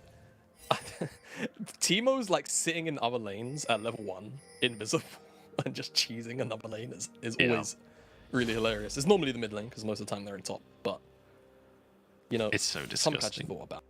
I think the Shy played Grass Nidalee top in the season kickoff event. I thought it was Teemo though. I think he toyed with the idea, but never did it. It could have been quite funny. But this bottom lane, I was about to say, I wonder when the last time a Sona was ever picked here, and it was by Kadea. Over a year ago. Yeah. It's all in the bottom side here. Hope the target is like getting some axes out. You don't anticipate an actual kill at level 1, but good damage coming through. Sustain on either sides of this lane though, so expect up trading, expect heavy trading throughout this lane. Oh, I just noticed something as well with the sonar. The last time that it showed up was WE versus Weibo. It's the exact same matchup. Wait, really? Yeah, it said it in the graphic. Well, that's insane. Yeah, and it was WE playing it because it was Kadaya. So yeah, that's just bizarre. That's an extremely strange coincidence. As I can't believe Hung has managed to make it past that ward without being seen. But Xiaohu's in a very safe position. He's on a diet. It's okay. He's just, you know, he's hugging that wall as he slips around it, and he's all good. But yeah, so, this bottom lane. Was you going to ask me? I bet you were going to ask me. Were you going to do it? Yeah, I was about to ask about the bottom lanes. Okay, so level 1, you could see Light and Crisp. They're definitely trying their best to try and put a bit of pressure down. Iwandi started the queue, but now that he's level 2, he's going to have the heal available to him, and this is where the lane can get a little bit irritating, a little bit oppressive, because unless you can all-in Sona, which is what you can see Young is angled, but Cast is covering, it's kind of difficult to move out of the lane if you don't have a hook champion, right? And Nami's not really that level of setup. And the other thing you have to recall as well, Lucian gets the buff when he's given shields. He gets the extra magic damage on his autos. Everything Sona does gives him that enchanter buff, so yeah, he's always going to have that additional damage available to him in the trades. It's not quite like Nami, Lucian, where it's kind of tied to just 2 spells. It's everything she presses. So we'll see how Weibo will deal with that. Once level 6 comes online, I feel like that's where you really see the point of pressure come through. But until then, it should be WE all the way. Karsa, I think, knows that there's a lot of vision there. Like how many wards are in the bottom side jungle from WE to keep tabs on Karsa. And not surprising after what happened in game number 1, right? He was so proactive throughout that game, constantly finding opportunities, constantly finding his way into lanes. And this time around, it feels like Hung, his sole mission is to find Karsa in the early game and not let him find these early ganks. Xiaohu just going to try and clear this wave to punish the recall. Missed the cannon. Absolute pain, sheer pain.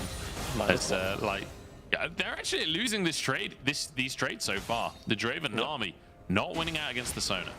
Yeah, I mean, it's just because Sona's got much more access to healing capabilities than the Nami does, and now Blood is in the water, and WE, they're eyeing up a dive, and it's just going to happen 2v2! Doesn't even need the jungler. A TP channeled from Xiaohu as well, and they still lose the play. That is huge from WE. Beautiful little 2v2. Yeah, really, really awesome. And again, you know, it's just not something you can really contend with right now if you're not finding an all-in angle, which can be quite difficult. As W have been playing mostly on the tower until that wave crash back. There's not much you can do about that, so bottom side matchup, falling behind a little bit. The kill did go over to Iwandi. It didn't go over to Lucian. So that's going to feel, I guess, slightly better for the immediate future of the trades, but even then saying that, Sona getting to, you know, item breakpoints, Moonstone, I presume, going to feel quite annoying. It's goofy, but, you know, he just wants to wave in. Yeah, he's just going to crash that one. As WE, so far, a very, very quiet game from them, but exactly what the doctor ordered. The managers find themselves a small lead for the time being. And it does feel like, you know, the early presence on both compositions kind of matches each other, right? Where it's all about the jungle and AD carry being the really big strength early on. So far, it's been matched, and WE having the advantage in it. Light managing to stay even in CS despite his support dying earlier on. But with Shanks stuck in the mid lane, the wave crashing in the bottom side as well, Weibo will be able to grab themselves the first Drake of the game. So a kill for a Drake is all that's been traded across the course of this game so far. CS, though, looking pretty tasty on the side of Weibo. You can see the Shy already over halfway through his call. Yeah, he is indeed. And what I'm really looking forward to is sort of around 1.5 to 2 items. I think that's where both these teams really spike heavily. And in the case of Rise, definitely more towards that second item. And that's where I want to see more proactive plays as complete 5s happen, but I'd need to see Weibo get aggressive once Casa has ultimate. Oh my! So close to going down. Hope and Iwandi a really great all-in. And that's just level 5. Imagine what happens once they're level 6. Yeah. It's really, really nasty. And Weibo needs to do something about this bottom side matchup. It's not going the way they need it to right now. Pew pew. Okay, that was... Let's not talk about it. Let's not talk about it. Yeah, a bit of a fumble. That's all it was, as BB kind of messing up the opportunity to try and get the kill on the Shy. Had the jungler nearby, but Shy now just infinite advantage in the top side. Has his ultimate, if he can find the stun, this could be a kill from the Shy. Flashes in and punishes the fumble. Bew not having a good game. Do you know what would have helped Bew there in that 1v1? Having his flash. Why did he flash, man? I'm so confused. All right, Hung. Okay, so he's got the angle for the kick. So the Shy should be dead. But how long will it take? Could. Uses the lightning rush. He noticed Casa is actually just doing his blue buff. He's not even coming to try and help. He's like, the Shy, if you can escape this one, fair play to you, but I ain't helping. You're on your own, buddy. No, you're gone. And he's now slipping behind the Herald. No, he's not gonna do anything silly, is he? I'm not too sure. Towards the bottom side, because as you can see, Bew was covering for a potential dive. Little do W even know that Casa is sat right here, waiting for this Herald to drop low enough to sneak in. Hung is really low. If the Q lands, I mean, ult is available. This is just going to be a kill for Casa. The Herald bashing Hung as well. As Xiaohu moves over, it's not even needed. A solo kill in the jungle. Oh, hello. Flash forced in the bottom side. Can it be answered? Ult's available for WE, but doesn't look like it as Casa gets the Herald up top. Yeah, Iwandi couldn't really flash any other way but sideways. If he had the opportunity to flash forward, then I'm sure he would have. Speaking of flashing forward. I mean, I don't even know. I can't believe we're replaying this. Poor Bew. Poor Bew. It's definitely a moment to forget as a player. As moments later, the Shy just punishes him and flashes forward on his face. I just don't know what he flashed for. Yeah. Do you know, the funny thing is, I'm not even sure the Shy needed to flash on the follow-up play. Like, I'm not he was sure in range he of did the ult. I think he could have got the kill without. But then again, K'Sante does have a lot of dashes, a lot of shielding, so just wanted to make sure that that kill was absolutely guaranteed. BB, not to be deterred, still going to go for it. Loses half his HP, needs to find the knockback, and All Out comes on through, but Shy, he does damage now that the All Out's in play. Walks away, still has HP. The knockback doesn't land. No! Walks into melee range, and the whirling death. Too little, too late. Man, but you never know, do you? You never know. Oh my god. Kick it's so old, but Hung can't finish the kill, and Crisp is just 1v1. He has 1D in the Dragon Pit. Shanks moves over. Crisp still surviving as the rest of the gang arrives. Shanks is going to be the one to go down. Crisp finally falls as Cart's low on HP as well, but a double knockback. And Xiaohu follows up. It's going to be a triple kill, a third of the nine-tailed fox.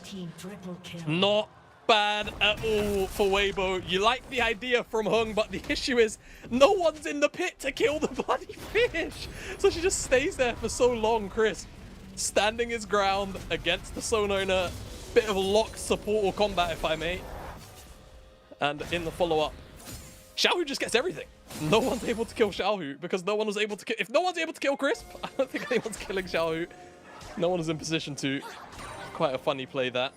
As we're looking at how this 1v1 broke out first. And yeah, like you said, not to be deterred. Keywords there. Brings himself over to the alcove, and that actually brings the Shy further away from safety once the All Out comes in. Real nice from Bubu, finds the angle. Q doesn't connect, but one more auto as the passive was still on top of the Shy. Gives him that empowered auto attack as, let's see this kick, real smooth. So fast that the resonating strike doesn't actually connect on to Crisp. As Hung is taken out very quickly for the commitment to the plate. Shanks tries to get on top of Crisp, but the field is here for Weibo and no one is able to actually get inside of the pit and do anything about it. At this point, W just have to stand their ground, but the double knockback and double Q pullback from the Ari is too much AoE. WE destroyed. Yeah, absolutely destroyed. And I will say, this has been a very messy game, considering how quiet it was to start things off. We're almost at a kill a minute now. As Light gets the Herald drop for him and Weibo start to try and pressure. They want to snowball. They know they have a small gold lead. They want it to get bigger. Charge comes on in. Won't be able to find the double plate, just the one. There's still a minute and a half for Light to try and finish that one off. And the reset's going to come through from the bot lane of WE, so should be able to get that. As Xiaohu moves into the mid lane alongside Carcer to try and crash a wave here as well. Perhaps resets could come through from Weibo, but in fact, they're sticking around for the time being. Xiaohu wants that plate in the mid lane. We'll be able to get it. And I mean, Xiaohu, if he wasn't a threat before, 4-0-0, he's picked up a Dark Seal off the back of that previous play, and I don't blame him. I'd be feeling confident too. He wants stacks, Munch. Plain and simple. And I mean, Ari's the kind of champion where it's really easy to get those stacks going. Oh, there's a reason. Oh, nice bubble from Crisp. They don't quite get that fourth plate, though. 1 HP. And Hope and Iwandi managing to push them off. And rightly so. Very greedy to try and stay.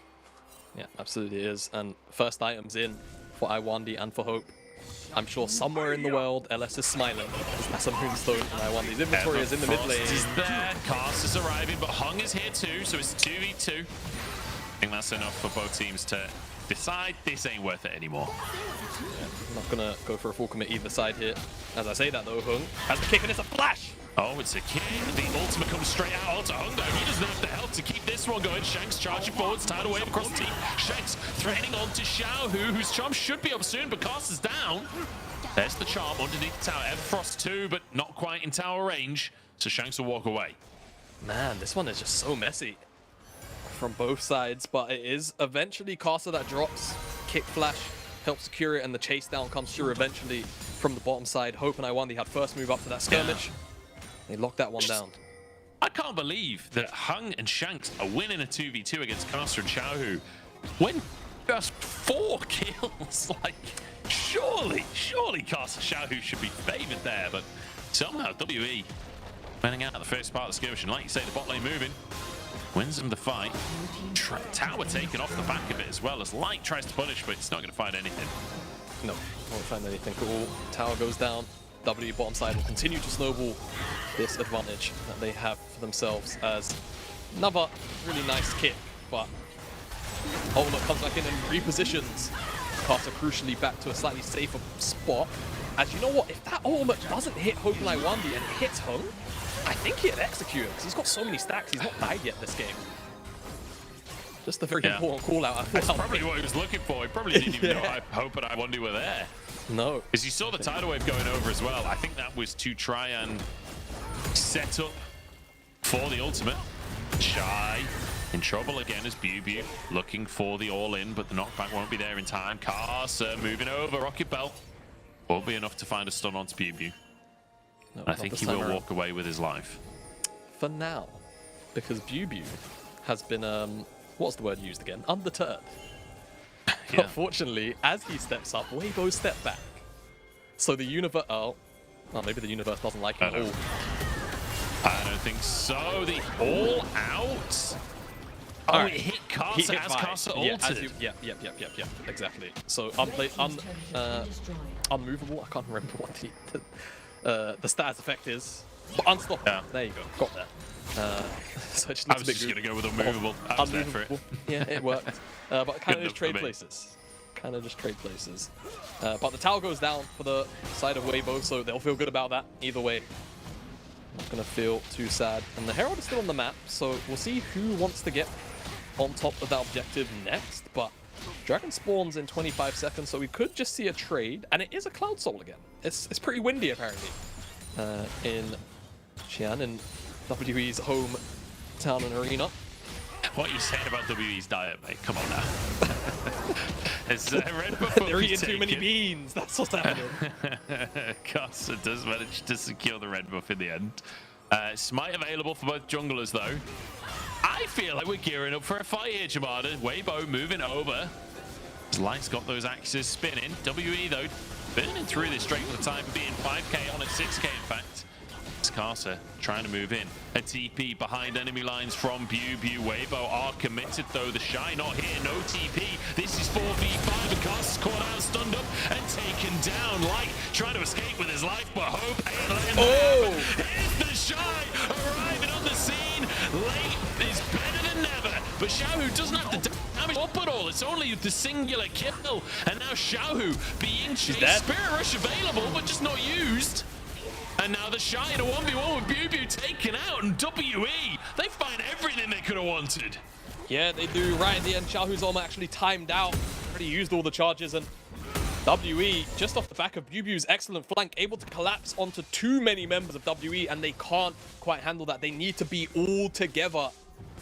And I think the fact that the fight ends up being a bit split apart, you know, the Shy comes in, it makes things a little bit awkward, but they're still the ones on the map, as Xiaohu and the Shy are the ones that end up dying, and they'll get the dragon. So all is well that ends well.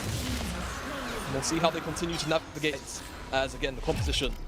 Sona's not something we see often, is it? It's very, very rare. But this flank out of vision, W brings them in, and actually there's a kick here. Oh, okay, so it's a flash from Light, which gets him into that position. Otherwise, he would have died a lot sooner. And actually, that flash is what barely makes this close to an even exchange, or closer to an even exchange, as even as 3 members dying can be.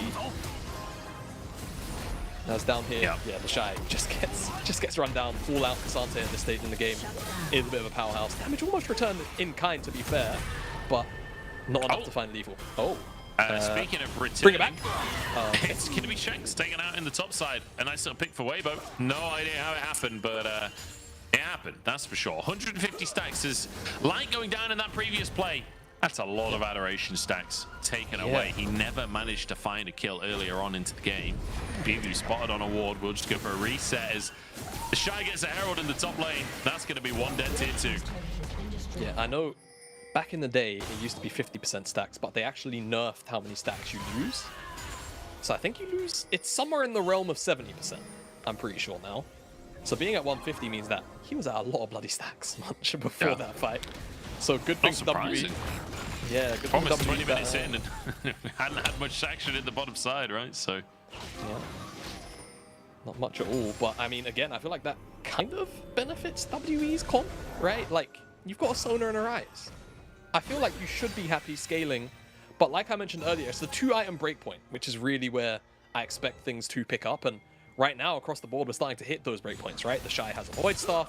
Over on the opposite side, 2 items in for the Rise. So Shanks is basically just waiting for the Roa to fully stack, and Hope just hitting the Vori Quick Blades. So this should be the window the W are looking for to find every fight that they want to.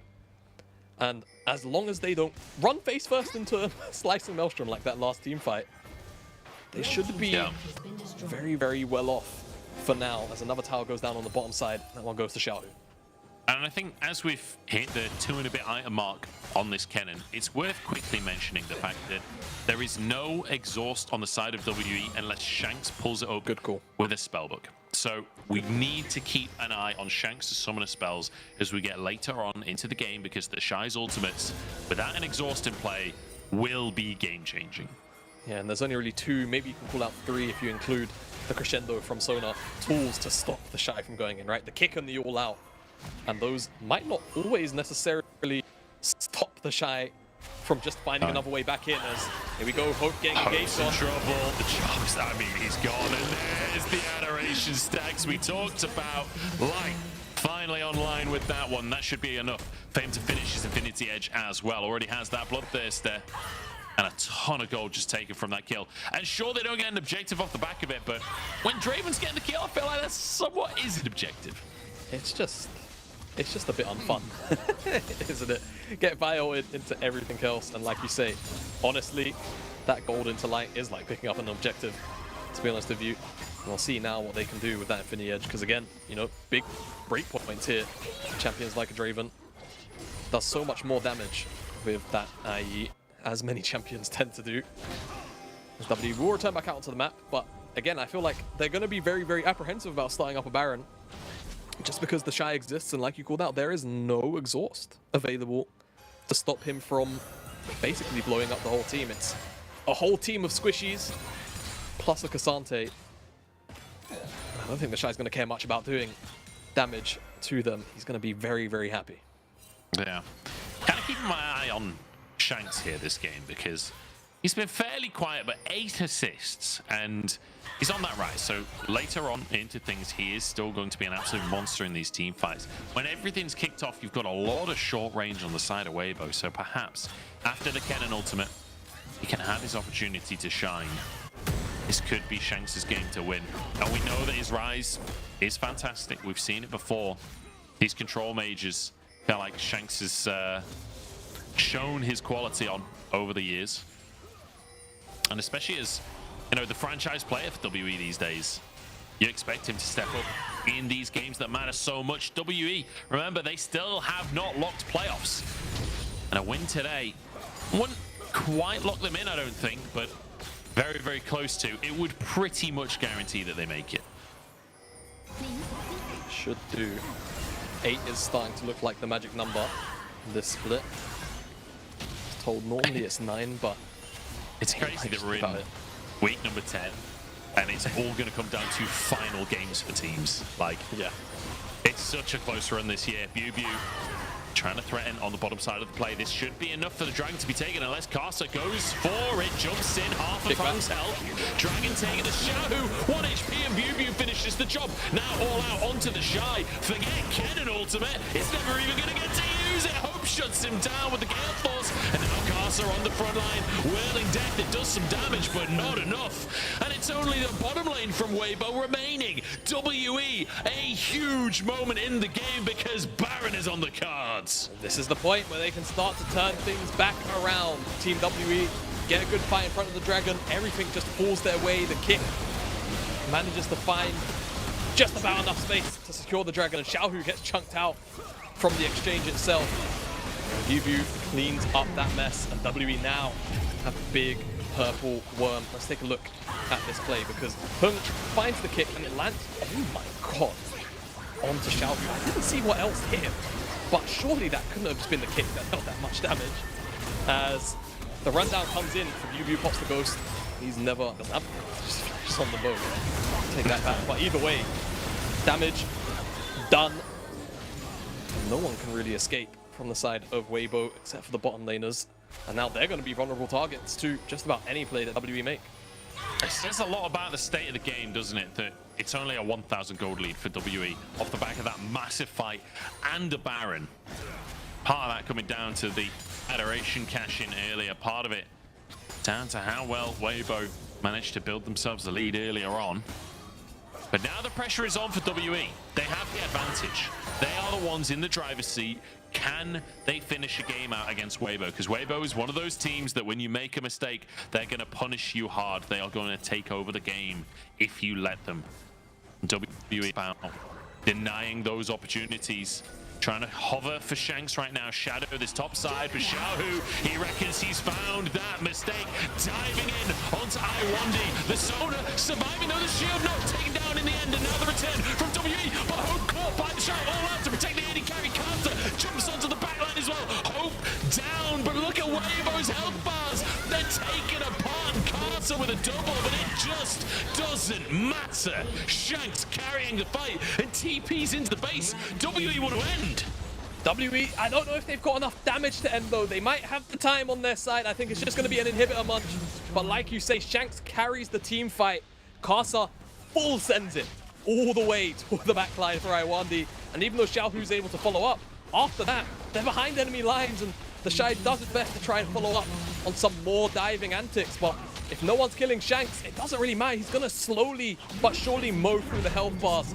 And he does just that. It's a good attempt. The idea is solid from Weibo, but I want to just get so much distance. Like, it's a max range ultimate from Casa anyway, but the flash over the wall just makes it that much better. And like you call out, the kit's great as well. Dissuading as now Shanks finds Light first, finds Chris. After all of this is going on, View also but untouched, to be honest with you. Trying to get through the divers. And it's just an overextension from Weibo, but they have to go for that kind of play. Yeah. And it feels like Xiaohu just not really doing enough damage there. Like, at the end of the day, you've found Sona of all champions. But now, as I'm speaking, he finishes the death cap. There is no way Iwandi is surviving another play like that. The Orb of Deception is going to rinse people now that the death cap's been finished off. So WE do still need to be careful. A little teaser of what's available for Weibo if you miss position. Now they didn't finish off that time. Deathcap might be the difference maker for future plays. Now just all hiding on top of wards. Desperate for someone to overextend. But I think Hung knows what's going on. He needs, by he, I mean Weibo, they need WE to overstep somewhere. And they need it to happen quickly. I think they can afford, much like last game actually, and they're on the receiving end of it, which is quite ironic, to just lose this Cloud Dragon. View. Just having a staring contest. Yeah, Light maybe trying to bait View into ulting him there over the wall, and then suddenly there's 5 Weibo players, but View not going to fall for it. Drake coming up in 20 seconds. Cloud Soul for WE. Wow. Kick onto Casa.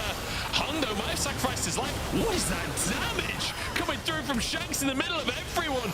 Almost one-shots Crisp, but it's answered by Light here. But Shanks is invincible. Sharp flashed away from Casa's back in the play. How did nobody die? I have no idea. Casa managed to get out after the stasis with a flash, and comically, like you call, no one dies. It's so absurd, but in the extended, W is still going to pick up the Dragon. They've got the Sona sustain in the long run. And again, it just feels like in this kind of death pool composition, if you get the Sona or kill off the damage dealers super quickly as Weibo, things just start to fall apart now that we're approaching the later stages of this game. The Shy, it has to be said, find impact. He has to find a huge ultimate. I think the keystone, right? Ahead of Caster, ahead of Xiaohu. Otherwise, things just go from bad to worse, and I imagine WE can just pilot this one out as patiently as they have been for the last 5-10 minutes or so. WE. The thing is, they've got a mountain to climb. This is only 1 out of 3 games. BB doesn't know he's currently stood on a ward. So Weibo playing with some information here. Weibo, if they can just find 1 miracle turnaround fight, to be honest, they need more than 1 miracle turnaround fight. Look how many towers are still up on the map, but could find themselves back in this game. Draven certainly scales well as we've got a fight up in the top side. A kick from Hung here, and already a pick onto Xiao, who casts down as well. Forget your miracle fights for Weibo. The Shy comes in, There's some big damage onto Iwandi, but it ain't enough, but now he's 1v4, and the lightning rat will be taken down. Pikachu no more. Bye-bye. I don't know why Chris and Light are still here, honestly. Nope. At this point, WE just cleaning house. NX and Iwandi picking up the final kill. I don't know how he survived through so much in this game, but WE have done it. They've pushed it to a third game. They keep themselves in this series, and they take themselves one closer to playoffs. They need this. They need the series win to keep their hopes strong. They're not out of the race, and their final series is against NIP, but NIP aren't really stout. They've been doing pretty well. Weibo series last weekend removed. They've been doing good in recent weeks, so if they can find the series win against the Weibo instead of NIP, that feels much better, to be honest with you, going into that NIP series. Yeah. And this is the correct kind of step you need to take. Creative draft, right? Pulling out the Sonar, the one-to-one sort of lane counter, and then, you know, game counter in a way to a lot of the dive that was coming through here from Weibo. A really strong curveball to throw at Weibo, and they just weren't simply ready for it. They couldn't ever really lock down either the Sonar or another key target to immediately remove a damage threat, and the death ball was a bit too strong to deal with from the side of Team WE.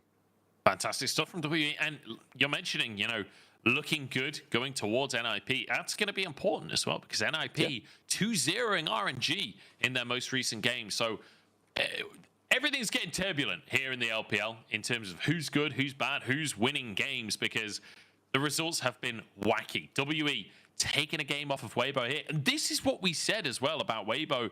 You know, game number 1 looking absolutely immaculate. Game number 2, not necessarily the same, as WE able to take some advantages there and able to punish them heavily, especially that play that led to their Baron. Yeah, I mean, I feel like for WE, it was just a bit too easy. I think the fact that Weibo had such limited forms of engage, right? It was either the Shy coming in off of a flank, which he couldn't really find often, or Kasa finding an engage that doesn't take him to Narnia is the key thing. And unfortunately, those things weren't offered to Weibo very often, and WE kept formation. I think that particular play you're talking about was the one where Kasa got dragged all the way back into the river. A bit too much to handle, and even if they found hope, or hell, even if they found Iwandi, Shanks eventually came online, and he was way too much to deal with, because that is kind of the nature of a Rise left unchecked into champions that want to try and dive into him. Everything fell in place for Team WE here. Yeah, and Shanks topping the damage numbers, not something you see too often on a Rise, but fantastic game from him. And again, very quiet game from Shanks, 2-2 and 14 at the end of it in terms of getting those kills. But like we said, pumping out that damage during the team fights, and such a short range cold position from Weibo as well. So Rise in a fantastic position to just EQ, and then win the game. So fantastic stuff from WE. In fact, WEQ was the combo he was going for. I'm just saying, maybe that's a sign. We're going to jump into a quick break after that horrific joke. We'll see who can finish this series off. Weibo fighting for 4th seed here, whereas WE fighting for playoffs. We'll see how it ends after this.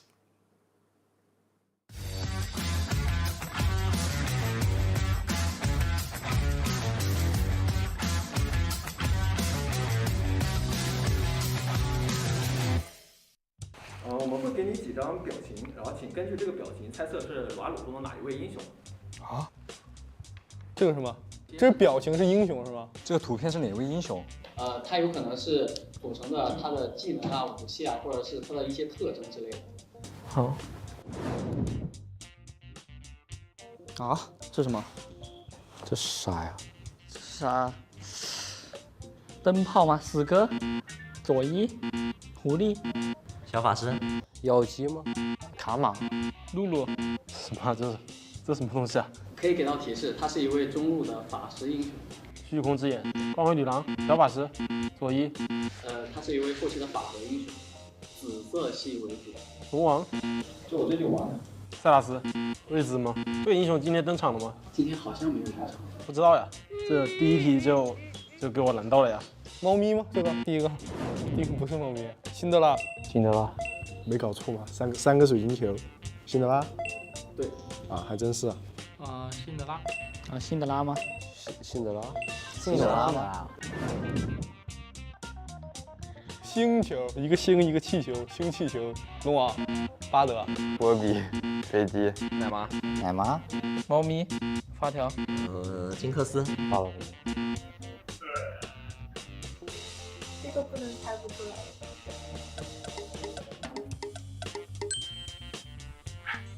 不知道。这个气球是啥呀？这两个是代表一个英雄的技能，分别是2个技能。哦，就2个，哦，不是一起的是吧？对。这星星应该是大树掉儿子吗？这个一看就知道呀，这个一看就是佐伊啊。你非常的擅长。哦，佐伊。这个是佐伊。你的真大。左翼。他是佐伊。左翼吗？啊，不知道。这是什么？维克托。能问一下是哪路英雄吗？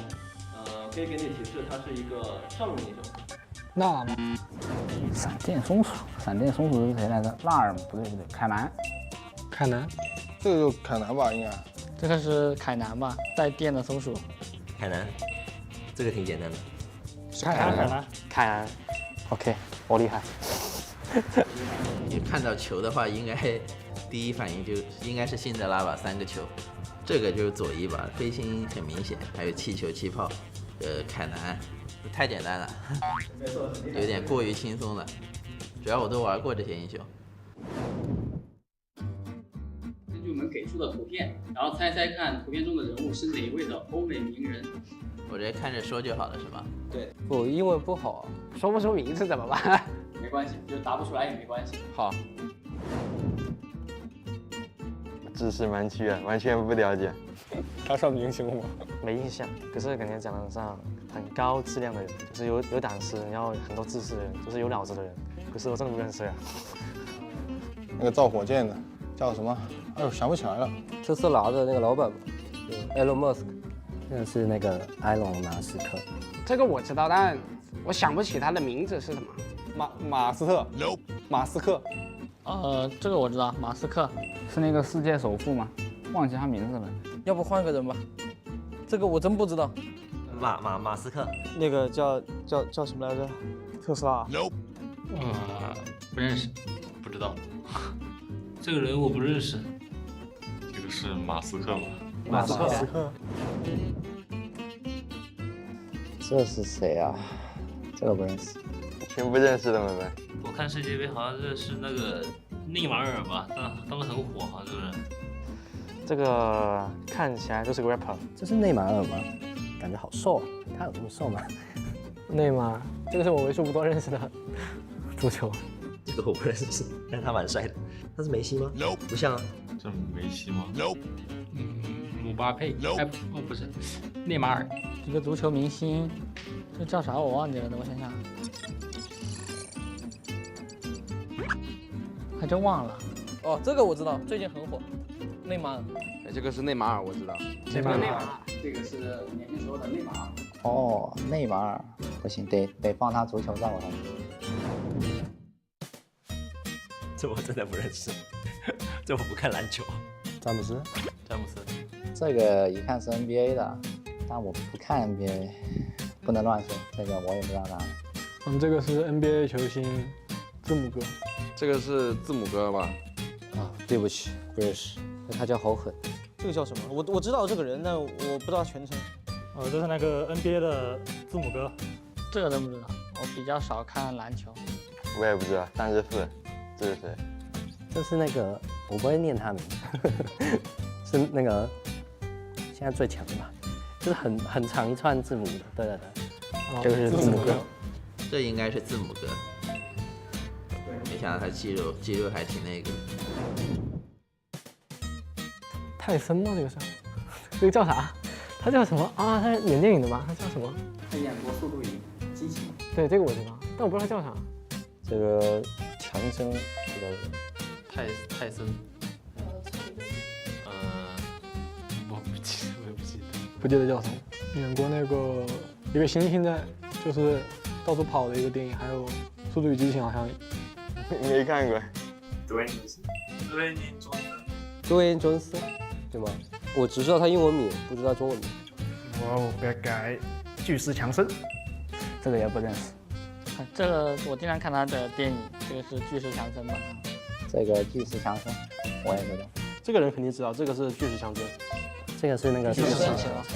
哦，那个知道，强森，他巨石强森，我的也是喜欢看他的帅奖以前。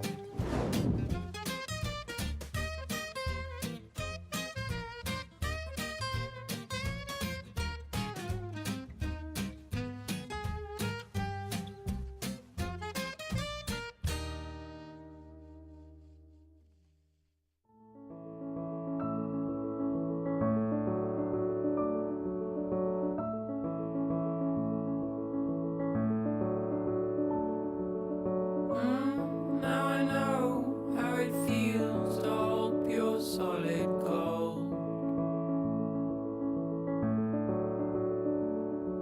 Sleep in the arms of my only minute tiny world. And right here in our arms you'll stay until you can find your own way. Oh, my son, stay curious, my boy.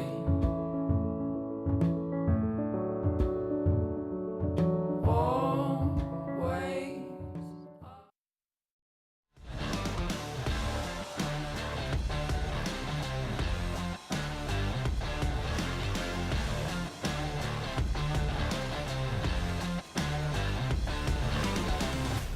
对目前战队排名的话，还是比较担心吧，因为前面也有输很多很可惜的局，接下来还是要尽量赢下每一场。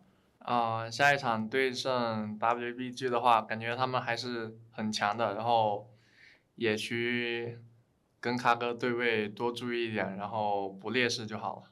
很期待跟咖哥交手吧，然后希望他下手轻一点。Really insightful interview there coming out from Hung, where he talks about the fact that you need enough wins to get into playoffs if you want to make it to playoffs, and the fact that against Kaza he needs to not fall behind. So, you know, I feel like I know a lot more about this series now coming off the back of that. It's Weibo versus WE, game number 3 coming your way. And WE absolutely coming out swinging in game number 2. A fantastic turnaround where it felt like Weibo were in control of things, but managing to flip it on its head. And as soon as WE managed to get the lead, it felt like Weibo just crumbled. Yeah, and again, I think some of it does definitely go back to draft. I think there are definitely some issues you could highlight away from just the draft, but I think being limited to basically just kind of the engages of Casa, and that's about it. Hoping that people face check kind of made things very difficult. And you know what, Bubu, only a second MVP of the split, but a very, very well-earned one. Found himself a solo kill on the Shy. And also, I mean, he did have a bit of an awkward death, which also was preceded by a very awkward flash, but I think could still say had a very, very solid game. And not only that, kind of just was a thorn in the backside of Weibo when they already had so much to handle. Yeah, I mean, Bubu managing to turn things up for game number 3, especially after the Shy, for game number 2. The Shy getting MVP in game number 1, solo killing on the Gnar, like taking the tier 2. Bubu having this big game for himself, definitely much needed for the side of WE, and just for Bubu himself as well, to have this big game to turn things around after the fumble and the laning phase, like you mentioned. But these fights just so back and forth between the teams. So back and forth, but what you'll notice in the back end of just about all of them is that it's Bubu that was standing above the rest. Again, you know, it felt like there was too many important targets to kill. If you kill Cassante somehow, then you had to deal with Iwandi healing everybody back up. If you kill Hope, then you've got to deal with Shanks, and vice versa. So it felt like there were too many targets for Weibo to realistically pick on, and I wonder how they're now going to address how how WE rather just approach the draft, as it seems like bans are now remaining quite consistent across all of these games, which again speaks to me that Weibo want to play forward, removing away a Shanks speciality and the Cassiopeia. They don't want to stop that at all. No, definitely not. Definitely not. And I'm not surprised that they don't want to play against Shanks Cassiopeia. It is something to behold when you do see it. But banning the Rakan as well is their final one. More AD carries available on the board. Varus is available. Aphelios is available. So some of those power picks that we have seen over the last few weeks could come into play here for game number 3 of the series. We'll see what the priorities are going to be. I mean, Hope's Aphelios definitely terrifying. Do we see Lucian again? Do we see Draven again? Or do we see something like the Varus come out for light? Lucian Nami. It's looking like it's going to be Lucian Nami with the early lock in here. Maybe he moves to something else, but I doubt it, right? Not much reason to. And Weibo again, go with this Vi priority, which should spell. Yep, Lisa hit for Hung, and he had a game on it in the previous one, always looking for proactive plays, and found them. He did quite a few kicks. Couple wayward, but not necessarily all his fault. But definitely see he's got the potential to turn things around. It's just going to be Aphelios Lulu, Nami Lucian. It's a bit resident sleeper, but we know what to expect out in at the very least. So there shouldn't be anything that catches off guard. We'll see whether or not any of the solo laners perhaps give us something to talk about, which isn't exactly something we've been seeing for a little while now. Yeah, we'll see what the bans are going to be. It wouldn't surprise me to see something like the Kennen band once again, just with how terrifying that has been. But that said, if you ban the Kennen, it does kind of open up for a Jax as well. So taking away the Scion for the side of Weibo, perhaps could go for a carry for the Shy. Do you just want to away Nah this WE? Like, the Shy could have blind pick here. I don't think you want to go against his blind Nah. Like, he's comfortable picking Nah in any scenario. Yeah, I feel like that could be a pretty good call here. Remove away the Nah. Don't deal with it from WE, and there you go. That will come in, and now for Weibo, what do they also look at? Just the team fight potential of BuBu on the Kennen. Will this prompt a Cassante ban? Will that finally be taken off the board here from WE, I guess is the next big question, or will they just go towards a lane bully? Hell, will they just look at taking away Xiaohu's Ahri? That's also another viable option I feel like you can remove, even though it's not necessarily shown a very threatening level from Weibo. I think just kind of having it off the table makes things potentially a little more awkward, but at the same time it could make things very telegraphed. I think those are the two options, so we get the Cassante. Importantly, the Shy, he's had his Cassante band and his Nah band. Yeah. That constitutes 23 of his games this split. His next most played is the Renekton on only 3 games. The Shy has basically been a 2-trick up at the top side with 15 games on Cassante, 7 games on Nah. But now we're locking that Renekton, and he has played a few games on other champions. And obviously it's the Shy. We know that he's good at many champions, but the Renekton going to come on through. And again, early presence in the lanes for Weibo. Because WE need to figure out what they want to take up against this Renekton. I think they're considering the Ornn, and if they lock in the Rise and also go the Ornn, whilst they would obviously forego basically a majority of your early game playmaking tools, it's a hard scaling lane, and if they feel like Weibo can't close out on a lead, which hasn't necessarily been out of character for them, it makes a lot of sense, and that's what they're going to do. They're just going to go, you know what, we don't think you can in the first 20 minutes of the game, and we're going to scale up, and we're going to be team fight monsters. And the Ornn does go through, and that's up to Weibo and what they want to do about the scaling matchup, because they have to try and match it somewhere, because right now it's Renekton on the top side, it's Lucian, Nami on the bottom side. The obvious other route is to go something like Talia here and try and slam the early game, and it seems like that's exactly what we're going to get here from Weibo. Yeah, Talia locked in to go with Caster's Vi, so Caster locks him up, you go for the flick back, do the damage. But priority in going to be the name of the game. Weibo have to have a dominant early game. We need to see Caster getting aggressive onto Hung with his laners, right? Using that priority to force advantages, make dives in the side lanes. We need domination in the early game for Weibo, because the scaling on W side, man, I don't even want to talk about it. Ornn, Rise, and Aphelios as your scaling lanes, that is disgusting in the late game.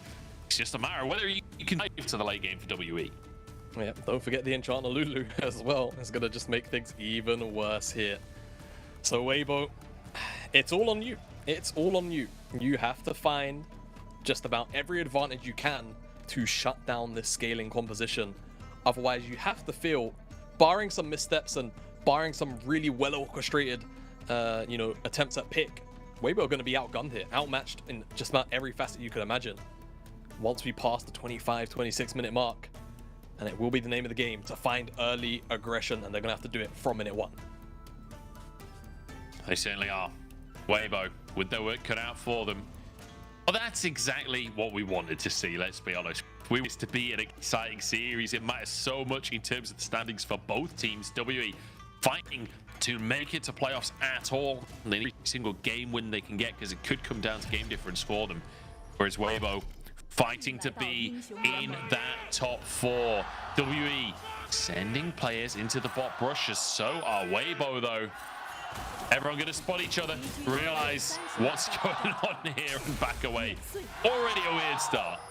Wait, that's why it says keep calm and carry on. It's the Brickcast. What are the odds? Huh. Well, it's like they... It's...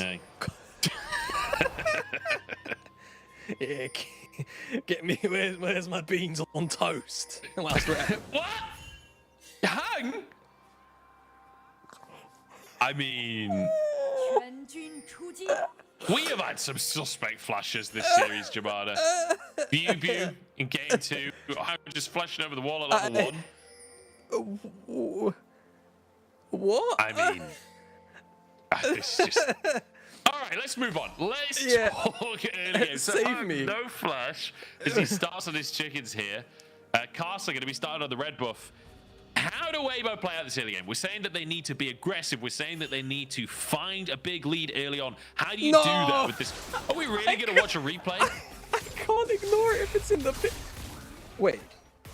Huh? Oh, nice. He dodged the vision. Smart flash. But what is he dodging? He went back to the chick. Okay, early game for Weibo. Anyway, early game plan for Weibo. Talk to me, Jamada. Talk me through it. So you've got setup in all 3 lanes, Munch.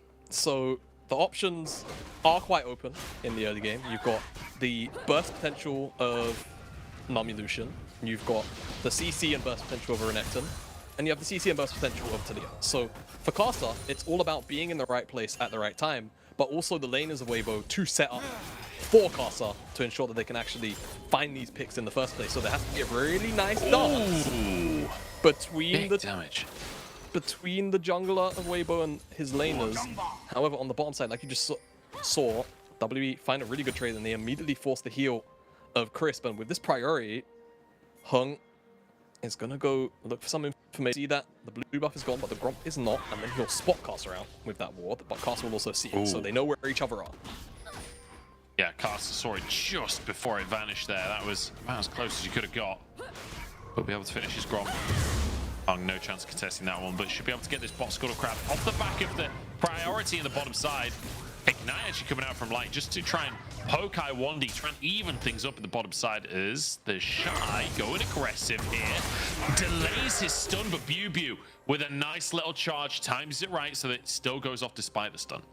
Yeah, not bad from both sides. You can see how they're just trying to weave and dance around the interactions of the lane there.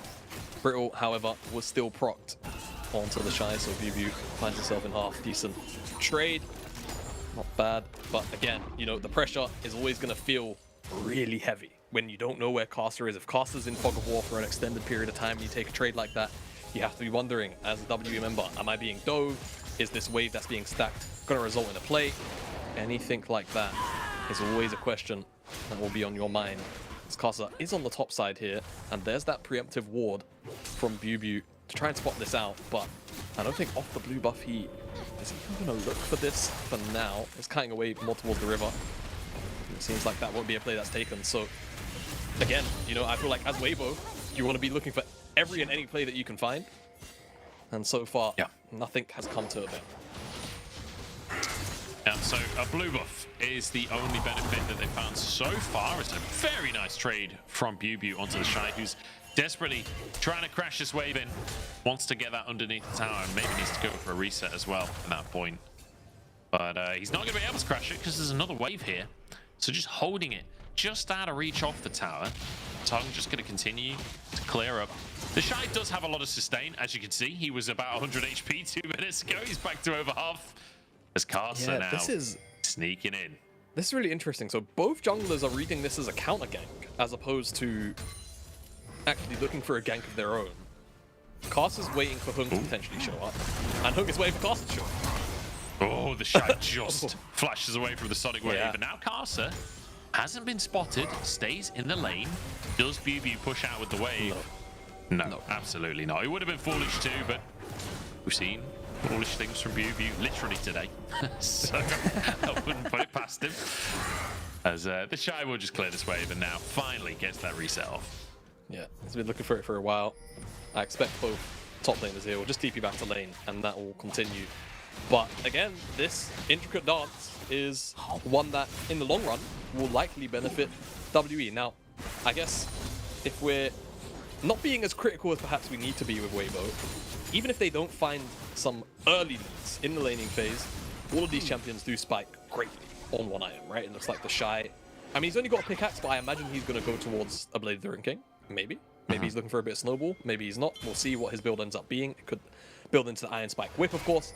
But everyone else across the board, Mandate plus Gale Force. Xiao can basically go whatever item he wants, but it looks like he's going for a more scaly build of the tier. But they can, in like 10 minutes time, once those items are in, then start to look for proactive plays. They'll be stronger than WE should be champion to champion. Yeah. So they can still rely and fall back on them. Yeah, that's the thing about early game competitions. It's not always just about laning specifically. It's about being able to use the coordination, be able to use those ultimates together. Like Xiaohu moving out to the side lanes with the Weaver's Wall, comboing with Karsa's ultimate as well. The Shy using that Dominus to influence early Dragon and Herald fights as well. Like Renekton in those kind of neutral objective fights is an absolute monster to be dealt with. It will be. And it will be for a while as well, because the damage that Hope and Shanks have to offer shouldn't be that high for a little while. Again, I guess it depends on what build the Shy really opts to go for, right? Does he go for kind of being a bit of a bulky frontliner, sort of Gore Drinker, Sterax, that kind of esque build, or does he go for kind of an assassin-y build, 1v1 early stages of Bork? That's the big thing. Yeah, because I feel like Weibo... Prowler's Claw to one-shot Hope. Yes, exactly. I mean, you know, it is at times, though, the way that you have to play something like the Renekton, if you're not really going to be able to provide much of a meat shield, and I feel like the DPS, the potential CC as well, is going to be so irritating to deal with that as a Renekton, I don't feel like you really want to do anything besides try and be an assassin. But I won't dwell on it too much. We'll see. The Shy is the Shy. And oftentimes he surprises us. And that works both ways, positively and negatively. And it's kind of insane to see like how close this series has been between the two teams. Because when you think about the rosters on paper, like the top 3 players on either side, it's very heavily skewed towards Weibo in terms of just name value. But one of the interesting things I think in this matchup is the fact that with Hope on this WE roster, Iwandi alongside him as well, both of these players having been, if not the best, then, you know, top 3 in their roles over the last couple of years, at least at times, as Iwandi trying to prove me wrong there, always going down to the culling from Light.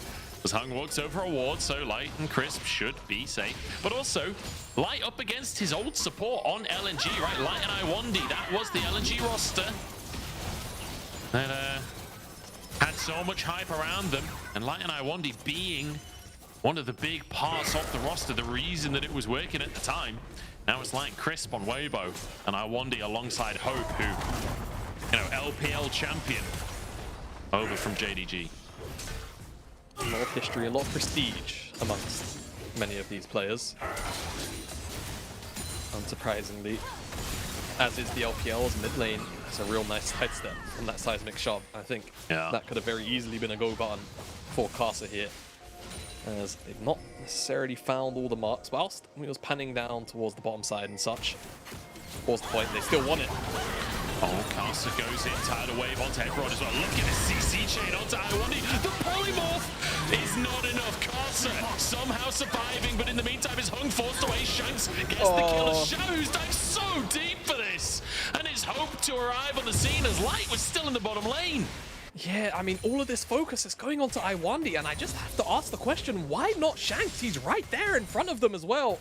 I get that the bubble connected at the very start of it, but I mean, even if you blow up by Wandy, it feels like just leaving Lee Sin and Rise to just gun at you with damage doesn't feel like the right call from Weibo. And they get punished. Xiaohu just sees red. He wants to try and trade the kill. Yeah. That's how that exchange plays out now. Hung, he wants that skull, but the Shy is going to deny it. Yeah, knows that Hung is low on HP, knows he can take this one for himself. But Hope just crashing this wave and moving so much earlier. Let's just say the combo TC's there, but it's too much. I get it, right? I get it. At the end of the day, they're so close to bursting down I-1D. It's not like it's out of the question that they could, but you want to kill Rise here. You want to kill Lee Sin. You want to kill one of the damage dealers first, in my mind, but that's how it falls down on the retreat as well. It's just one of those things where Talia can't really follow up either. No. And no mana on Xiaohu, no mana on Crisp during that fight, although barely any mana on Shanks either.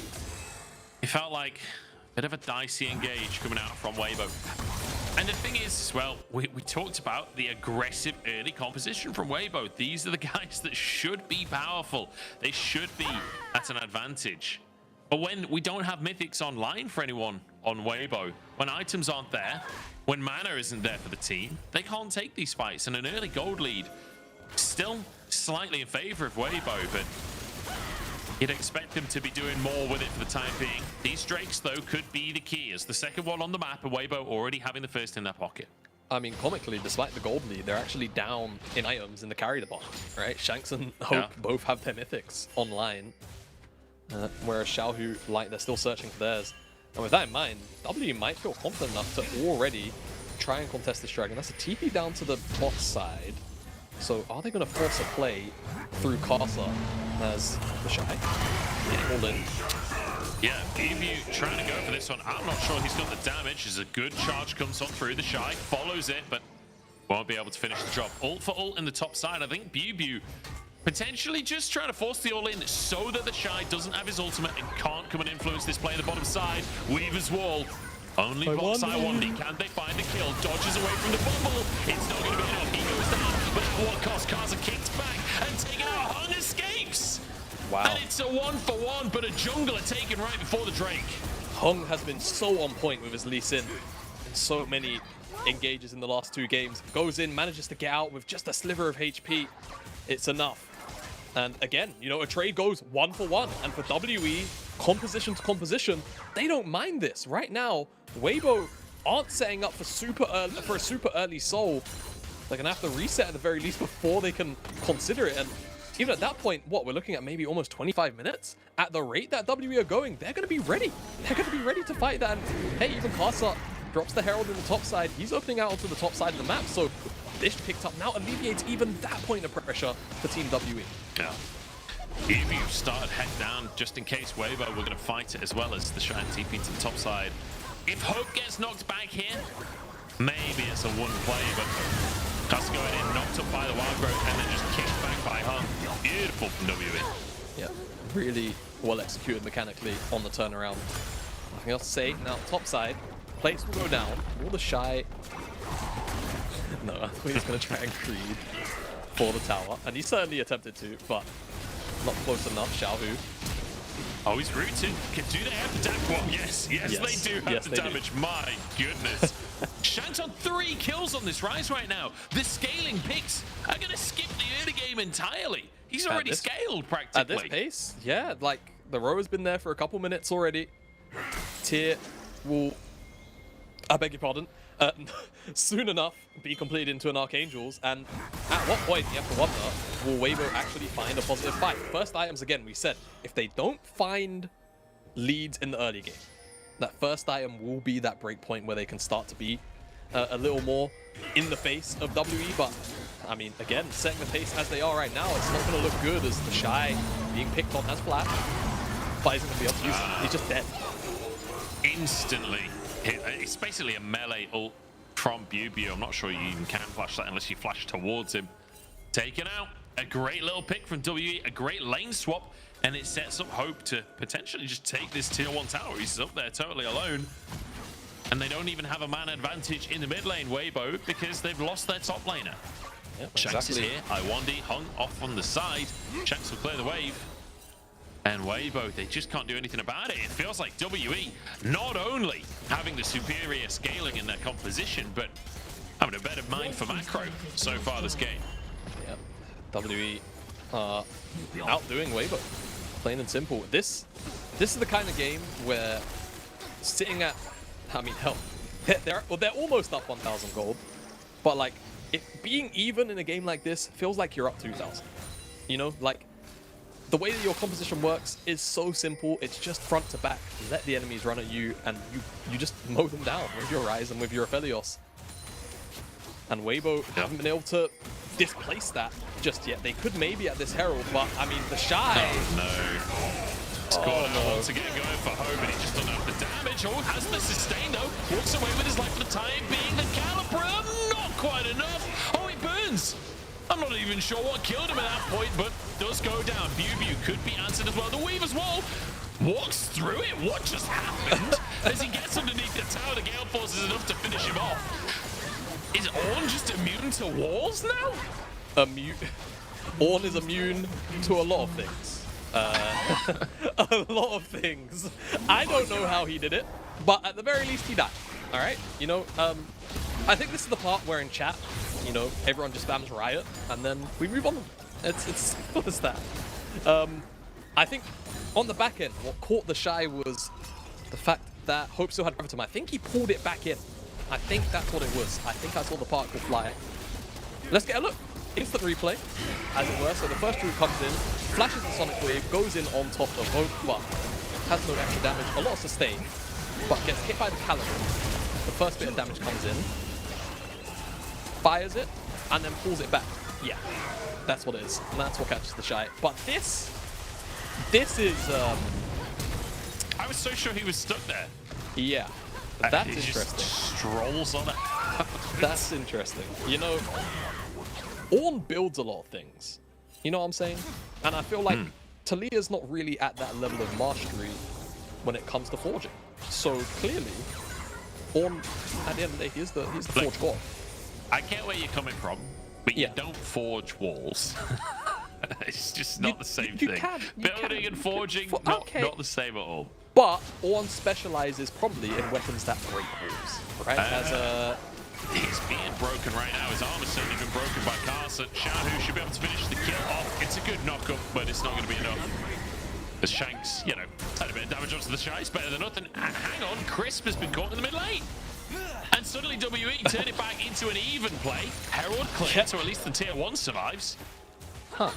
I mean, again, it just feels like anytime Weibo find an inch, W just take it back. They're just like, okay, we'll find the cross map.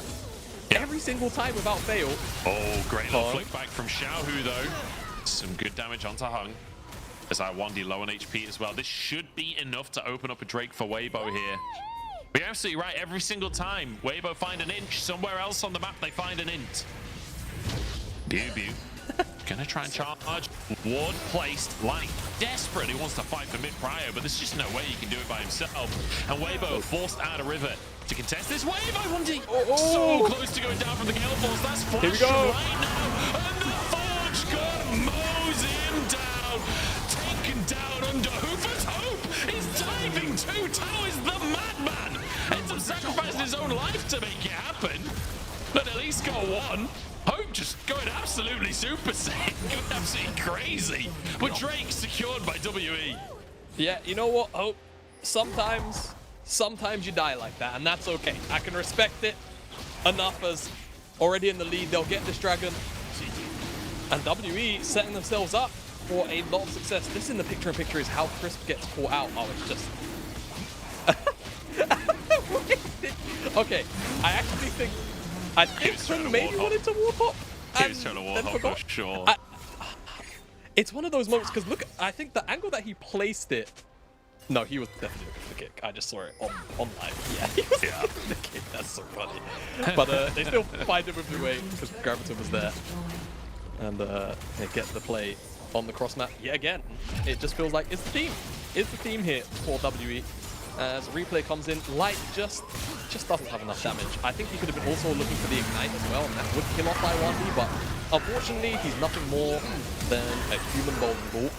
for Review on this one. As, like I say, Hope was a bit Super Saiyan. Unfortunately, takes more tower shots than his health bar can sustain, and dies for the trouble. But again, you know, even gold, 20 minutes with this composition, you feel like you're up to 3,000-4,000 gold. It's feeling good for WE. A lot of summoners on cooldown, especially Hopes. And I feel like we're looking towards Xiaohu this game at this point. Like 3-2-2. He's getting close to finishing his Seraphs. Maybe Xiaohu needs to be the miracle worker. His flickbacks have been on point so far this game. But is it going to be enough? Because no matter the compositions, if you can play the map well, if you can find a couple of picks, if WE make mistakes, it's always winnable. Whether or not that'll happen, but look at the damage onto Chris. He almost one-shots him from over the wall. That's absurd. That is so much damage available to Hope already. And, you know, I was going to say, we're actually... There's one thing I've noticed about League of Legends in 2023 is that burst damage hasn't died. And, no, it has not. But Hung has. Hung has very much died. You may as well just continue your previous point. With that in mind, scaling doesn't really matter as much as it used to back in the day, because execution is just kind of king. As Chris flash away from Chris. Wait, he actually gets out. He swims his way to victory as Karsa surviving as well. Shank's not going to follow up on the ult. It gives him vision, but won't go for it. This has been a weird couple of minutes of gameplay, honestly, as WE really scrapping to try and find a pick, but not quite finding it. Now the Shy, next target on the chopping block as Shanks moves down. Dodge on the Q. The stun should come on through. The Dominus slice and dice will be rooted, flash available, and he will have to flash underneath his tower. Okay. Loses the flash.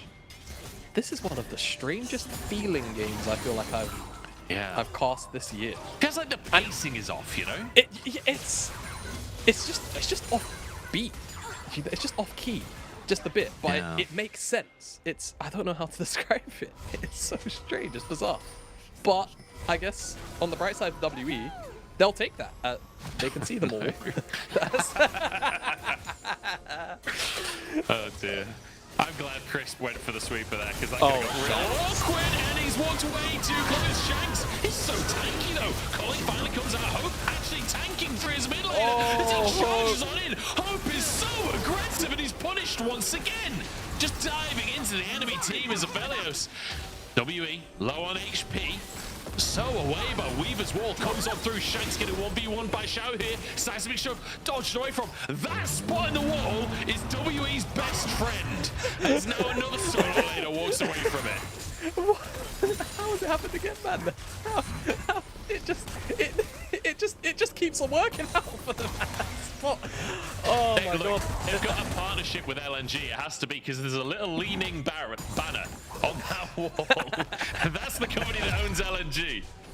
Oh my god. Alright, well, Shanks, no analysis, just a question mark thing. Why are we here? Frankly, but it works out. They don't actually have the burst damage to kill him. But you know who does have burst damage? Hope. But you know who steps too far forward trying to get that burst damage down? Hope. So, he dies for it. And yeah, I think Hope might have to rein himself in a touch, because he is very pivotal and very crucial to WE's damage output. And Weibo won't shyly look away if he oversteps like that. I feel like Hope is feeling the pressure, right? He is playing so aggressively. It feels like he is trying to single-handedly carry this game. He is desperate to be that hyper carry. But, I mean, he doesn't have the items online, really, for Aphelios to be that at this point in the game. But every single fight going so aggressive, punished for it this time. Drake coming up, though, in 9 seconds, Jamada. Is 2 already for WE with control of the river. Yeah, with control of the river is actually the scarier part, in my opinion, because walking through chokes against Rise, against Ornn, it's so difficult. And, I mean, you can try and force through it, but they should just defend it really well, WE. They're going to just peel away now because the Dragon's about to be finished off and potentially look for a fight on the back end. What do they want here? Weibo can't really pull the trigger. Shanks is going to pull and try and find his way onto this player. They take out Karsa, and now they're looking for more as well. Moonlight Vigil is Infernum, and it's not enough as the Shy jumps into the fray. Shanks, Zonya's away from the bubble. As Shy has to back away again. Another pick for WE. Baron is up on the map. They're headed that way. Are they confident enough to go for this? This, I don't know. Cast is dead. I'm a little bit too delirious for proper analysis at this point, but this is audacious. It depends on how Weibo feel, and it feels like they're not willing to take the flip. They aren't willing to take the flip. Crisp with a bubble? I don't think they realized WE were actually going for it until Crisp came on in again. The smite through from WE, and they've just taken a Dragon and a Baron and walked away with it scot-free. Weibo are just being shown up here today. This is not a good look for Weibo, but this is the problem with them as a team. We've said it so many times. They will play at the level of their opponents on occasion, and it feels like it's happening here again. As that kick as well from Hung was excellent, but doesn't quite find any additional kills. But what it does find is enough pressure for WE to get this Baron, and now on the map, you expect they'll look for more towers. Yeah. And I just want to mention as well, like, I don't think that this is just Weibo playing at the level of their opponents necessarily. I think this is WE stepping up. They've looked good in their recent series, and now bringing out a scaling comp, basically saying, look, Weibo, we don't think that you have a good enough early game to just beat us in the first 15 minutes. And they were absolutely right. And now, outscaling Weibo, even in gold, with 3 dragons in their favor, scaling in their favor, and clearly team fighting in their favor based on this early game. Like WE, have played an absolute blinder in this series, and it feels like Weibo are out of sorts and are running out of answers unless some kind of miracle can happen in the next few minutes. It's feeling very WE favored. Carter going in onto Hung, but it's just going to be a little bit of a trade between the junglers. For now, a lot of damage. Here we go, Munch! We said they need a miracle. They found hope. The guy has been too aggressive all game long. Weaver's wall from Xiao, who is it once more? Iwandi flashes away. Yubu slams his face into the wall as he's being chased down by Xiao, who I think he should be able to get away. Yeah. W again for a seismic shove. They're on like the same cooldown too. They're on the same cooldown, the seismic shove and the bellows breath, so he's never going to get caught out on the chase down, unfortunately for Xiaohu. But we said it right before the Baron went down as well. Hope needs to rein himself in, but he's just overstepped again, and Weibo punish appropriately. And that's the thing, like, you can't just walk over Weibo. Even if they're, you know, not playing at the highest level that we've seen from them ever, and WE are stepping up, it's not like they'll just watch you grief in front of them. As Hope, again, just too far forward, caught the seismic shove, Fire can't move, dead. Simple as that. Easy peasy. And of course, no kills on the chase down, but it has to be said, Hope just has to take a moment to not necessarily be the playmaker. Just follow up on what the rest of your team are doing around you, and you guys can cruise to a series win, which theoretically could be as good as locking in playoff today. Like, it's not mathematically locked in, of course, but 8 wins is looking more and more like the line to cross. Certainly is feeling that way. 1,000 gold lead for WE, 1 minute on the clock. And you can see those Ornn items starting to get handed out. The Gale Force has been upgraded. Jack Show upgraded for himself. And you can anticipate probably the Rod of Ages for Shanks up next as well. Shanks actually managing to steal the Gromp away on top of everything else, as if WE needed another advantage. And Hung even gets a Q onto the blue buff. These little things don't necessarily matter that much, but it just feels good for WE. A team wanting to make playoffs. Like you say, 8 wins might just be that number that makes it in for them. It won't secure it today, but it might be enough to secure it across the course of this week. TP coming through from the Shy. They have to fight a streak, surely. 20 seconds until Chemtech Soul is on the map. Yeah, Chemtech Soul would unironically kind of be a bit annoying to deal with. The healing and shielding for Aphelios will be huge. The damage reduction as well. All of that stacked up could make him a bit of a pseudo tank with Iwandi, giving him all of those buffs. And Weibo don't want to have to deal with that. Not with this composition. Not at all. I mean, we saw how hard it is for them to kill Bubu already. Yeah. Never mind Chemtech Soul in play. Big damage coming out from Shanks onto the Shy. That's Dominus burnt already. He can back away with his phase rush, but it's locked down. Do they have the damage? Sonya's comes out. Wild Growth as well. They can turn a burn on the Drake here, but it's Shanks still committed to the play. Big damage coming out. Inferno isn't going to connect, and the Shy's in the fray. Weibo perhaps with an opportunity. Hung goes down. Carter charging in. I1D low on HP. And Xiaohu with a double kill. Light wants Bubu. He wants more. Weibo finally finding themselves a fight. Oh, finally, it's Shanks just sat in isolation for too long. He takes so long to die, but WE can't actually respond. The Weaver's Ball as well played a bit of a part in that. And Hope wasn't able to get out the damage that he really needed to try and turn that fight around. You start to see it for a brief moment, but a seismic shove catches him from Xiaohu and locks him down in place, and he drops. Weibo pull a miracle out of almost thin air. Something magical coming for Weibo here. And every single time I count Weibo out this game, they find themselves an opportunity. They did it in the mid lane, now they do it around Dragon Soul. Shanks just too far forwards. Caught out.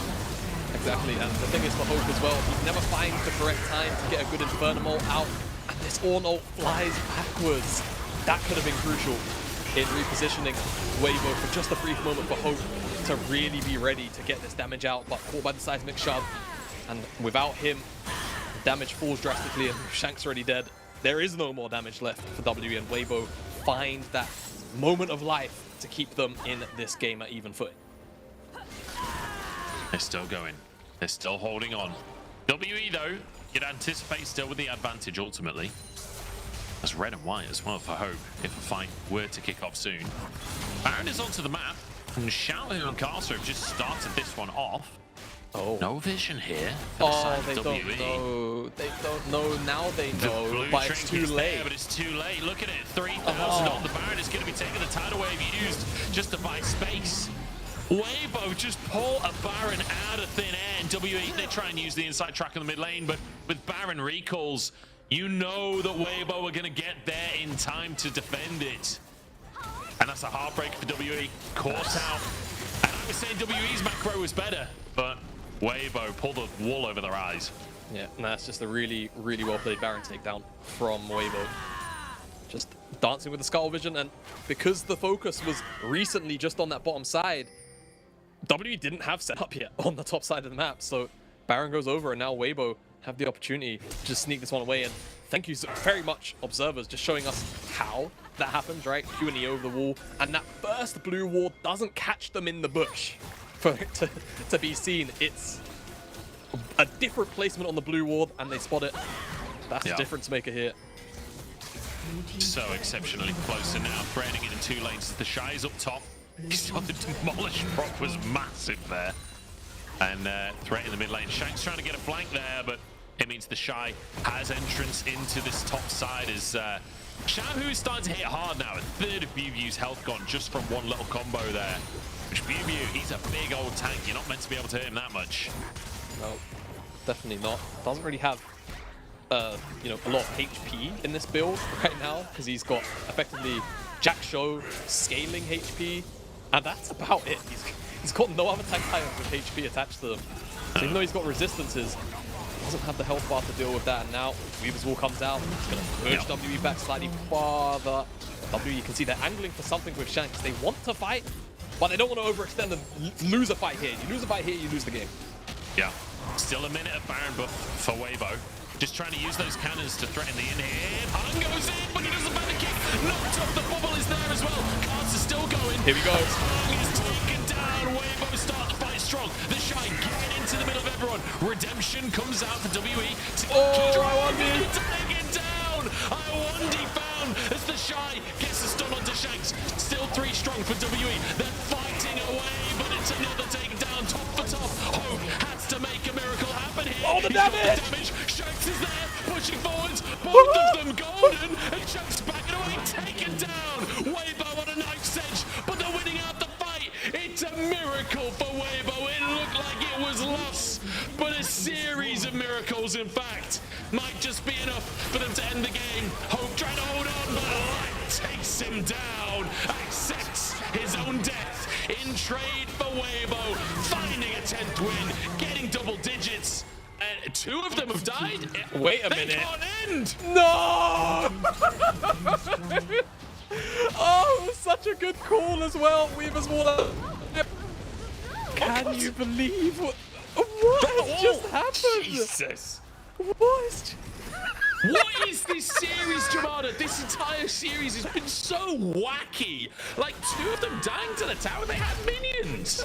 Dude, I'm going skits. I really am. This kick could have been great, but like Gale Force plus a dash, it's great. And then at that point, Mungers are effectively dead. We're waiting on Shanks, we're waiting on Hope to find the damage. And you can see it slowly but surely over the course of the team fight, but towards the end, when Weibo just briefly overstep, it could have been too much. As we're out of the picture, they're fighting again. Hope's dead. Hung is caught, but it's traded for the Shy, so not too bad actually. And through the super wave as well, so no pressure on the Nexus right now. Remember, there are no Nexus towers, so Shanks has to deal with the super minions. If the super minions push into the base, the game ends for WE. So they have to be on it with that top lane wave. But get themselves onto the dragon. And I think WE realizing this is not important enough to contest right now. It's only Soul Point. So now, both teams on Chemtech Soul Point. Both teams with 2 Chemtech Drakes. And Jamada, this, I said I'd gained age. Looking at the Shanks play in the previous game, I've aged during this whole series is something else. Yeah. I might need to look into some anti-aging cream or something. I'm feeling a lot older now, halfway through the day here, local in the UK, of course. We're getting quite late in the night for China. I think we're encroaching on 10 p.m. over there. 6-game series, of course, or 6-game day for us on the broadcast, but a late start here and 3 games in is absurd. Yeah, it's going to be a long one for them. Game. Almost. We do appear to have an attack of the lag. I'm not sure if Jamada's still with me, but if not, we'll steer this ship. Yeah, it's been a long one. It's been a tough one. And the players are going to be exhausted. And that's where veterancy often comes into play. Weibo, just pure veterans across the board. WE though, I mean, a lot of these players extremely experienced. Certainly not the youngest roster in the league by any stretch. But his supers in the top lane not going to do too much aside from funnel gold towards Shanks here, as he's almost at 6 items on the rise. Xiaohu as well, almost at that 6-item mark, has the stopwatch to turn into a Zonya's when he does have enough gold. The AD carries both completely stacked at this point. Hope almost finished upgrading that Zeal. And it does feel like it will all come down to this. Just a single fight could decide everything. And there's been a lot of weird picks. There's been a lot of moments where people are getting caught out, like taking a chunk. Hope flashing over the wall! Look at him go! He's so aggressive, and I love to see it as the shot flashing onto him. Can he finish the AD carry? That's the question. He walks away, he's falling off. They're on top of him. Surely to go down here, the spawn gone as well, and he's taken out. Weibo have done it! Against everything, against scaling, against everything we talked about. Weibo make it happen anyway. A triple kill for the Shy, and they walk it on home. Scaling doesn't matter. You saw it here first on the LPL, and Weibo will walk it home slowly but surely to an open Nexus. And WE, it's like sand falling between your hands as the prize frankly disintegrates in front of them. And Weibo will pick up their 10th series win, move in to the top. But it's not a confident look for Weibo. No. I think it has to be said. It's not a confident one. And again, questions of the consistency of this roster will likely have to be brought towards them, but live happy for now, taking down WE. And I think we just have to take a moment to say commiserations, because this was a series so close to being theirs that so many small things could have gone differently and they would have picked up the series win. Now hoping that taking down NIP will be enough. They're still in a pretty comfortable position, but with so many teams playing each other around that same 7-8, 7-7 mark, nothing's set in stone until the final games are played. And we could actually have our 10th place now decided by a team on 7 wins. We've got Invictus Gaming and WE Invictus have to play BLG, WE have to play NIP. If they both lose those series, it could come down to game difference. And in that scenario, Invictus Gaming are going to have the advantage. So WE, they absolutely have to win their last remaining game. Unless RNG was to lose their remaining series against RA. Who knows, honestly. But it's WE, it's Weibo, sorry, to take it in the end. Lock themselves at minimum in the top 6. At minimum, Weibo are skipping the first rounds of playoffs. What a series that was, though. And, I mean, it has to be said, Hope, across the course of that game, I think too aggressive. Yeah. It was clear to me that he felt a lot of weight on his shoulders to try and carry this game, to try and be that hyper Aphelios that takes over, but being the engaged tool, perhaps not really the solution, getting caught out, and even if he gets a kill off the play, pretty much every time, ending up dying as well. It's a really, really tough one to swallow for Hope, as WE now very much on the ropes. Very much on the ropes. It's a difficult decision to be in. We'll see how impactful this is going to be. You have to imagine it's going to be in some capacity for their ability to be in playoffs. And again, you know, like you say, it has to be called out, Hope, especially as the experienced champion, right? It's not like this is a rookie overstepping. This was summer 2020 champion from JDG Hope, overstepping his bounds. Not 1, not 2, but 3 times, I think. Big moments you could call out in that game, which gave Weibo the opportunities they needed to actually play this game back out. All of a sudden, the scaling didn't matter. And you know what? I did call it, man. Like, scaling as we progress throughout the years doesn't mean as much, because all it takes is one member to really get blown up in a team fight. And all of a sudden, it doesn't matter if you've got a 5k, a 10,000 gold lead, or, 3 carries. Sometimes that's all it takes. And Weibo, specialists, it feels like, at punishing moments like those. Yeah, I mean, we said it throughout the game as well. Weibo have that killer instinct that you make a mistake, they are going to shut it down. I will say the Shy as well, actually having some pretty monumental moments in the team fights, right? This Renekton, not something that people really think of the Shy for, but showing that in the team fights, he could have a big impact, putting a lot of threat on the back line and just surviving for so long with the Gore Drinker and with everything else. Xiaohu doing the most damage on this one. I feel like both Light and Xiaohu, a lot of their damage is just slamming Pew Pew consistently in the team fights. But yeah, I mean, I'm exhausted, Jamada. I don't know about you. That hell of a series. That was a hell of a series. We've been on air now together 5 hours through these series. A couple of no-break games too. So in a way, happy to see the day concluded out. But I think the fact that we got such amazing games in maybe not match quality, but back and forth, right? It really did feel tooth and nail for every team that played here today. And again, the implications for the standings are going to be, massive. And of course, we will look at those later on as we start to close out. But you can see in the PGB as well how back and forth it was. Interestingly though, W never really had a huge gold lead, right? They never really encroached past the 2,000 mark, but I mean, again, look at the damage from Shanks, look at the damage from Hope. You can see where it was coming from, but also look at the damage from Xiaohu and Light. Yeah. I genuinely feel like if Hope had just played further back in these fights and just done Aphelios things, this is probably a WE win. It's hard to say, because I'm a huge fan of Hope, but yeah, fortunately, me too. This me one, too. I also would like to. I mean, I don't want to turn this into like the Hope bashing show, but some of the times as well, I never really felt like we saw Hope on red, white, green, white either, right? It seemed like he really opted in a lot of the time to Gravitum, Infernum, and that was what he was approaching a lot of the team fights on. And it does make you wonder, if he just had flat DPS, right, on the single target, how much would that have helped WE out? And also just having the additional range to be able to just stay as far away as possible from those Weibo members looking to get on top of you. Questions, of course, I'm sure Hope himself may be asking after this series. But for Weibo, it's great winning this series, even though it looked a bit messy. Collecting that 10th win now comfortably slots them in that 4th place spot, if I recall the standings from my brain. Which, top 4 gets you into that 3rd round. It means you have to play one less best of. So feeling pretty good about that.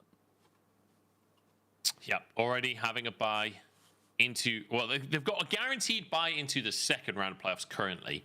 Yeah, they still have another series to go, which if they win that one, I believe they are then locked in for the top 4 alongside LNG. But LNG can still fight further. They can maybe even make it into top 2 at this stage. But I believe for Weibo, that ship has sailed because JDG and Edward Gaming, both with 12 wins on the board, Weibo can no longer make it to 12 wins. So Weibo hoping for 11 at the most, and if they can make it to 11, that will guarantee them top 4. If they lose to RA, though, BLG actually have a shout at making it into the top 4 instead, and Weibo would make it into top 6, which that would certainly be a turnaround. That would certainly change from what a lot of people were expecting in the standings at the start of the split. Yeah, I think it definitely could. I think realistically it's because we've had a couple of big shakeups when we think about the standings, right? I think one is EDG performing so well, and then the other one is, of course, Top Esports performing not to many people's expectations. I feel like a lot of people still had LNG towards the top as well. So yeah, I think it's just those couple of things mixed in, which gives BLG this potential shout in to a slotted top 4. I think 5th, 6th is probably where they will end up and where I feel like they've played for the most part. But hey, you never know. LPL is a crazy place, and as we just saw from that Weibo game, anything was possible. Yeah, from what we've seen in the last couple of days, there have been upsets after upsets. Like, I have no idea who's good in the league anymore. I feel like a lot of our teams are extremely inconsistent.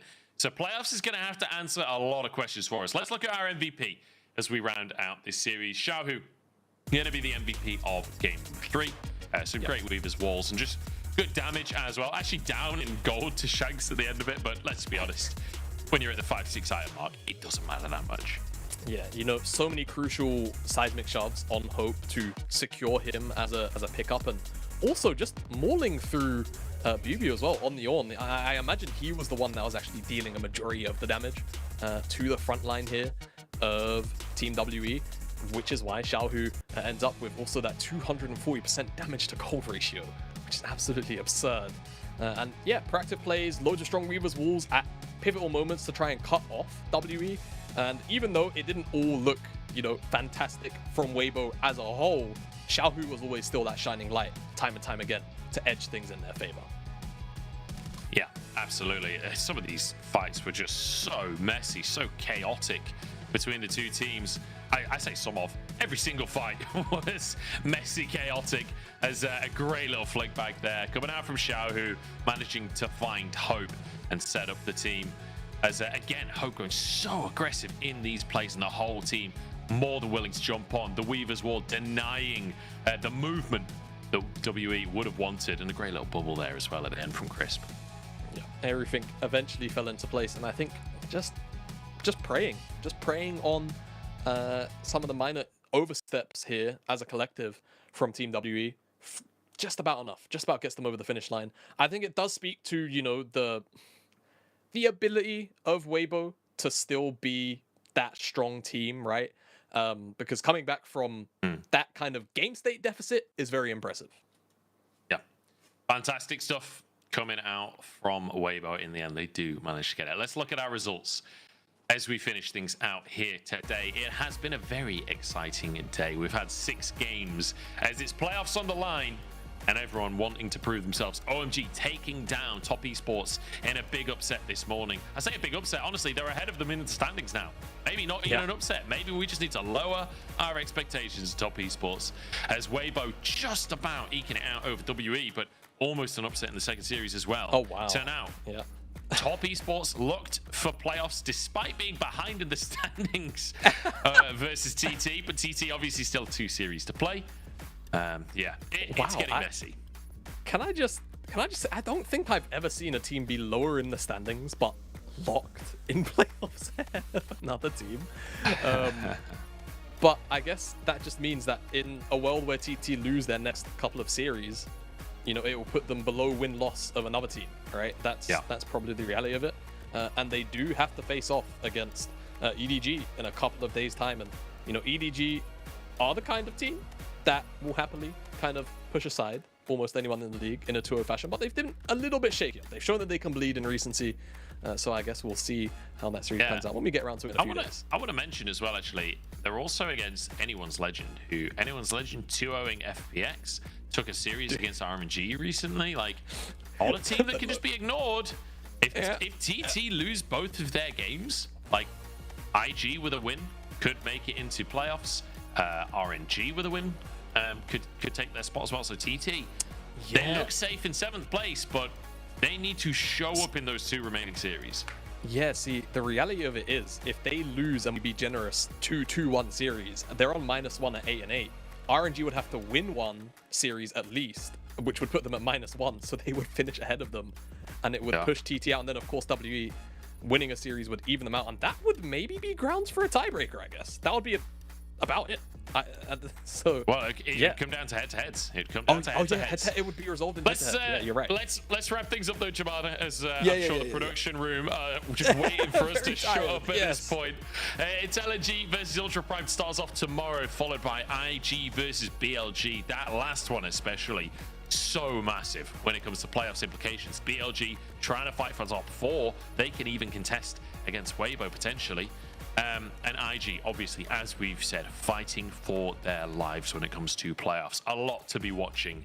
That's all going to be happening tomorrow. But Jamada, mate, it's been an absolute pleasure. We have had some absolute bangers today. We have. We have indeed. We haven't cast since week 1, and it felt like the universe and the stars just aligned and gave us this incredible 6-game day. Glad to have piloted it through with you, mate. Mate, it's been a pleasure. That's going to be it from us, though. Thank you so much for watching, everyone. Thank you from us, from the production gang as well. We will see you tomorrow in chat for playoffs important series. That doesn't make sense. But until then, we'll see you in Champ Select.